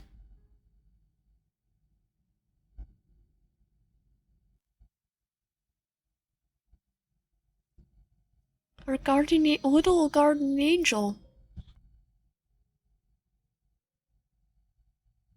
Adrian? He's gone. Fallen angels have a greatest weakness to holy magic. Miss Wolf, you dropped this. His cross. Life without love, no matter how many other things we have, is an empty, meaningless one. We owe. But I'm gonna say the last name. I wonder if I lived a luxurious life before I lost my memories. So many exaggerate things I got in Japan were nothing but static noise at first. I don't want luxury. I want to feel again. I want my life back. I want my love back. Adrian. He was a good person. He was a good man. Now I'm gonna cry. Chapter 7. In their nightmare, I woke up quite early. Stretching out her arms, she felt a new strength. The blood she drank was surprisingly good. I think I'm starting to like it here. But since I can't sleep, I think I'd take a little walk. Maybe some of the guys are awake. She slipped out of bed, her feet moving silently through the dark corridors of the mansion. The house was quiet, the only sound a faint creaking of the wooden floor beneath her steps. As she entered the main hall, she stood in front of the large window. Outside, the blood moon loomed in the sky, casting an eerie glow over the world. It's been red all evening. She pressed her fingers slightly against the cold glass, her thoughts wandering. Red? Ah! You shouldn't be standing there. His deep voice made me jump. I can't believe I didn't notice him poaching. You could see it. You don't see it? No, but I could have new information for you. You managed to manifest a portal to the Demon World in case things escaped. The Demon World, I usually should be there. That could only mean one thing. You think they'll attack soon, don't you? It's a strong possibility. It keeps a cool and collected mask on, but the tension in his shoulders is unmaskable. If it comes to that, do you have a weapon stored here? That's not something you need to be concern yourself with. You underestimate me. When I was still in the Shikamakis, I was a bodyguard for the Carl Hanta's sons. Enough. I don't care what your role you played back then. You're not in their house anymore, and you're not bodyguard here. If things get worse, I won't sit around and do nothing. I made myself clear. What's this deal with that guy? A lot of stuff. Like, we have a lot of stuff dealing with us. The sky stretched wide, dark and endless, stars scattering like distant memories. A cold wind brushed against Aki's skin, making her pull her arms closer to her body. The world seems so peaceful from up here. I wonder if the boys will find me here on the rooftop. Maybe they're searching for me. It's amazing. I have so much strength now. She exhaled, watching the faint mist of her breath dissipate into the night. I bite him. His blood pumps through my veins now. A shiver runs down her spine, but was it from the cold? She could still remember the warmth, the way it lingered on her tongue, sweetness, sweeter than it should have been. It felt right. Dawn should have come soon. Should come soon, but this moon is a bad omen. Something moved down there. A shadow flickered on the edge of their vision, far beyond the mansion walls. A figure, cloaked and distant, walking away from the into the forest. What is that? An intruder? Should I wake the others? No, there's no time. The person's already leaving the area. The scent is familiar, yet I can't quite place it. The figure turned, sensing her presence. They lifted a hand and in an instant vanished into the air. What the heck? Silence. Then, a low growl echoed through the trees. Red eyes glowed in the darkness, more than one pair this time. Low, almost a whisper. Then a voice, low, almost a whisper. There you are. Crap. These wolves are fast. A claw slashed towards her, barely missing her as she dodged to the side. You little. I can't let them get to the mansion. The monkeys will get hurt if I lure them to them. I don't want that. I have no choice. Other choice. She grabbed the cross from her neck, letting the power surge for her. The golden light flared, burning away the mist that formed the wolves' bodies. Soon after, the wolves howled in agony before vanishing into the mist. Darn my hand. Her fingers trembled, the skin blackened and cracked from the holy magic. A vampire using an exorcist power. My body really isn't made for that. At least the wolves vanished. It's like, yes. So it was a gift from... No, Adrian. No, not here. Because it was an angel. I don't want to get scolded again.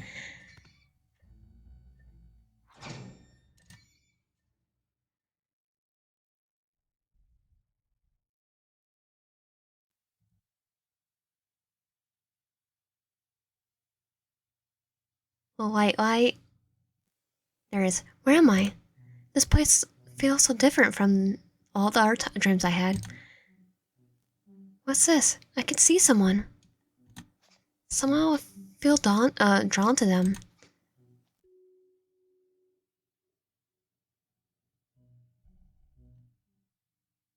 Is that Yuma?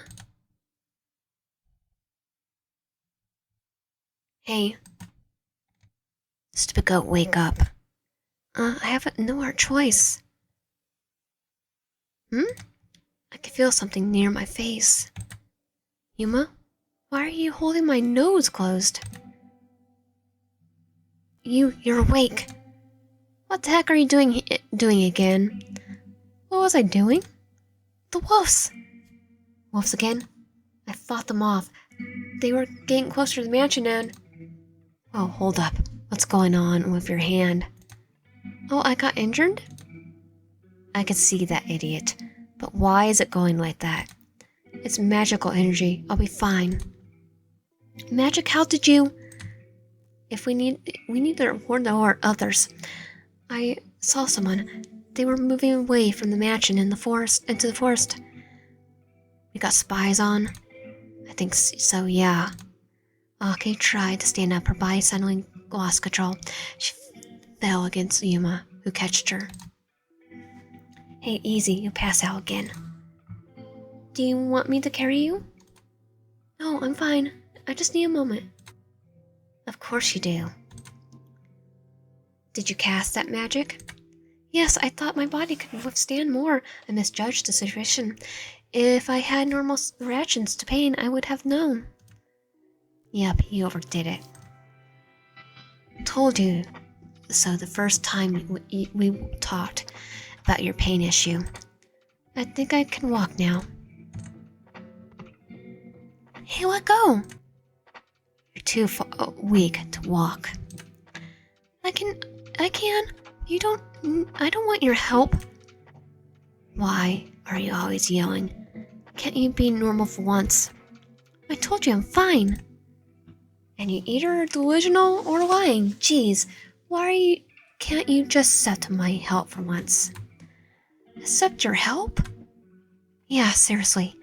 You make your life harder than it should be. And you have no bad intentions? Believe it or not, I just want you to get home safely. Okay then. Yeah, finally. You really need to work on that, you know. Accepting help? I guess you're right. I think it's because I usually am the one helping others. And since the moment with Ko, I have more doubts than usual. I don't want to be in debt anymore. Yeah, sorry about that. He can be a little snake sometimes. Make sure to tell me when he borrows you again. Thank you, Yuma. Good. Don't make me regret it, though. Hold on to me. I'll start running now. We'll be faster walking through the garden. Right through the plants? You'll crush them. I might be a big guy, but I can still manage to dodge some plants, okay? Besides, it's more important to get you inside as soon as possible. It looks like the others are already here. Everyone who had gathered in the living room is, for some reason, Yuma placed Aki on the nearby couch. You were outside again. How often do I have to tell you? They were wolves and someone else in a hooded figure. You saw a person? Yes, they seemed familiar too. I guess it was a man. They were getting more active. Listen, tomorrow is a lunar eclipse. Already? In the demon world, the eclipse has already been ongoing for days. That might be the reason you had seen the moon. The lunar eclipse is already happening. How? Time flows differently in the demon world. A day in the human world feels like a month in the demon world. That's why you should stay inside. We will make sure to have someone by your side all the time for the next days to be safe. A heavy silence settled over the room. Ko was the first to speak up again. Rookie, you told us that we should talk about the Eve progress, right? Correct. Report how the waking goes for the two of you. Oh, I almost forgot that it will be Rookie and Ko's turn soon. It's fun. I thought she would be boring with her pain resistance, but she was easy to tease in other ways. How is this helping the Eve plan? Silence. The week with her was normal. Nothing strange happened to my body. But her blood feels different. Different? It's a lot sweeter. This is a change for sure. You can also smell on her. It could be that Aki's Eve nature is beginning to awaken. The changes in her blood would be a sign that one of you two triggered it. Those two don't feel anything though. It's supposed to be the one drinking Eve's blood that changes, and now it's supposed to be her big awakening thing. Rookie ignored Ko's complaints and turned towards Aki. What do you think? Me, what? Well, I had a weird dream, and there's a floating dome in the sky and a giant tree. The tree of Eden is a symbol of waking, and no coincidence. And I also saw Yuma there. I'm not sure if it was because he found me on the ground or... On the ground? Oh, I feel a bit dizzy, that's all. Shikaka gave Yuma a plain glance. He answered with a smirk, but said nothing. Then you should spend the next few days with him. What? That's unfair. That's not how what we agreed to do. How we agreed to do this. Well, time's changed, Ko. I'm gonna grabs. Use those knives. Time to fight. The porn. If Yuma is the one waking her, he's most likely Adam. We have to be sure. Ko stood up and took a few steps toward Aki, but Yuma quickly blocked his way. What do you think you're doing? It's fair that you guys don't. It's unfair that you guys won't let me try. Come on, one bite. Before you try, I will punch those freaking teeth out of your skull. How about that?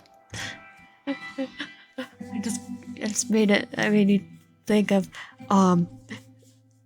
what? I can't remember. Daniel Devandi or something.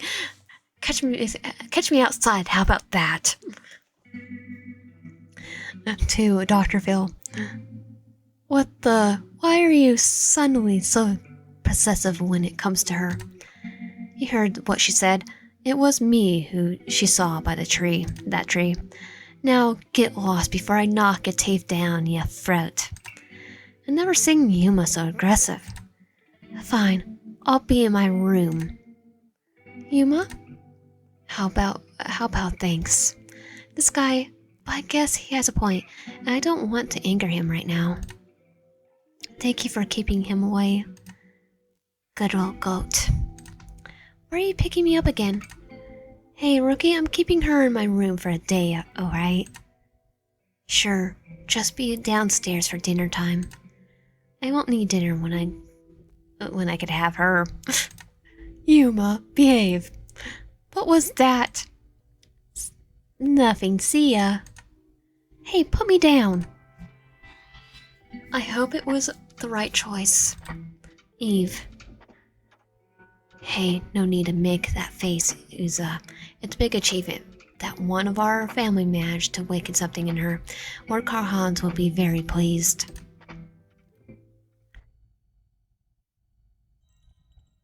Dark chapter. He's been drinking my blood for a few hours now. The sun's already up. I think Ko has a point. He seems very possessive. Like a yandere. Actually, the tarpa is the fact that they're yanderes. Hey, I want another sip. We have some self-control. You already drink so much. I can't drink as much as I want, Kay. Is he serious? Just one more bite. You can move that much more. Okay, if something happens, I'm not dizzy, then you will get in trouble. You mean when the wolves attack? Huh, I guess you have a point. Fine, but be prepared. When this attack is over, I won't let you off the hook that easily. Ah, I forgot something. I need to get a few seedlings planted today.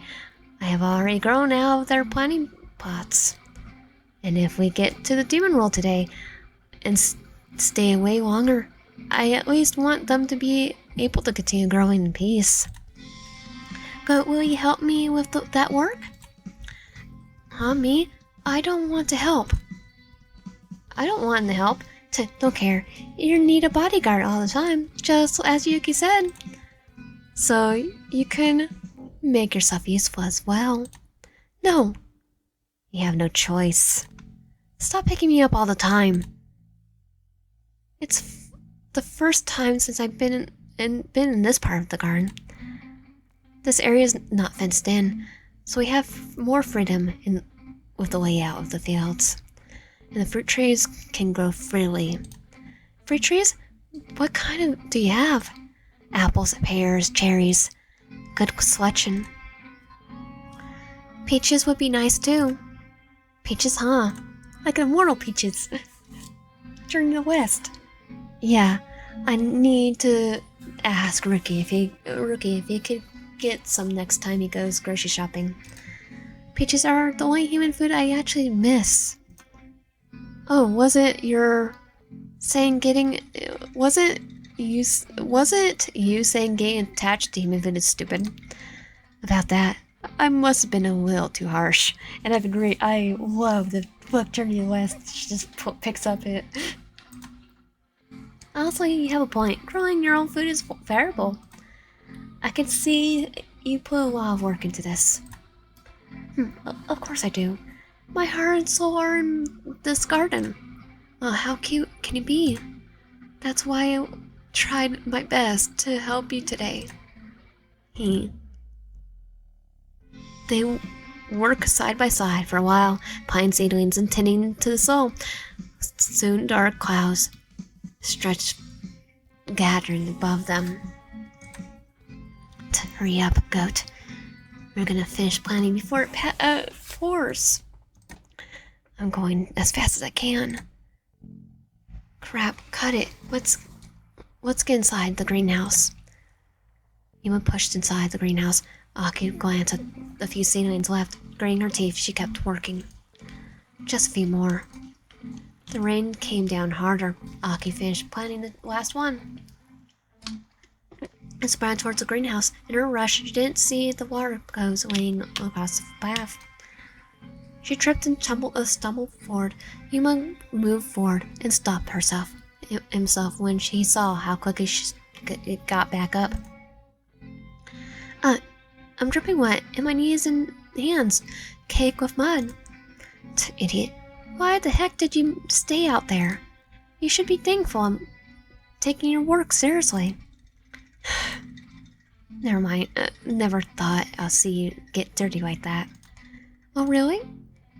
You don't have a single spot on you. That's unfair. She stepped closer to him, grinning. Aki smeared her muddy hands towards his face. She managed to get a bit of dirt on his cheek before Yuma caught her wrist. You sneaky little. In one swift motion, Yuma swung her around and pinned her to the nearby table, pressing himself against her. Hey! You're getting dirty too now, you know. I actually don't mind if things get dirty. Hey, stop it like that. Stop saying it like that. You're freezing, goat. Maybe I should warm me up a bit. Oh well. His face drooped lower to her neck. Aki's breath hitched as he snaked his fangs into her skin. A low groan escaped him as he drank deeply. I swear I can't ever get enough of your blood, no matter how much I drink it. It's like it vanishes the second it hits my throat. Like it's teasing me, making me thirstier by the second. You're freaking dead if you know that. He sank his fangs into her neck again, but just below her ear, really close, a low breath escaped his lips. Somewhere between a growl and a hum. Aki shivered, not from pain, but from the sound. It crawled under her skin like static.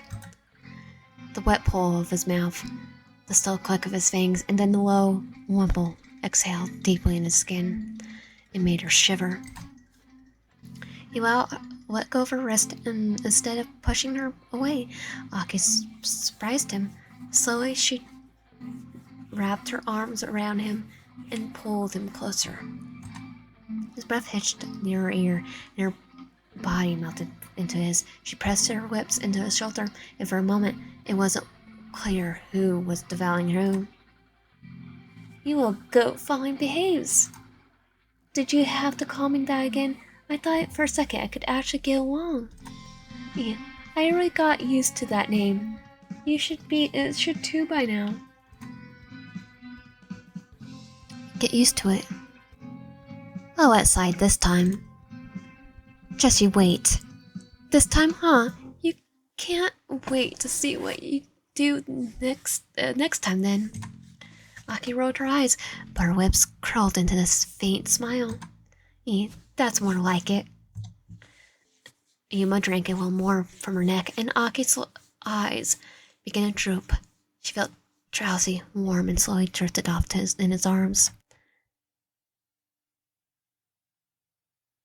The air smelled faintly of earth and sugar, and the faint crunchy sound nearby. Am I in Yuma's place? Tackling? She noticed that she was stripped down to her underwear and wrapped in a blanket. Turning her head slowly, she saw Yuma. Okay, at least we're in our clothes. So undergarments. She wrapped in a blanket, turning her head slowly. She saw Yuma lounging beside her, one arm holding her close while he munched lazily on the sugar cubes. What the heck? I swear, if you make a scene now, how dare you? You can't just undress me, you perv. Next time, I'll let you sleep in those muddy clothes, huh? Can't get what I'm saying? Still, you shouldn't. Chill. I didn't touch you when you were out. You think I believe you? I'm not into necrophilia. Technically, that's not the right term, Yuma. At all. That means I'm kinda not asleep. Technically, it would be yeah. Smart bus. Yeah, smart butt. But true, you're alive. And you're warm for a vampire. That's my award. Now I'll be useful and warm me up. As long as it's not my blood again. Now that you say it, I'm a bit thirsty again. You keep talking. Be a bit more considerate. I just passed out from all the blood loss. Fine. What you doing? Just take it. He's mouthing something to me. It's sweet, sugar cube. Be grateful. I shouldn't share my sugar chan with just anyone. Sugar? Kinda look like you're enjoying yourself now. What happened to all that complaining? Embarrassed. Fine by me. This side of you also has its charms. Hey, let me stay like this for a bit longer. Okay. Aki slowly woke up from Yuma, was slowly laying next to her. He's still asleep. Should I? But just as she moved, Yuma cracked one way open. Morning, Goat. My name's not Goat. Fine, Aki. You're starting to at me like you want to say something. I think I. Darn it. Why am I so nervous? I can't speak a full sentence. But maybe words aren't needed right now. She leaned closer, their lips almost touched. Then a long, haunted howl echoed through the mansion. What was that? It's already night. Suddenly the door opened and Ruki came storming towards them. Get downstairs now. Are we being attacked? Stay close to Miyaki. She followed them in the main hall as she glanced at the large window. Crap, the moon is red. Looks like its eclipse is already happening. Hold on, you can see it?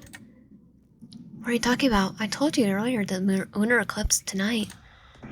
So it's real this time. It's stirring, isn't it? They're here. I heard a growl. Listen, we need to fight the wolves first. We only retreat through the portal if it's absolutely necessary. Suddenly, glass shattered. A pack of wolves burst through the windows, snarling and growling. One wolf came closer to Aki, but Yuma jumped in front of her, pushing its jaw, fending it off. You will not take her. Yuma! Give me a weapon. I can fight. Let me help. Rookie spun around with a sharp glare. I told you before. Eve does not fight. Stay back. Aki watches. Yuruki was bitten across the shoulder. His eyes widened. This is ridiculous. I'm not going to stand here and do nothing. She turned and went towards the kitchen. Open a drawer, she grabbed the largest kitchen knife she could find and rushed back into the fray. Ghostface style. Blood stained the walls. Everyone on the Mercury Briars was injured. She caught a glimpse of Yuma and Co. stranded across back to back. Her expression darkened as she ran back in, clenched the blade. Retreat to the portal now! What? I just got back. Exactly. We could hold them. Go.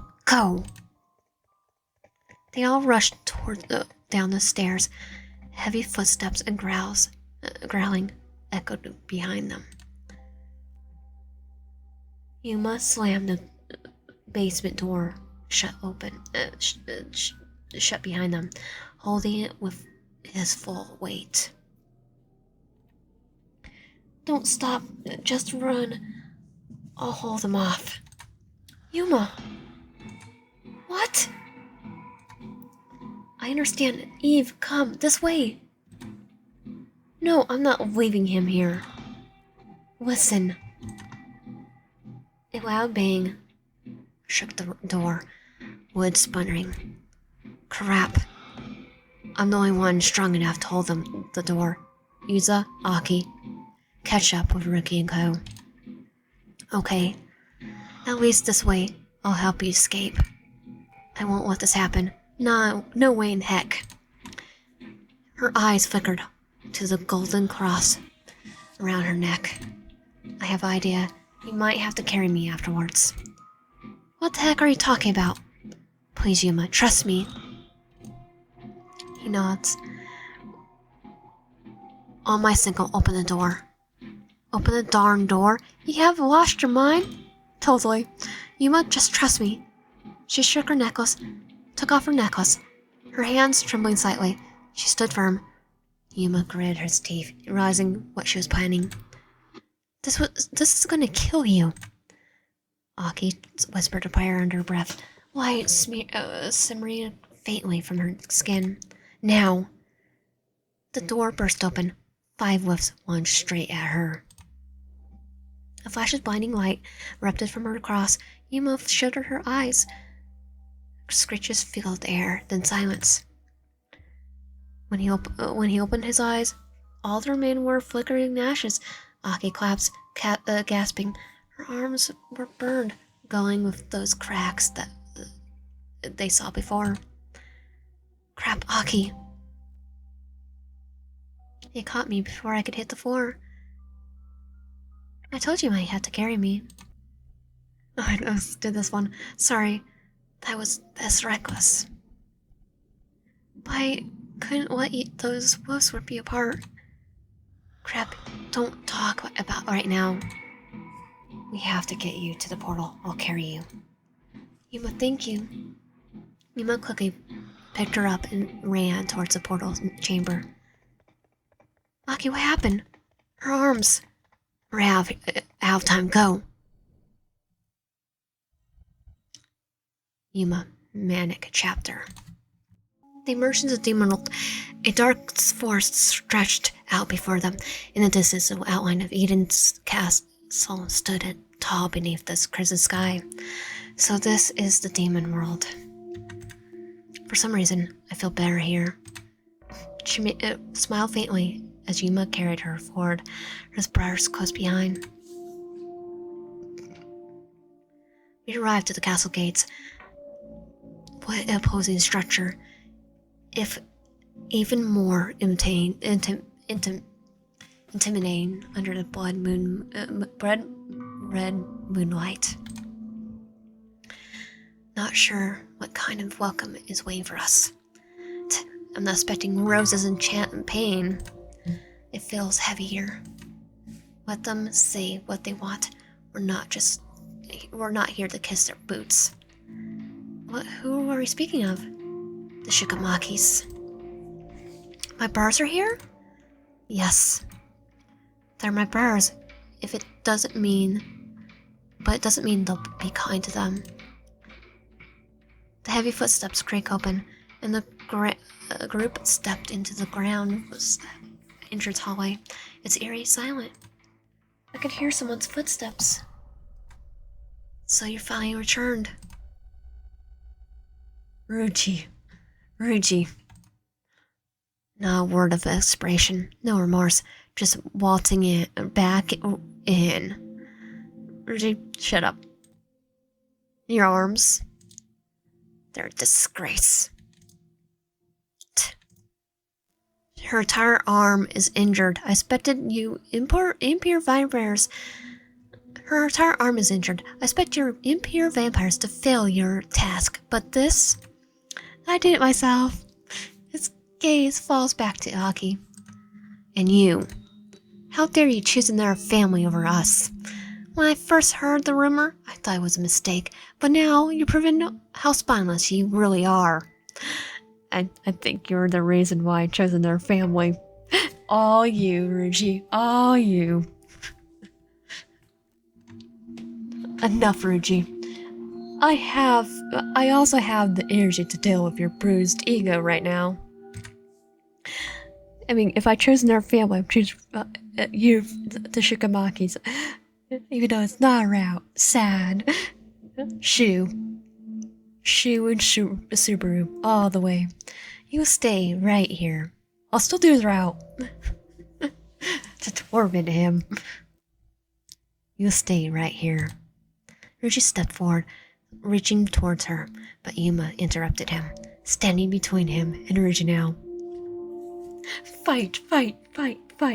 Yuma, beat him up. Get Shu and Shu hold him down. You both take your revenge. Don't touch her. Ruji blinked at him, a bit confused. Then something clicked behind his cold gaze. He let a quiet, bitter chuckle. I see now. How such irony. Of all people, you choose him as your Adam. Yeah. Flipping Ruji off Ruji right off right now. I'm flipping him off. Eve, find a place to rest. We'll take care of him and Yuma. We'll get you shortly after. Okay, you take care of him. I mean, when you say take care of him, do you really mean take care of him? Conveniently, he's gonna be missing for half the rest of the route because you took care of him. Mafia style. Mafia vampire style. Okay. This place seems fine. Oh!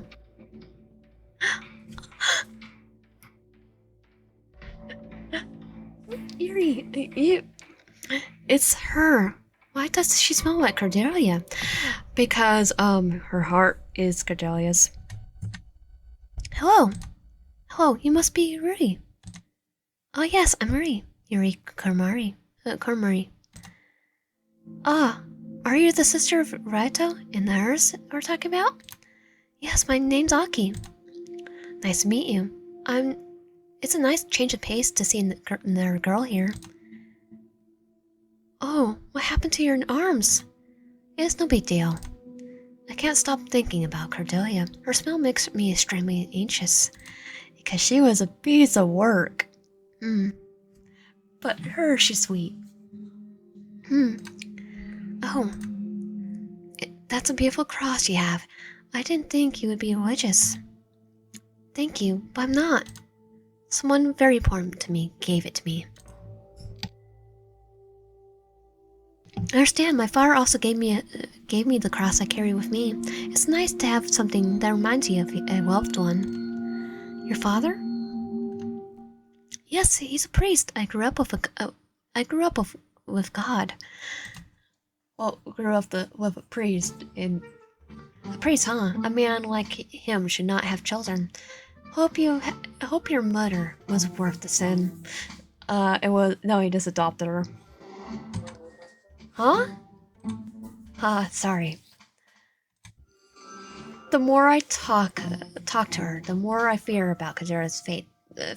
Uh, the more I talk to her, more my fear about Kadora fades away. Not fades away. Something about Uru's presence is very calming. What a sweet girl. She doesn't deserve the cruel life they put her into. Okay, I'm gonna give him a hug. Just then, Servo entered the room, rushing towards Aki. Aki! I'm alright, Servo, I promise. Reggie said something about a serious wound. Your arms. Not a nice sight, I know. They look like they have been deep fried. They look like they've been deep fried. Yeah, they look very crispy. I can't move my fingers, but I could still do this. She wrapped her arms around him gently. Rui glanced away, clearly flustered. Don't. Isn't he adorable, Rui? If you ever had to choose an Adam, I say go for him. He'd make a fine husband, wouldn't he? Or Shu. That want to be Shu. Shut up. What the heck are you saying? I already like Raito the most. Ah, Shu and Subaru. What's wrong? Subaru is a sweetheart. He's too tsundere. Technically here beyond there, but he's too tsundere in the games. And then Shu is a kundundere. Like he's distant. I think it's most like a depression. I see.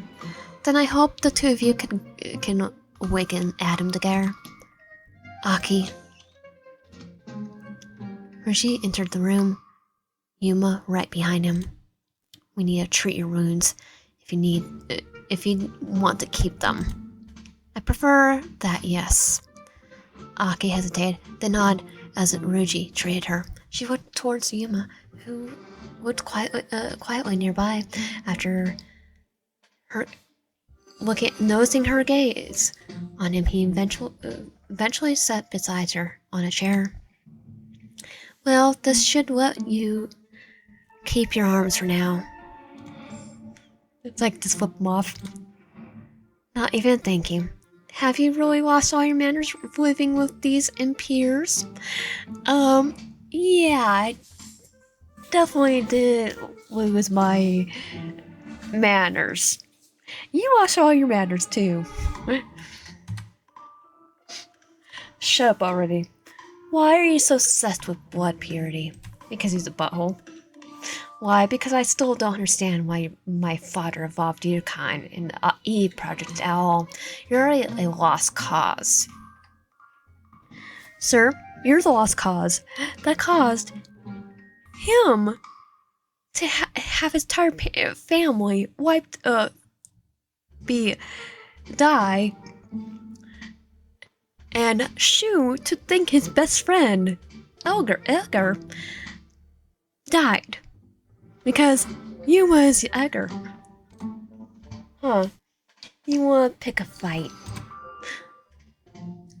Just stating facts as if someone like you couldn't become Adam. Huh? Yuma stood up, storming towards Yuji. Before the fight could break out, Yuri stepped between them. Actually, I don't like him. Can you beat him up? I'll give you this knife. Super gave it to me. Please stop. Aki needs rest. No more chaos. Don't fight in front of her. Actually, everyone's like, fight him.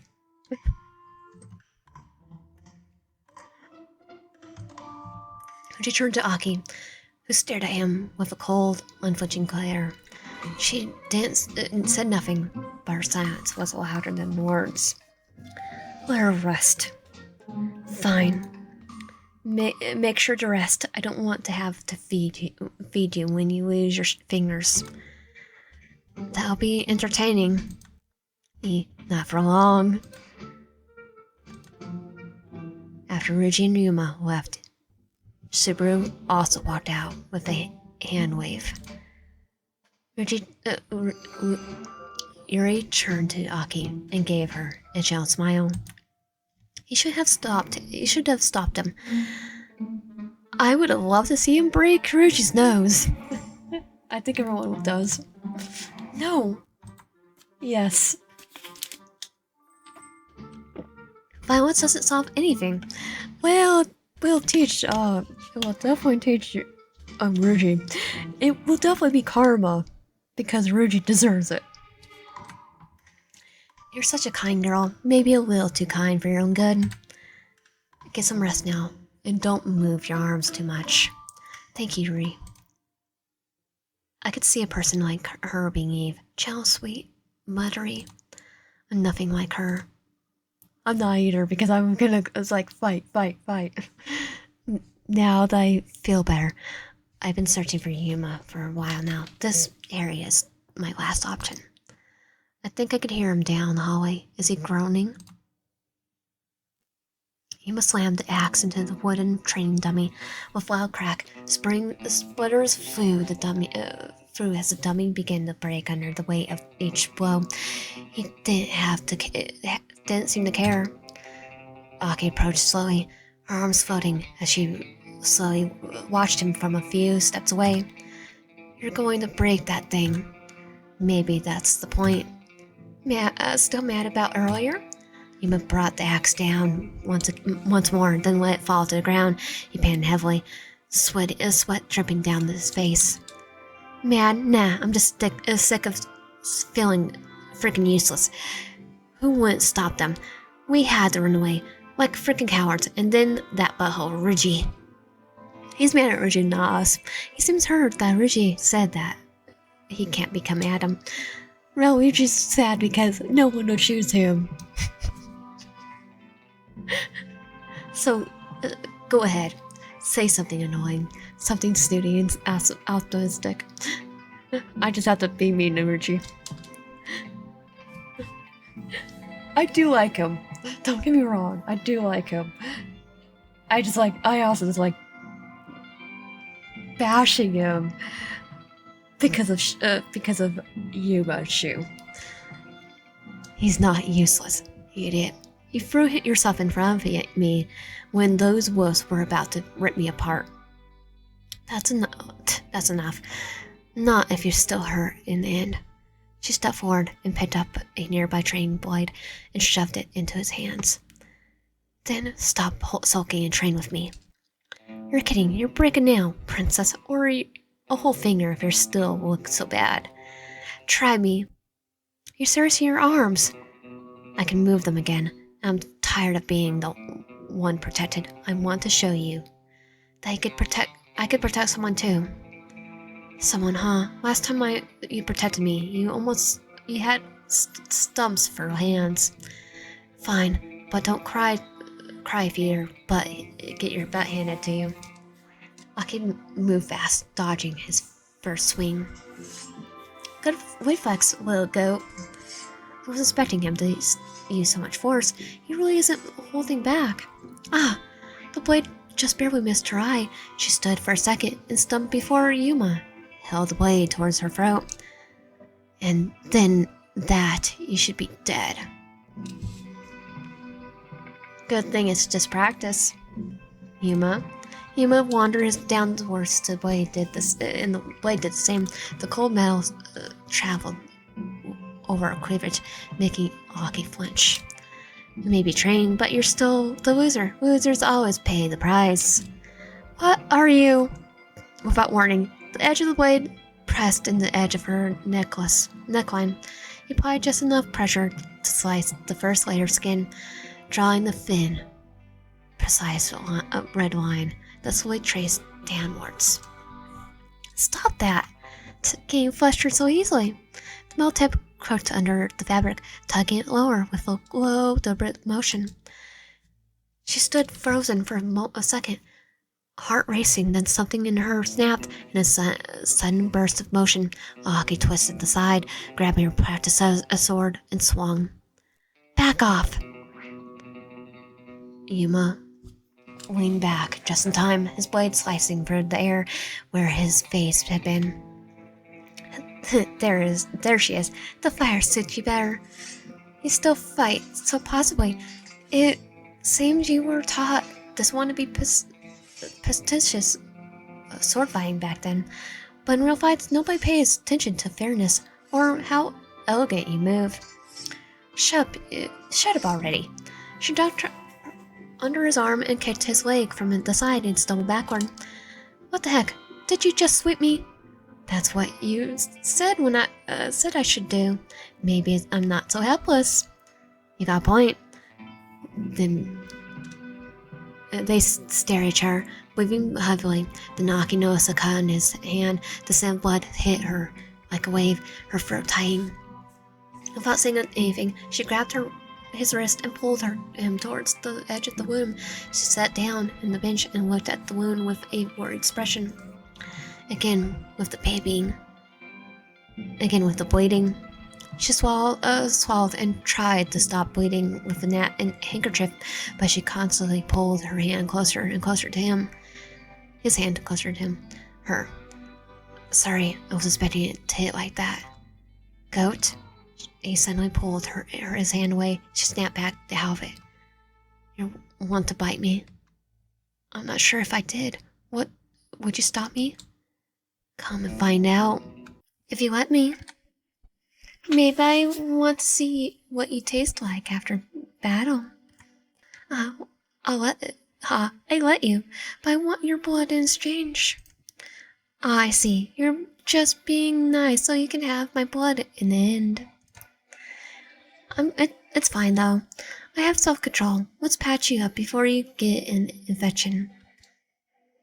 Is it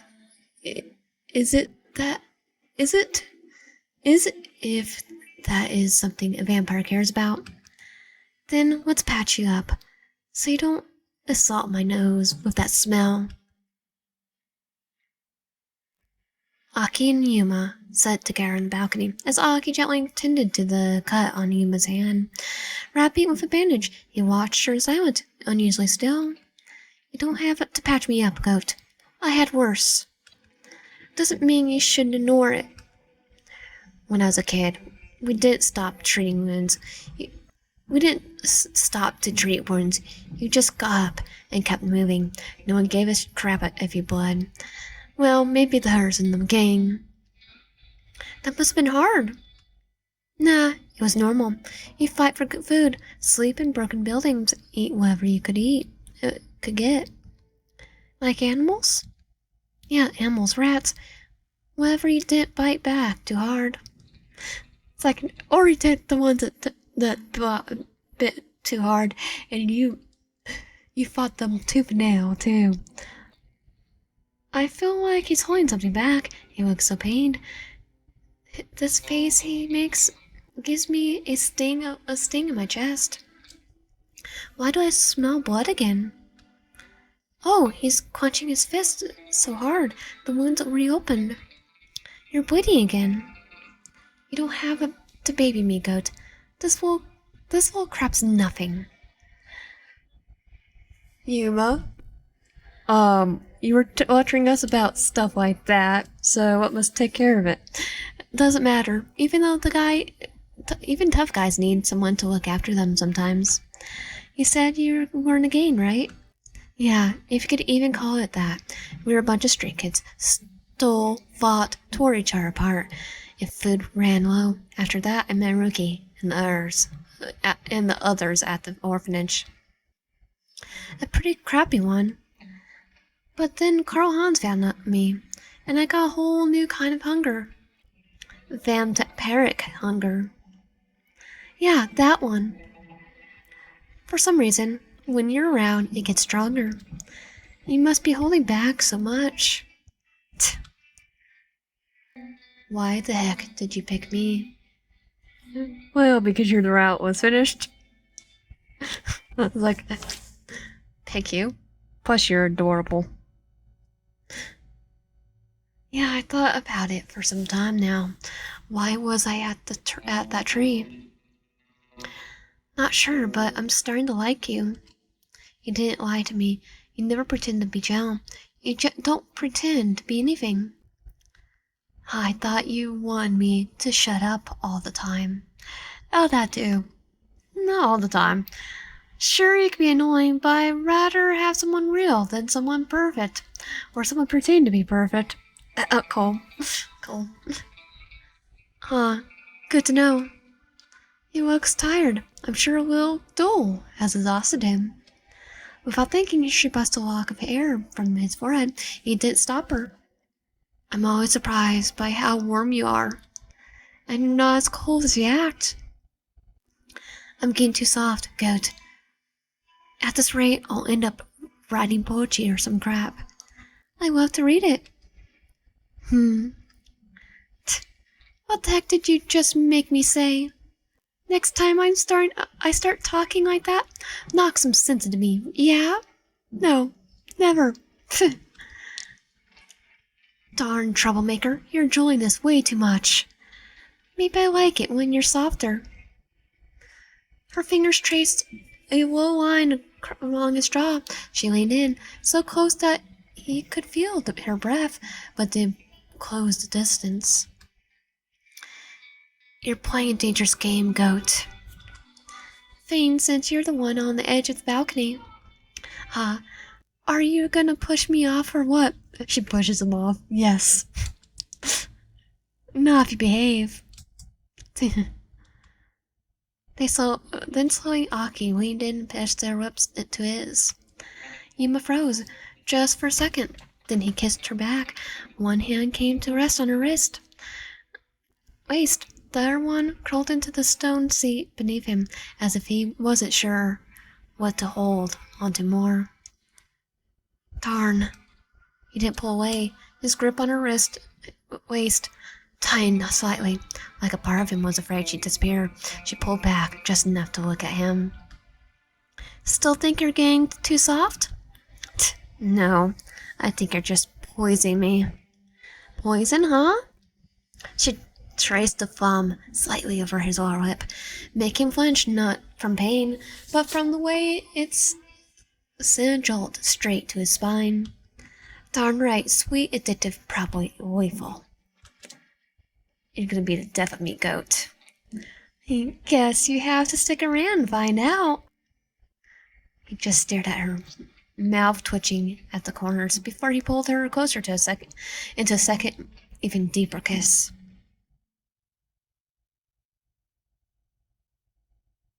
Yuma went to his room, but I want to see him again already. The kiss, for some reason, I felt assured now about the Adam Eve thing. That's why I need to talk to him. Him. Reggie stood near the fireplace, flipping through the book. Reggie stood near the fireplace, flipping through a book. He perked up when he heard Aki's footsteps. Good evening. It seems your arms healed well. How are you feeling? I can move my fingers again. Thank you for patching me up.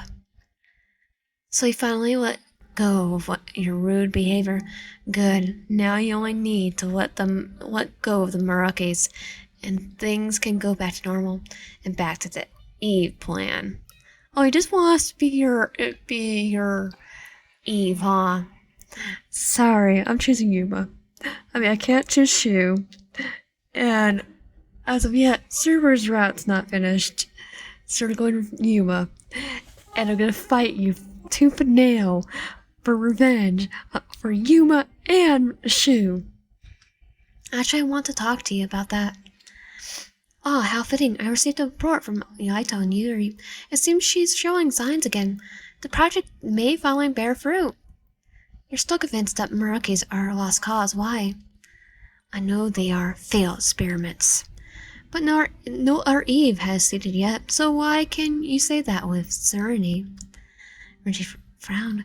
He turned and reached for a thick wooden book on the highest shelf. Then he dropped it. Dust stared in the air like ash. Are you sure you have manners, Renji? Are you sure? Here. This one of the earlier documents Carl Hans acquired, and outlines the core theories of the project. Here it states that Adam needs to be a demon soul. Well, if we go Buffy the Vampire Slayer logic, they do have demon souls. So, flipping them off again. Aki flipped through the yellow pages. Symbols of faded ink. Diagrams covered the parchment. Then her eyes caught on something. I think there's a smear on here. Wait, this one here. It says that for a true awakening, Adam and Eve must be two halves. One human, one demon. Yes, that's an old theory. It explains why Yuri may have worked in the inn. But what of it? Don't you see it? Yuma is the human half, and I'm the demon. Wait, what? That's like, oh, I didn't even think about that. Absurd. You're both vampires. Well, if he was human, he has a human soul. Therefore, it's like, I think you need to go study more. You said it yourself. He's impure. He was human once. That part of him is still there. Just enough to make this work. After a moment of silence, a laugh escaped Renji's mouth. It was a polite chuckle. It burst from his chest like a dam breaking, echoing off the high, steady hot walls. You truly are hilarious. No, I think you need to go back to school. Study hard. Oh no, he's actually in school. Study some more. Or go watch some Buffy the Vampire Slayer. He pressed the gum hand on his face, shoulders shaking as the laughter kept coming. Tears welled up in the corner of his eyes from laughing too hard. He had to remove his glasses and wipe them on his sleeve. To think you take that impurity, that flaw, and twist it in some divine compellity. It's also just theories. So shove it up your butt, shove it up your butt, Renji. I can't even pronounce his name, and I keep on calling him Renji. Aki said nothing. She didn't move. Her eyes stared fixed on him, unwavering. Her voice, when it came again, was calm and cold. Mock me all you want, Renji. But I believe it, and nothing you could say will change that. And plus, it's a theory. Not even a theory, not like string theory, or the Big Bang Theory. It's literally just, I have this idea. This might work, and this is what I think is the, thing this, experiment will do. I think you want to believe it. You will see. Renji frowned, his lips pressed as if buying back an insult. Aki didn't wait for him to respond. She slammed the book shut and left the study. Her footsteps echoed as she walked straight to Yuma's room. Her heart beat faster each step.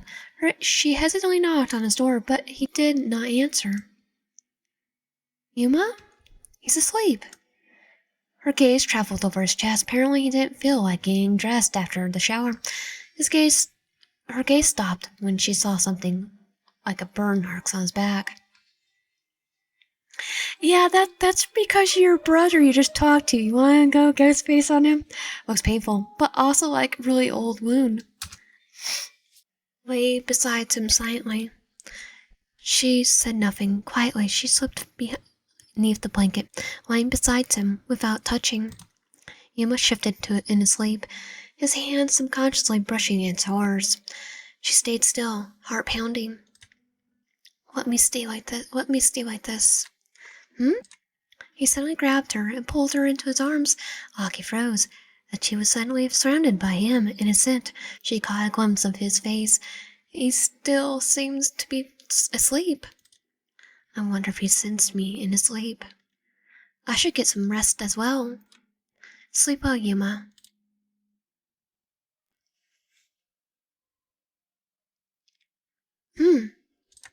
He's moving so much.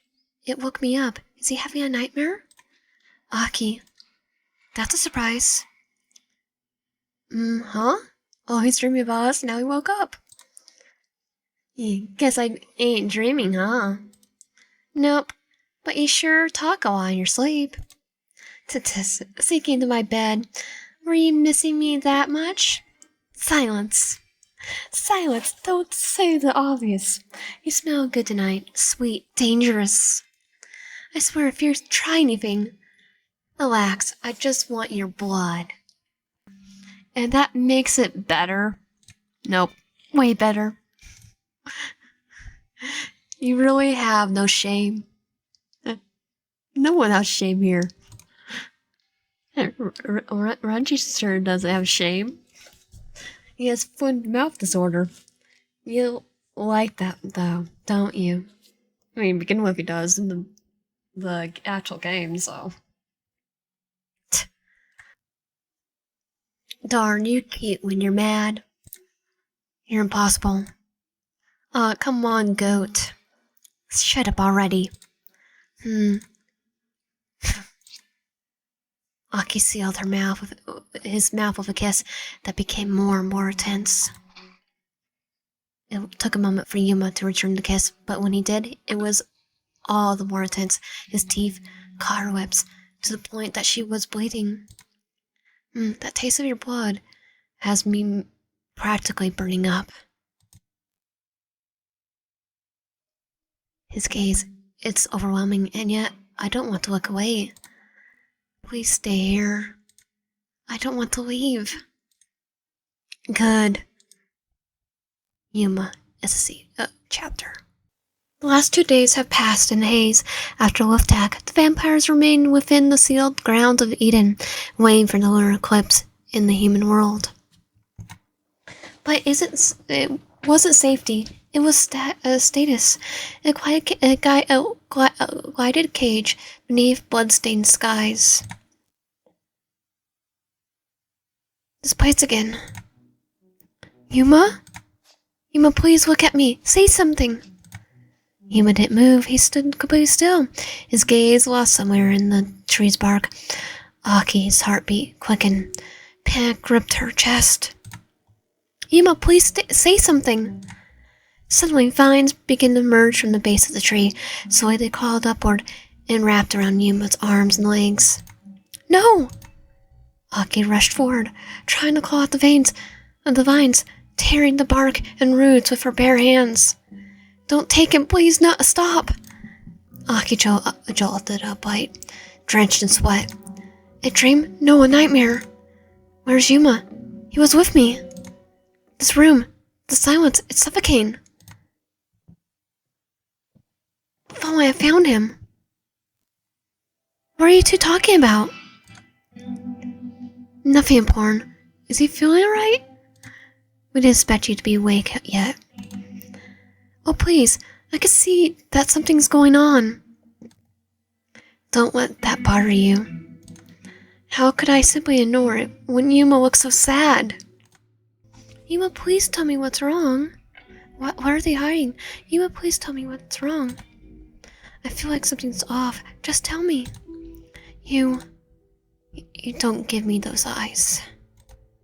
It's nothing. I'm just sick of this place. We're stuck here, and Karl Hans hasn't shown his face yet. Even the Shikamakis are growing restless. Do you think something's wrong with Father? We can't say for sure. They might be right. That we just have to sit and wait for the moment. At least we are together and safe. Aki subconsciously reached for Yuma's hand, recognized their closeness. I'll give you two some space. I thought thought you'd sleep longer. I'm drunk from I've drunk from you a lot these last days. You're tougher than I thought. Yuma, I had a nightmare. You turned into a tree. You call that a nightmare? Aren't you glad I couldn't nag you all day? It's like, seriously. My brain actually just went Percy Jackson when I heard that. Say that. Like, Tyla? Huh. You worry too much, goat. I won't turn into some shrub. I guess. Are you sure about that? We have magic potions here. We probably could turn you into a shrub. Still don't believe me? Then give me your hand. He took her hand and guided it slowly across his chest. See? Feel pretty alive, huh? Idiot. He gripped her hand gently, not letting her escape. Aw, goat, you're too far into this to back down now. He gets so close. Is he gonna bite me again? He stopped. You're still looking all down. I don't really feel like drinking right now. Instead, he kissed her. A slow trail across her neck, up to her ear. Hey! That's much better reaction. You have a point. Don't nuzzle into him. She doesn't protest. Her arms slowly wrapped around him. Nuzzle into him. You smell so nice. He looks like I did a good job for cheering you up. Yeah. His arms wrap around her waist as he leaned in again, lips brushing up just beneath her ear. Fine then, let's get you back to my room, then we could continue. Yuma, behave. You still look a little dizzy. I feel fine. You're not, I could see that. I want to bite you again, but you're gonna pass out right away. I'm not that frail. You still need strength if you're not gonna take care of yourself. He pulled his shirt to the side, burying the skin of his neck to her. Then I will. Oh, he's nice. You look good, Yuma. Wait, you're offering me your blood? Don't make it weird, goat. I'm not gonna let you pass out because you're too stubborn to rest. Go on, just a little. If you say so. Her fangs sink in slowly. Warm, rich blood filled her mouth. He gentle. Didn't expect that. Yuma's arms tightened around her. His breath grew heavier as she drank. You taste so sweet. She drank a little longer before pulling away, licking a drop from her lip. Feeling better now? Yeah. Good, now you have a little more blood in you. I could have my share. Seems fair. Sometime later, Aki stepped into the living room. In the distance, she heard voices. Waito and Yuri. What are they doing here? Well, look who graced us with her presence. Shouldn't you be busy playing with your precious farmer boy? Yes, I will. Bye, Waito. I'll go see Shu instead. Is that jealousy, Waito? Or are you just bored because Yuri is not letting you have her blood at the moment? What was that? Waito? Why would I be jealous? I'm becoming Adam after all. So, I'm sure Yuma will awaken soon as well. Look at you. Look at you. Now, back then, our family was your number one priority. And now you look like a lovesick fool. I wonder if he's that good that you lost all your loyalty. My loyalty is to Shu and Subaru. What? We did not. Waito, please, stop fighting. Sorry, Pancake. Didn't mean to make you upset. I'm fighting you for calling her pancake. Me, myself, not our main protagonist. I've awful hands. Yuri looked at him gently, and for a moment it was like nothing else existed. Aki watched them, and something in her stirred. Age, perhaps, or envy. So we're wasting time. We never should have stayed here this long. Hmm? You guys want to return to the human world? Not all of us. Karl Hans will make his move when the time is right. Until then, we are remain patient. Yeah, right. While our so-called father hides in his tower, we rot like old blood down here. Enough, Raito. And you, Aki, you should choose wisely with whom you will return. I would prefer you return with us and not them. Okay, you? I'm getting Yuma and Shu, and we're gonna just, and then me, and we're gonna finally kick his butt. I mean, kick his butt. He's gonna be RIP'd. He's gonna be knocked around 6 foot under. What exactly is your problem, Reggie? That I'm thinking for myself that I'm trusting someone you deem inferior. My concern is that you're giving your blood and attention to one who can never be Adam. I would never choose you, though. I'll say no.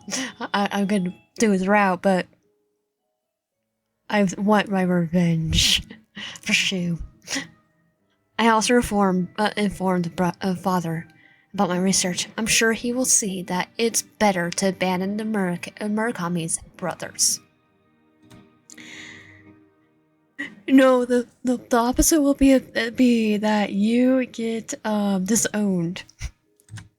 I would abandon the whole Eve plan than him. Sis, Aki, you took it too far, Renji. It's like I was just teasing her. You're just a beau. I'm just saying the truth. This place is poison. I don't care what that man says. Tomorrow I'm out.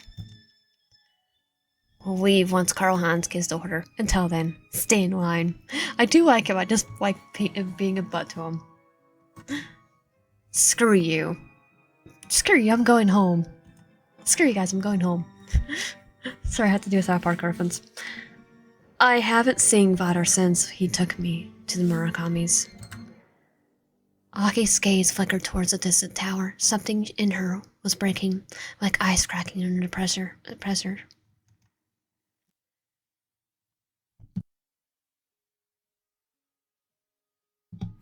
A chill settled over the foggy garden.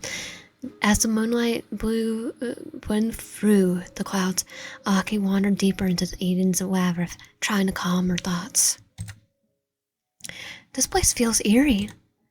Nestled in a quiet clearing stood a ring of statues, angels with broken wings and hollow eyes. Angels, out of all places, still drawn to long-lost things. I know that feeling. Who's there? The person we saw. From more shadow, one that never stays too far.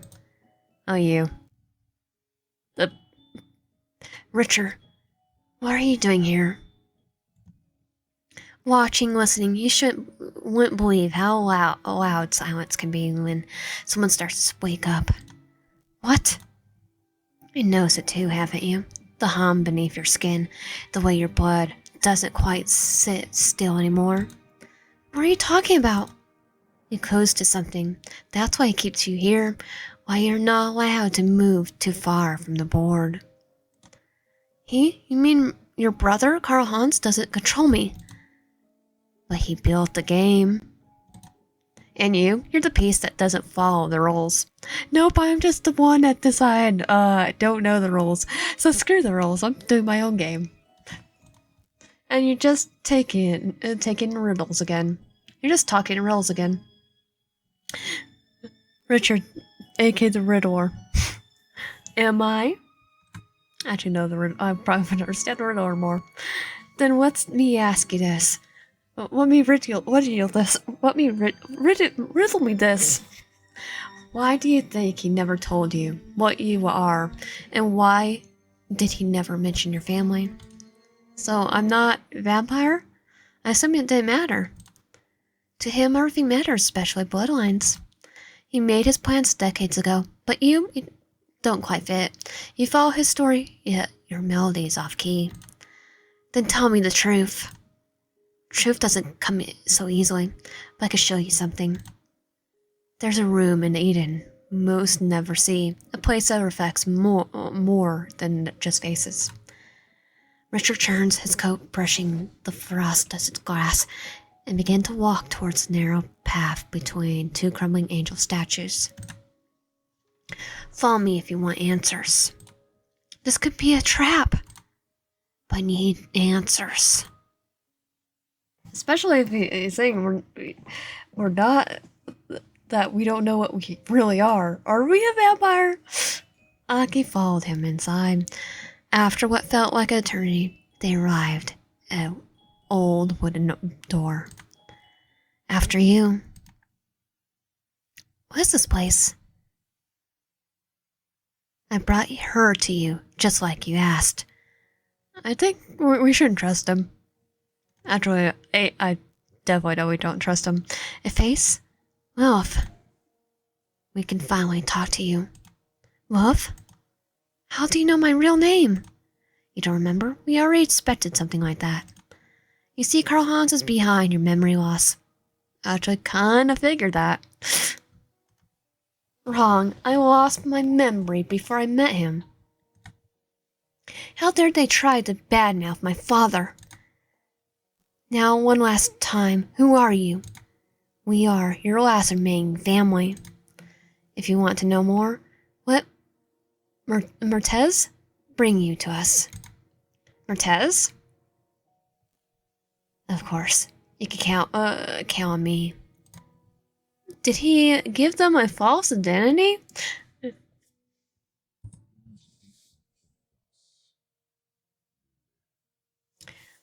Oh, that was the first time I heard a speaking part.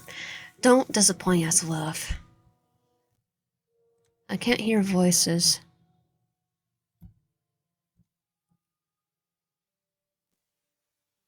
That was interesting. Richard, would you explain why you gave them a wrong name? I don't trust them enough to reveal that I'm Karl Hans' brother. So you don't trust them. And you expect me to do so and walk right into their arms? You just have to trust me on that one. Trust, like your trust for Karl Hans? I need some fresh air. Take your time. The cold night air pressed against Aki's skin as he stumbled back into the garden. Aki moved as if in a dream. I don't trust any of the adults. Brother or Karl Hans or Richard. I can't breathe. My heart racing. Why now? Oi, goat! I was searching for you. Yuma! You okay? You look pale. Well, paler than usual. I found out something. Something about myself, or maybe something I was made to forget. If Karl Hans is really using me, then I'm not safe. If he finds out that I spoke to this man in the mirror, if he finds out Richard wants to take me away, then I am dead. Why does it feel like the ground is falling out beneath me? Hey, look at me. Breathe. Crap, you're shaking. Her breathing became more and more panicked. Yuma would help us, and felt himself getting anxious as well. Without thinking, he wrapped his arms around her. Shh. Breathe with me. Yuma. Good. You know, I don't remember much either. What? Before the orphanage, Before the slums, it's all fragments. I could tell you a little bit. I remember fire, screaming, someone's hand pulling me through the smoke, then nothing, just the streets and the hunger. Well, I could tell you who started the fire, and you lost your parents. I'll give you the knife to go stabby on him because he's here. And he's kind of a butthole. Sometimes I think maybe it's better not to remember. Well, if you remember, you have your best friend from that time at your past with you, and you know who tried to off you. I don't know what's worse, but I fear that what happens if I find out. I understand that, but you don't have to face it alone. Yuma.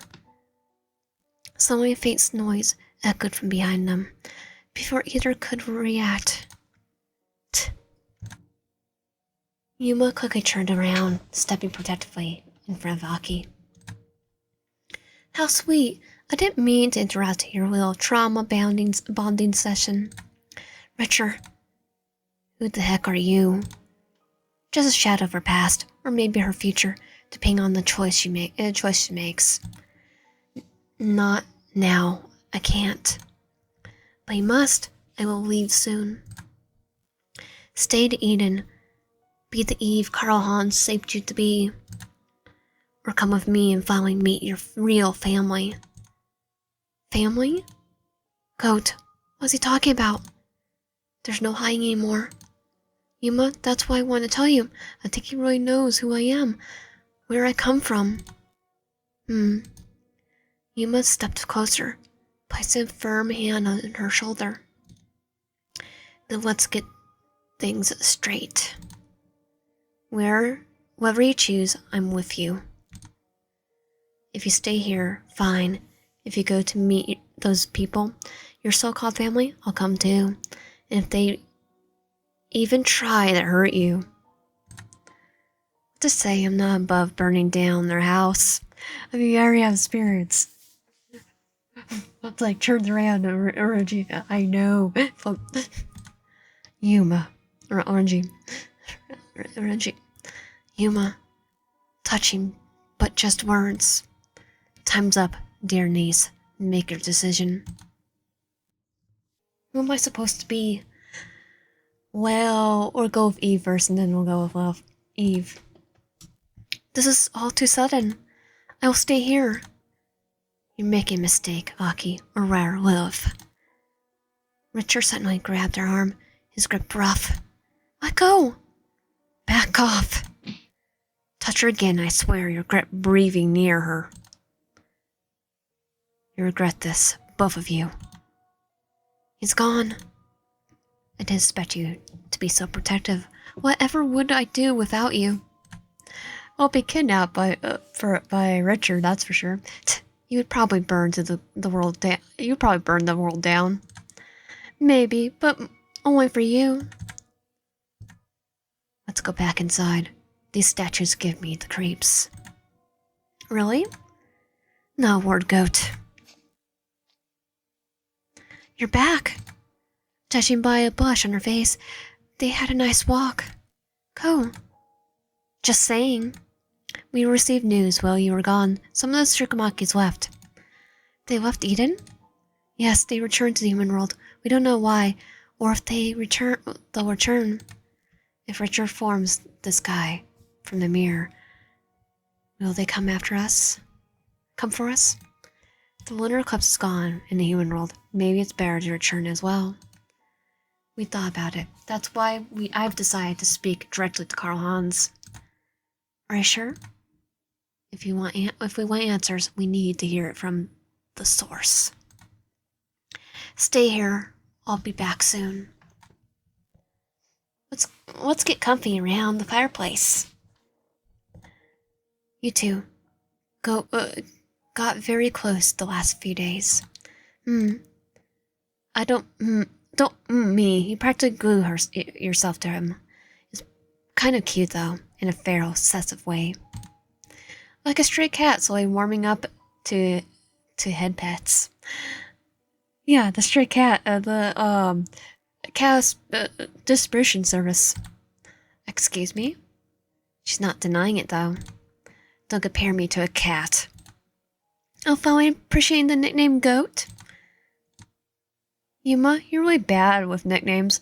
What girl would want to be called that? I mean, greatest of all time.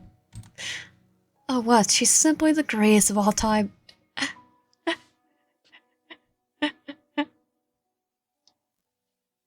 I love it. That's not what you meant up until now. What a dummy. You look happy. I am. At first I was sad that Yuma was one showing signs of Adam. But now it makes me happy to see you both like this. You're a good match. You think so? He has a point. But something's being weird lately. Something's being weird lately. Weird how? I don't know. I've been feeling hot, like, all the time. Not like sick, more like puberty? Shut up. Yuma, tell us everything, or hot flashes. I'm thirstier than usual, and my head feels like it's on fire sometimes. Not pain, more like changed, restless. Charged restless. Could it be? You're changing. You mean signs of Adam? Maybe.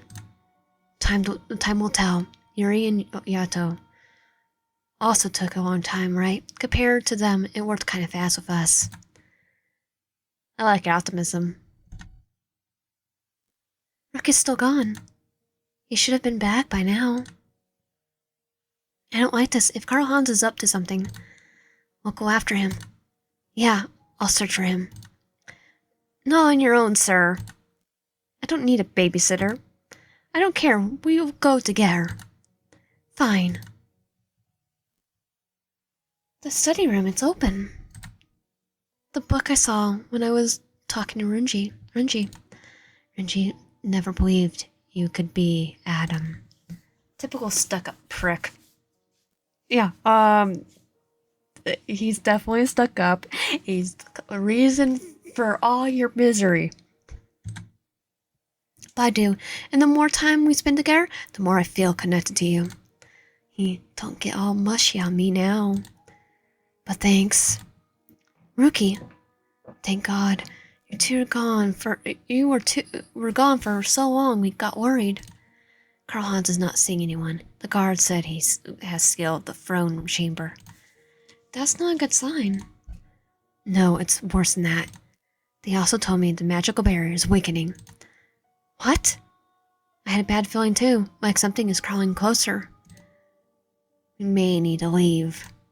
I found a portal in the basement. If it comes to it, we'll use it to flee to the human world. You would leave Karl Hans behind? Yes, normally I would follow his instructions, but he completely isolated himself.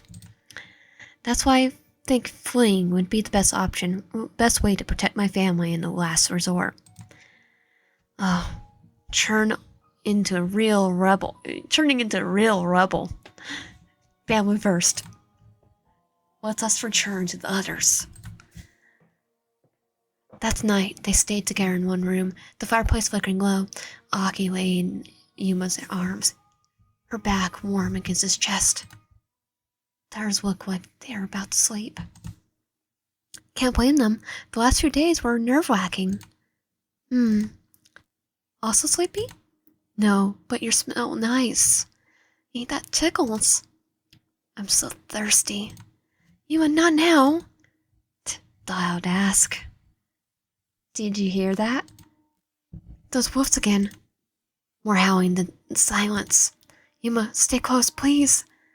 I can feel a pulse in the air. The bear is gone. They're inside. Yuma, vampire ending. Brace yourself. We have to fight them soon. Crap. So many. From the window, she could see them, hundreds of dark shadows moving across the grounds. She tried to sound tough, but her hands shook and her breath trembled. We have to hurry to the portal now. Yeah, we can't fight that many. They ran down the lower corridors as some vampire wolves were behind them. The glow of the portal in the distance gave them a bit of hope. Do you know where it leads? Only that leads to the human world. Huh? Yuma shoved Aki behind him as they took the attack. He was bitten across the shoulder and staggered, blood darkening his shirt.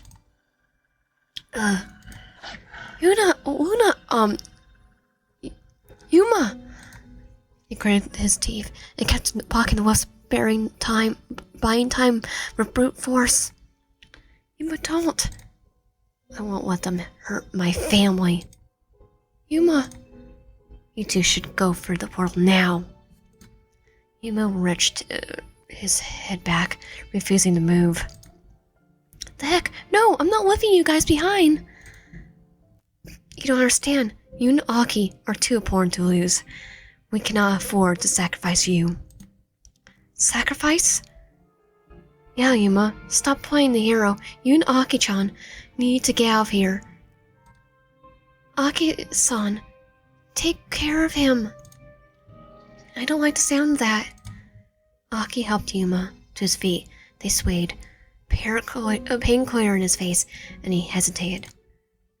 Are you all sure about this? Of course, we're family. We stand by one another. Now go, Yuma. Go and fulfill what needs to be done.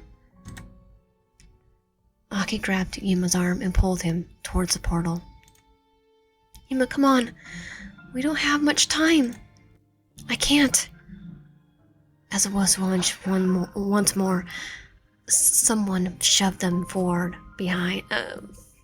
from behind. Yuma caught a quick glance over her shoulder.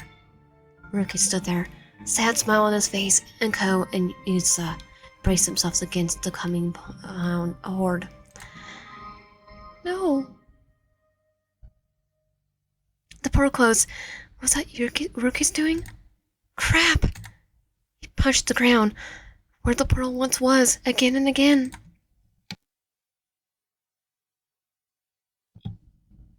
Why did I leave? I should have stayed with them. Yuma, please stop. You're hurting. Stay away.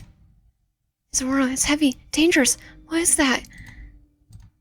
Look, they want us to escape. Can't have known. They're here too. Run. Wait, I know this place. The lake. Yuma, follow me. After what felt like an hour, they reached a familiar iron gate. The Shukami Ow! Sorry about that. Hopefully I'll edit that out, but I sneezed. After what felt like an hour, they reached a familiar iron gate. The Shikamaki's mansion. The house was unnaturally still. We made it. Did you really think this is a good idea? Better than being eaten by wolves. I thought they returned. Fine, I'm going in.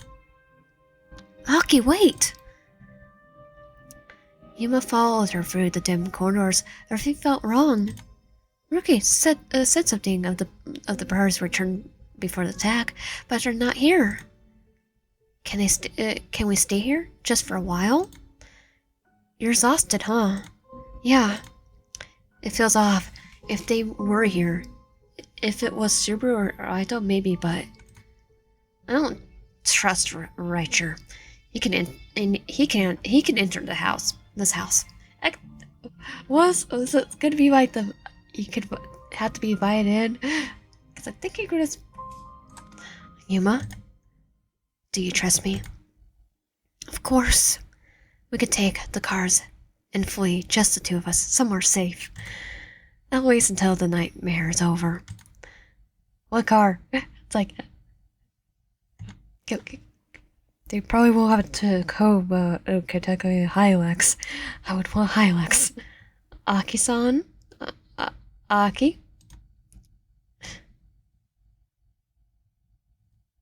We spent days on the run, never staying in one place. Always afraid that would be found, but with Yuma besides me, even the fear felt bearable. When we would discover a small hut deep in the forest, it felt different. Safe, quiet, almost like it's been waiting for us. We started to hide. It started as a hiding place, so it became our home. And sometimes we wake up to the silence of the woods and Yuma's warmth. It still feels like a dream. I guess Yuma's back on his feet already.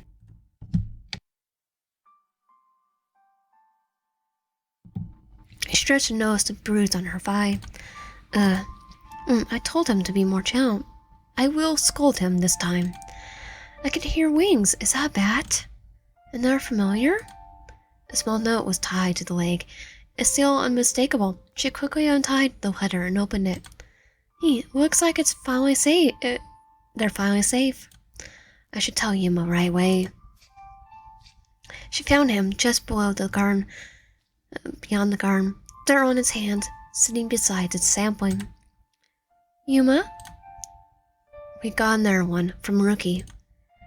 About time. Yuma took the note, quickly scanning it. Wait, what's this? A new secret garden project? Huh? That? Well, looks like we're staying longer than planned. Thought I'll grow something sweet. It's a peach tree. Oh, he's finally growing the peach tree that we're talking about earlier. Peaches? Yeah, they're your favorite, right? Remember that. And you planned the tree for me? Well, you think I'll wait forever for someone to maybe sell peaches at the market? Aki laughed, soft and warm. She leaned forward, pressing her forehead gently against his. You're such an idiot. You're an idiot. Can I kiss you? Since when do you ask? Aki smiled, closed the gap.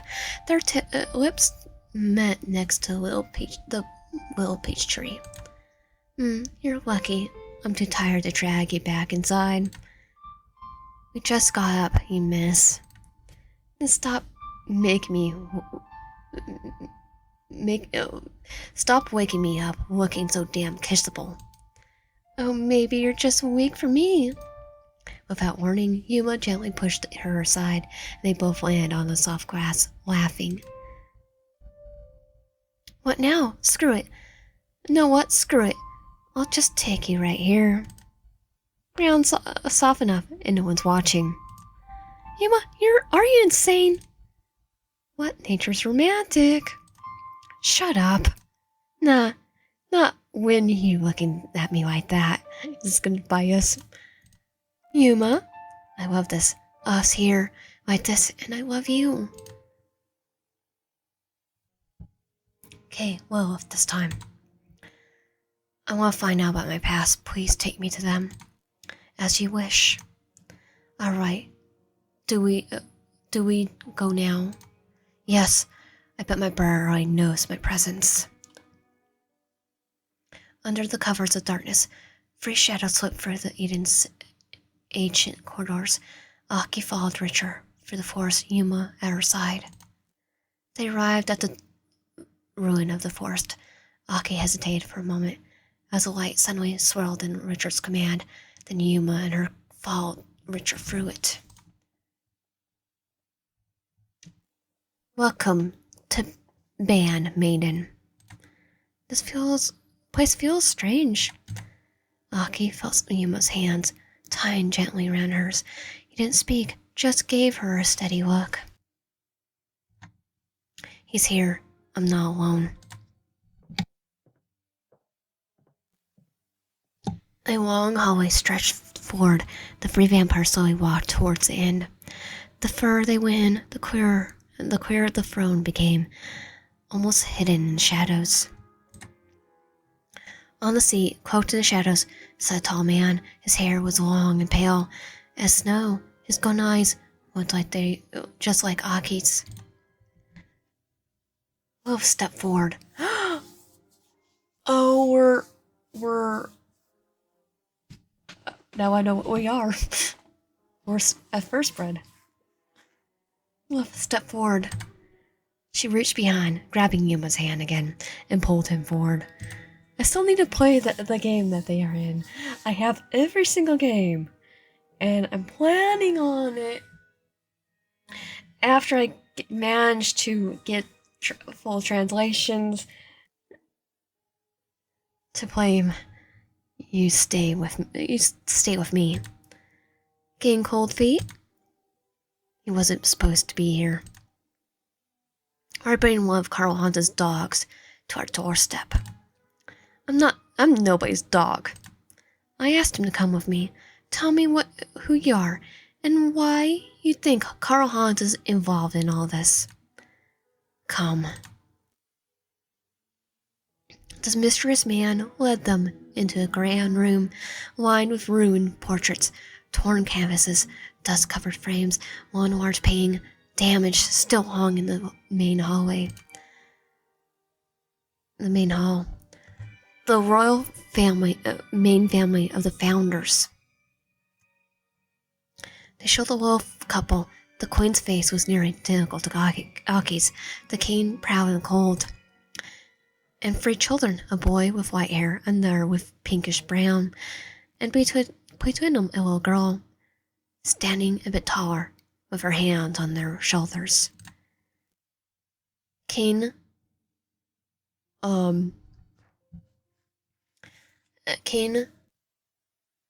get his bash okay, this is the king and queen and their heirs. This girl is you.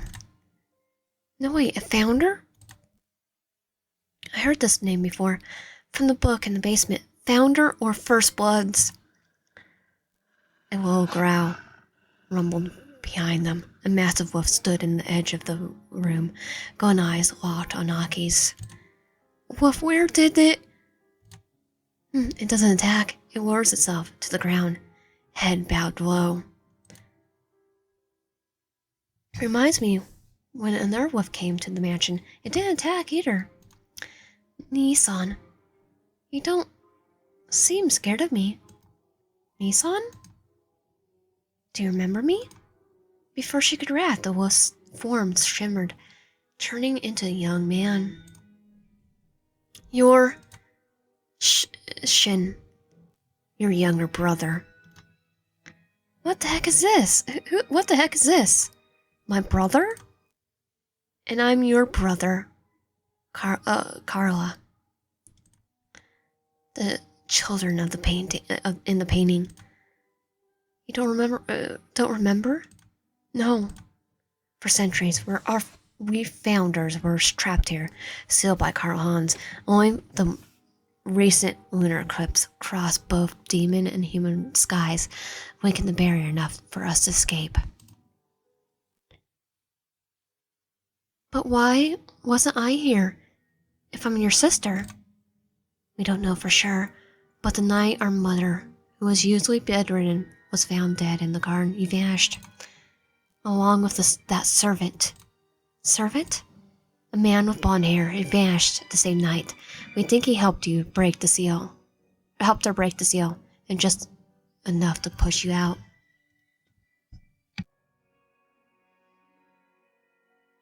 Blonde hair? Are you talking about Adrian? Carla pointing the dusty old painting. The face of a much younger Adrian, dressed in loyal servant attire. Adrian, you knew them? His knees gave in, tears welled up in her eyes. Aki, Yuma, I think they're telling the truth. They tell the truth. You're a bit too close to my sister for my liking. Got a problem? You reek of Carl Hans's blood, and you're also human. Well, was. Shin! I don't come here for Carl Hans. I came here because she asked me to. Aki, I also think they have a point. His eyes watered to the painting to the royal family. She really does look like you. The queen.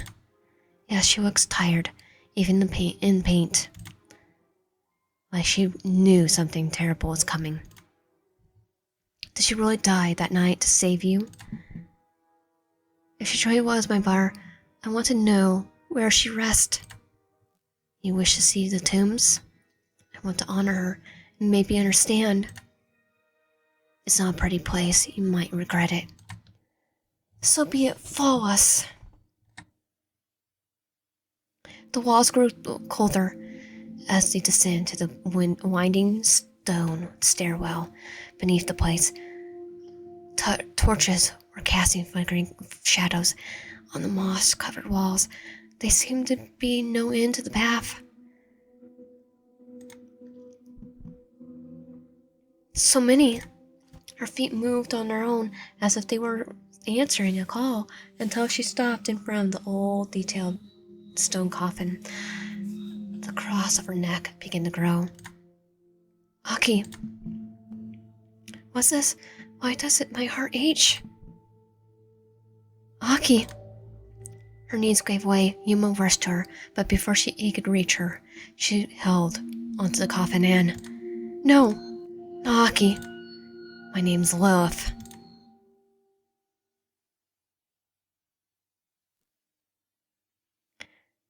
The time is short. We must act swiftly. Master, are you certain this will work? We don't have the luxury of doubt. When the barrier falters, you must not hesitate. We need a catalyst. Give me your cross. Adrian silently gave her the golden cross from his neck. Thank you. I'm glad that she will be in your care. That sounds like a goodbye. Because it may be. I don't know how long we could hold on. The sickness spreads and my strength fades. Lilith comes running into the garden, breathless. Adrian, you're coming. Mother, what are you doing out here? I asked Adrian to lure you here. You and Shin are the only ones left. Untainted. Wait. You tricked me. It must flee, Lilith, before it's too late. I won't abandon our family. As Lilith stepped into the circle, Crone Cookies channels enough energy from the cross. Uh-oh. Forgive me, my dear. She cups Lilith's cheek, and her hand trembles, the cross growing. I love you. Sleep well, and forget. It's done. Her powers and her memories sealed. My queen, don't push yourself. She stumbles, coughing violently. I'm counting on you, Adrian. I found her. The queen is also here. Take her, and the cross now. So, does Adrian have a thing for the mom too? Aki. Or did, in past tense. I remember everything. Yuma, vampire ending. Ban maiden felt heavier, colder. You remember now, then you know what's at stake. We need you, love, for our future, for our founder's name. We need you to fight with us against Karl Hans. I need time, I need to think. Very well, we prepare a room. Feel free to calm your mind for now. Thank you. Aki. Yuma followed her into the room quietly. A heavy velvet bed stood in the center, and they lay down beside each other. I could never raise my blade against the Shikamakis or the Murakamis. They're not my enemies. What about Karl Hans? He lied to me for years, playing the role of my savior. But he was the one who killed my family. Who brought the founders to ruin. I want him to pay for what he's done. Maybe not by killing him, but I want him to feel despair he caused so many others. So, Even his own sons, they suffered too. Yeah, everyone. The Murakamis, because of Stinchen, because, or, I like that little smiley face. The Murakamis, he ruined everyone's life. Let's ruin his. Maybe I could talk to them. Maybe I could get them on my side. The Shikamakis, you want to convince them to fight their own father? Some will be easy to convince. Subaru just come with his own knife. Yes. I mean, think about it. We would probably get most of them, except for a certain one that's been tormenting us. Aki walked up to the window and opened it. The gentle breeze of the night strolled her silver hair. Holding out her hand, a black eagle formed from smoke. She whispered something to it and let it fly into the night sky. Impressive. She turned, meeting his gaze with unnerving eyes. Yuma, what about the Murakami family? What side are you on? I'm on your side. Yuma, if I stay by you, what does that make me to them? It makes you honest. To them, they're probably a traitor. Probably depends. I'm not asking you to betray them. I'm asking you to believe in me. What does that mean? Let me talk to them. I'm sure we'll explain they're willing to work with us. If we explain they're willing to work with us. I hope so. As for me, I bet I'll be at your side, even if it kills me. Yuma, thank you. Don't expect me to fight my own brothers. I won't. As the night continued, the two left bad meaning in secret. When they arrived to Eden's garden, amidst the dark roses and statues, 3 figures approached. They're here. Ruki stepped forward, arms crossed, cowing lazily against the stone bench, while Yuza clenched his arm. Yuma's eyes locked on theirs. Fimura reached out to this. What was that about? Yuma, you better have a darn good reason for dragging us here. Is something wrong? Where have you two been? Please just listen. As Aki slowly explained the situation, their faces got paler and paler. Karl Hans, he's not who you think he is. He gave us a second chance. He saved our lives. He planned it. He saw your suffering and used it. You were never his sons or friends, just useful pieces on his board. That sounds like him. He's done the same to his own children and his wife, Krista lives in the madness because of him. I'm gonna take revenge. That's why Subaru would be the easiest to okay, I'm bring my own knife.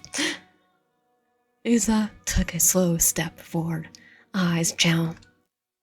Then you're saying he's planned everything? Every moment, every bond, every pain. Why would he do that? Because to him, power matters more than life. He always made me feel replaceable. Uza stepped beside Aki. I believe you. Ko glanced at Yuma, then Ruki, and followed. Crap, I'm in. This guy never cared about us anyway.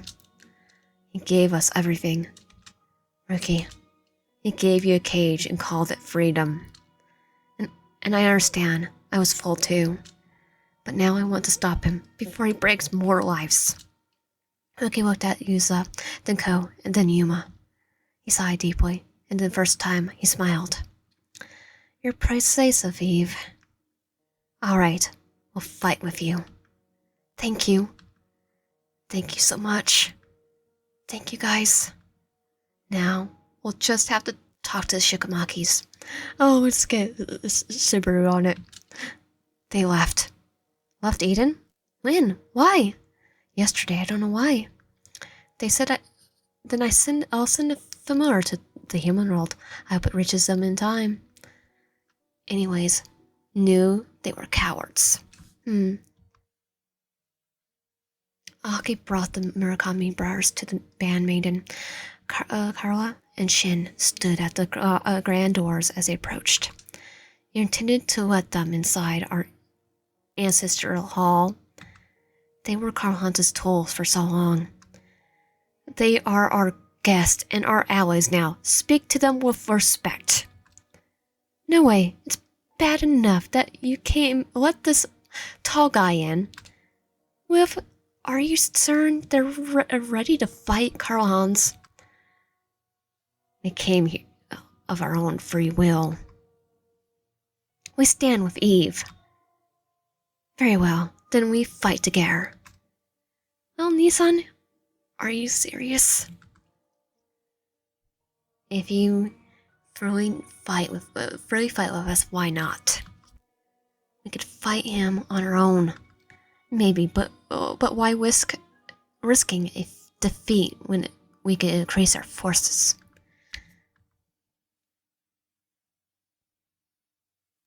I hope Shikamakis received my message. Still no word from the Shikamakis. Guess we managed without them. The Murakami brothers went first. Still seeing as Eden's allies, they moved unnoticed, slipping through the shadows. With a swift precision, they opened the gates and disabled the outer guard. Yuma, the gate's open. Right, looks like they made it. There's still so many guards. Someone was hiding in the shadows.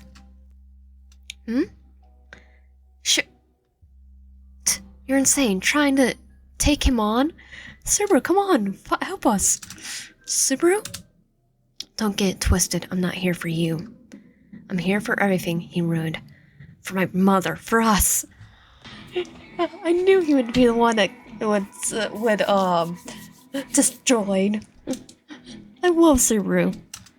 When we got your message, a few joined it instantly. We split up. The others are running around somewhere. And she was probably sleeping. Thank you. Go, I'll hold them here. With a nod, she pressed on, leaving the guards up to Subaru. I can hear fighting. Carl Hans. He turned slowly, eyes unreadable. You're outnumbered, but doesn't have to end in death. You can still stop, surrender. Carl said nothing. His presence filled the space like gravity. It seems that you have your memory back, and yet you want to show me mercy. Almost sweet, if it wasn't so ridiculous. Mercy? Of what? If you want to revenge your family, do it right. No mercy. Today, either I or the founders will die. Okay, you die. Blades clang. Light and shadow dance violently in the stone wall floor. Aki rushed to join, but Carl motioned her back. Stay back, he'll tear you through you. Hans shifted his stance, then struck. A flash of steel, Carl grasped cold, blood booming across his chest as Carl's blade pierced through him. No! Almost too easy. But Carl didn't fall. With a trembling strength, he grabbed the blade lodged in him. He held it tightly, immobilizing Carl for a moment. Not now, Wolf. Run! Aki charged forward, drove the blade deep into Carl Hans's back. He even played, he did not scream, only narrowed his eyes and smiled faintly. He's still. In a blur, Shin erupted in from the side. His blade severed Carl Hans's head cleanly. Oh, he's gone. He's dead. Well, if he's alive after that, we run. We did it right? Aki stepped closer to Carl Hans's head, turned his face towards her. She noticed a gleam in his eyes that slowly faded away. This wasn't as planned. The silence that followed was broken only by a deep, inhuman growl, the whole castle shaking. What is that? Eden is bound to its master. It will soon begin to decay. Isan. Shin rushed to Carl's side, placed dagger back, pale, blood-soaked, trembling. No, stay back. You're hurt. Let us help you. Don't come any closer. We'll come so far. Don't ruin it by affecting yourself. Brother. It's my blood. You know how it spreads. Shin froze, his hands hovering inches from Carl's, trembling. You're right, but a vampire would not get affected. He'll get one of the Murakamis. Wait here. As Aki ran through the darkened halls of Eden, the weight of the crumbling fortress pressed in on her every direction and wrapped around her like chains. Everything's spinning. This place is trying to consume me. I hear him inside my head. Aki dropped to her knees, her hands gripping the cold floor, sweat trailing down her face. I won't become like him. I won't. Crap, I can't take any more. Hey, Aki, are you okay? Yuma, you aren't hurt, are you? No. I feel better now. Come here. Or stabilize it. I did what? The rumbling stopped. Yuma, come in with me. We have to get theirs. I think I know a Salco in the corridor to the left. I know where they are. We have to hurry. My brother's got injured. My nose touched the wall. Alright, let's go then. He's strong. He'll recover. What happened to Eden? It should be stable. Huff, I stabilized it. What, it chose you as its master? It seems like it. This place should be torn to the ground. No, all the research Karl Hanses did is too valuable. I want to stay here. I want to open its gates. You would betray your family like that. Nissan, we need to get you back home. Indeed, there's still people from the clans who betrayed us back then. Next, we will pay a visit to the Vibra clan. What? You barely survived the attack and you're already thinking about the next war? I suppose that means you won't come back with us. No. I really hope that it would have to come to that. Shin, grab her. Oh no, you freaking won't. Back off. You better leave now. The castle itself seems to growl. The doors open as to guide the two brothers out. Come, Shin. Bandmaiden will still stands. Our legacy will not be diluted by dreamers. Isan. Shin. I'm sorry. We examined more of Karl Hans's archives. Hidden beneath the western ring, we found notes regarding anything